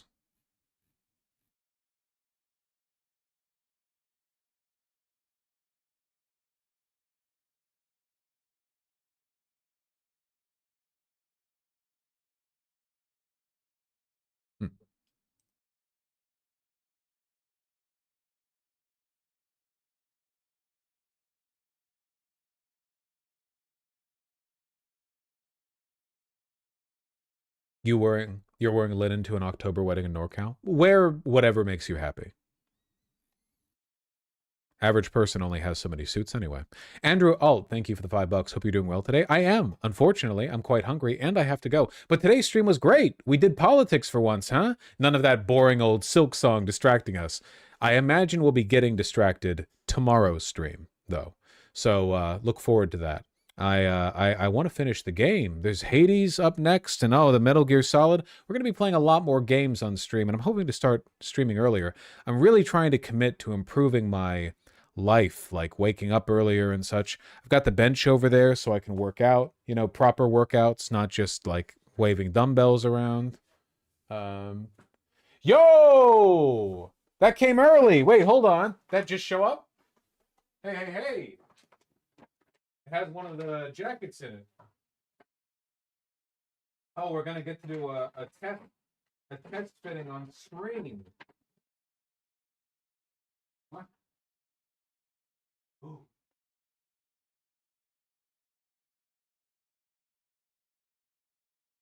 You wish I'd open it in front of you, didn't you? You fucking sacks of shit. Because you know that my address is on the thingy. Well, you're not seeing it. Imogene and Willie sends their bags over wrapped with a bow made from leftover denim from their mills.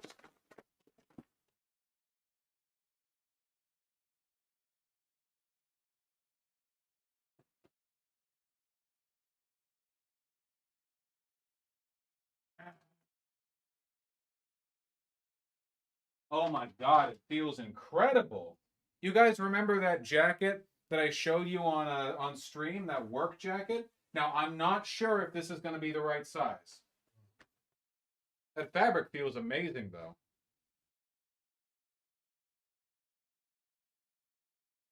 So it's a green jacket that's been indigo dyed. So over time, it'll wear down into this, like, bluish green patina. Now, again, I don't know if it'll fit. If it doesn't fit, I'll just send in for one size larger. No big deal.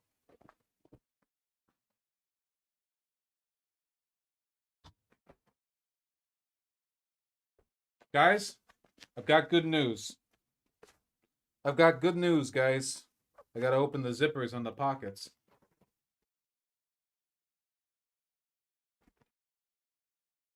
I've got good news.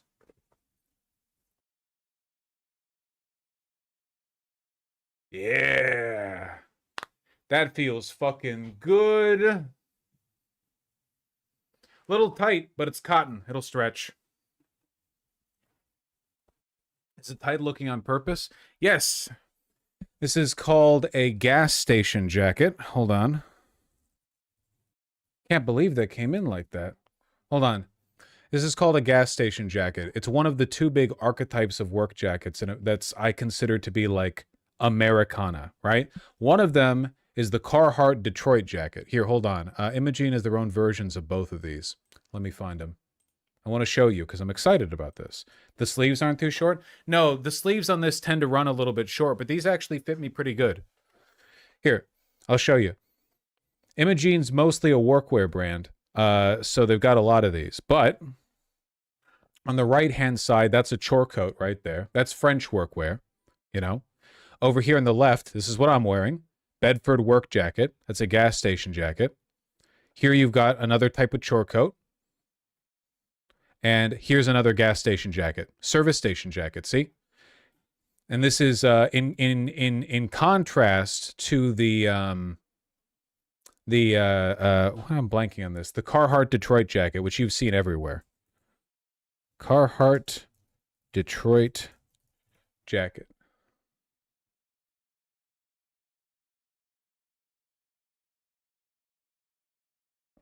You've seen these, right? Usually inner lining a little more cropped, corduroy collar, very distinct. It was made famous in large part by Interstellar. Were the Tims, though? There can indeed be Tims, if you want to add them.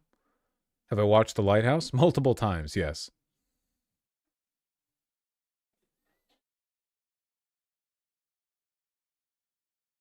My uncle worked at a gas station. He had a jacket in the style just like that. Really? Yeah, I've never actually seen a person wearing a gas station jacket at a gas station.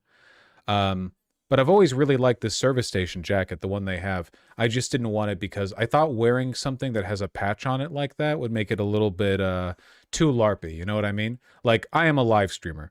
Oh, but it's so beautiful. Look at that.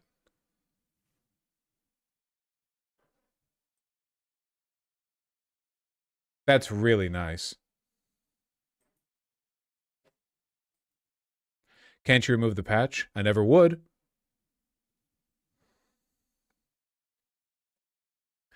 Gotta love hipsters making my workwear exorbitantly expensive because of fashion. Nope. You've got the wrong idea, buddy. Workwear is cheaper now than ever. And It's just not as well made because, like all other clothes, it gets made in China or whatever. The jacket I'm wearing right now is, with respect, considerably better made than what most equivalents you'd get at a store would be. So you're paying for an upscale version of a product, you know? But it's not driving up the cost of the regular stuff. You can get a regular Carhartt Detroit. I mean, you can, they're like fucking filling the thrift stores if you want to just get a high quality US made one offhand.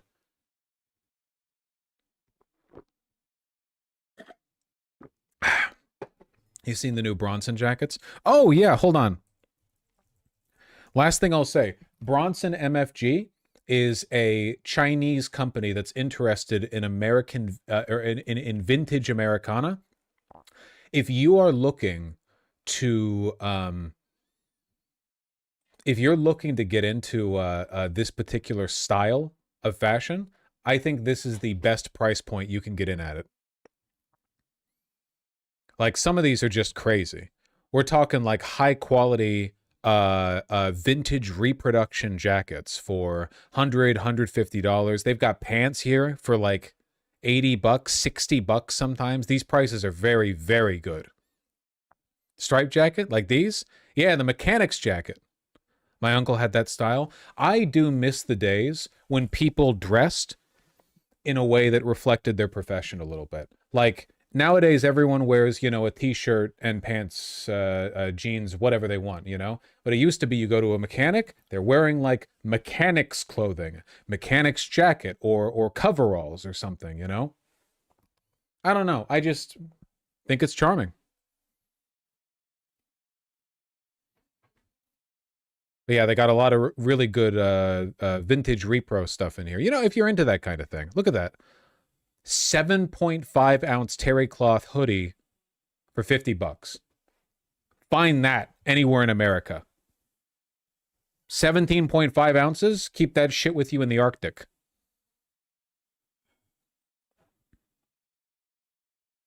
Anyway, sorry. I got distracted again. I shit on Vosh for some of his prices, but I've paid more than $109 for jackets in the past. Well, this was $400. And it feels like it too. But you know.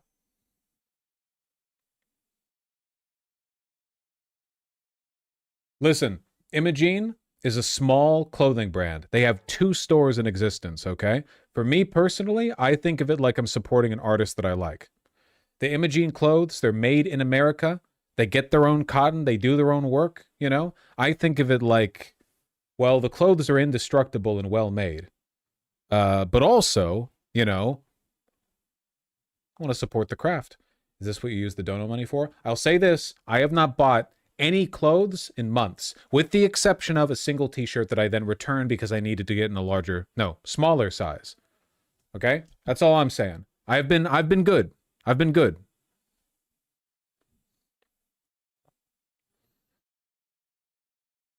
Did you ever make it onto the Cap Hill Street fashion page? Sorry, I don't have a plug-in. I'm not qualified to step up with the fashion gurus up or around Cap Hill. I know what they're into.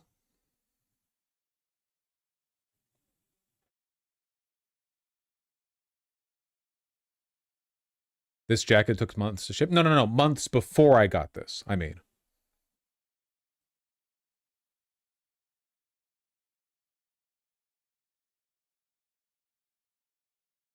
Weren't you just saying rice and beans? Yeah. I'm going to guess I'm probably in a better financial position than most of the people watching, but I actually do eat rice and beans and canned tuna basically every single meal. I'd like to believe that the rewards for frugal living are often that you can be a little bit more particular with what you splurge on. You know, like two meals you make at home rather than door dashing could potentially be like a really high quality loop wheel t-shirt. I don't know. Do whatever makes you happy.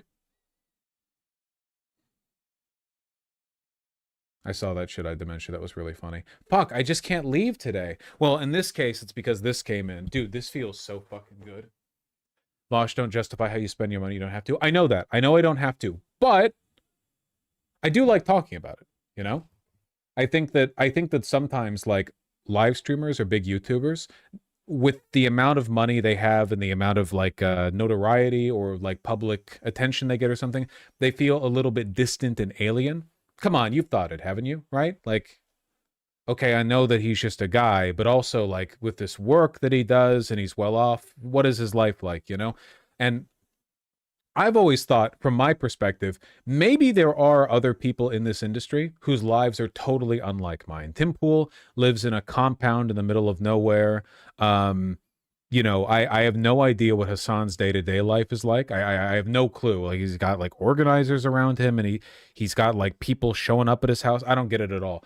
In my case, you know, I live the life of a simple gamer autist, you know. But I like talking about it. Anyway, I love you all very much. I have to go. I actually needed to go a while ago, but we had such a good time talking. Before I leave, AK 4'7". Thank you for the insanely kind $50 donor. I really appreciate that. Just passed my Russian speaking exam. Ura Marine Corps. Nice. Well done. Couldn't have been easy. I know that's not one of the easier languages. Dude, this shit. I wouldn't wear it with this shirt, of course, because this is a Western shirt, but. Ah, yeah. Hell yeah. All right. Everyone take care. Love you all very much. I'll see you tomorrow. Okay?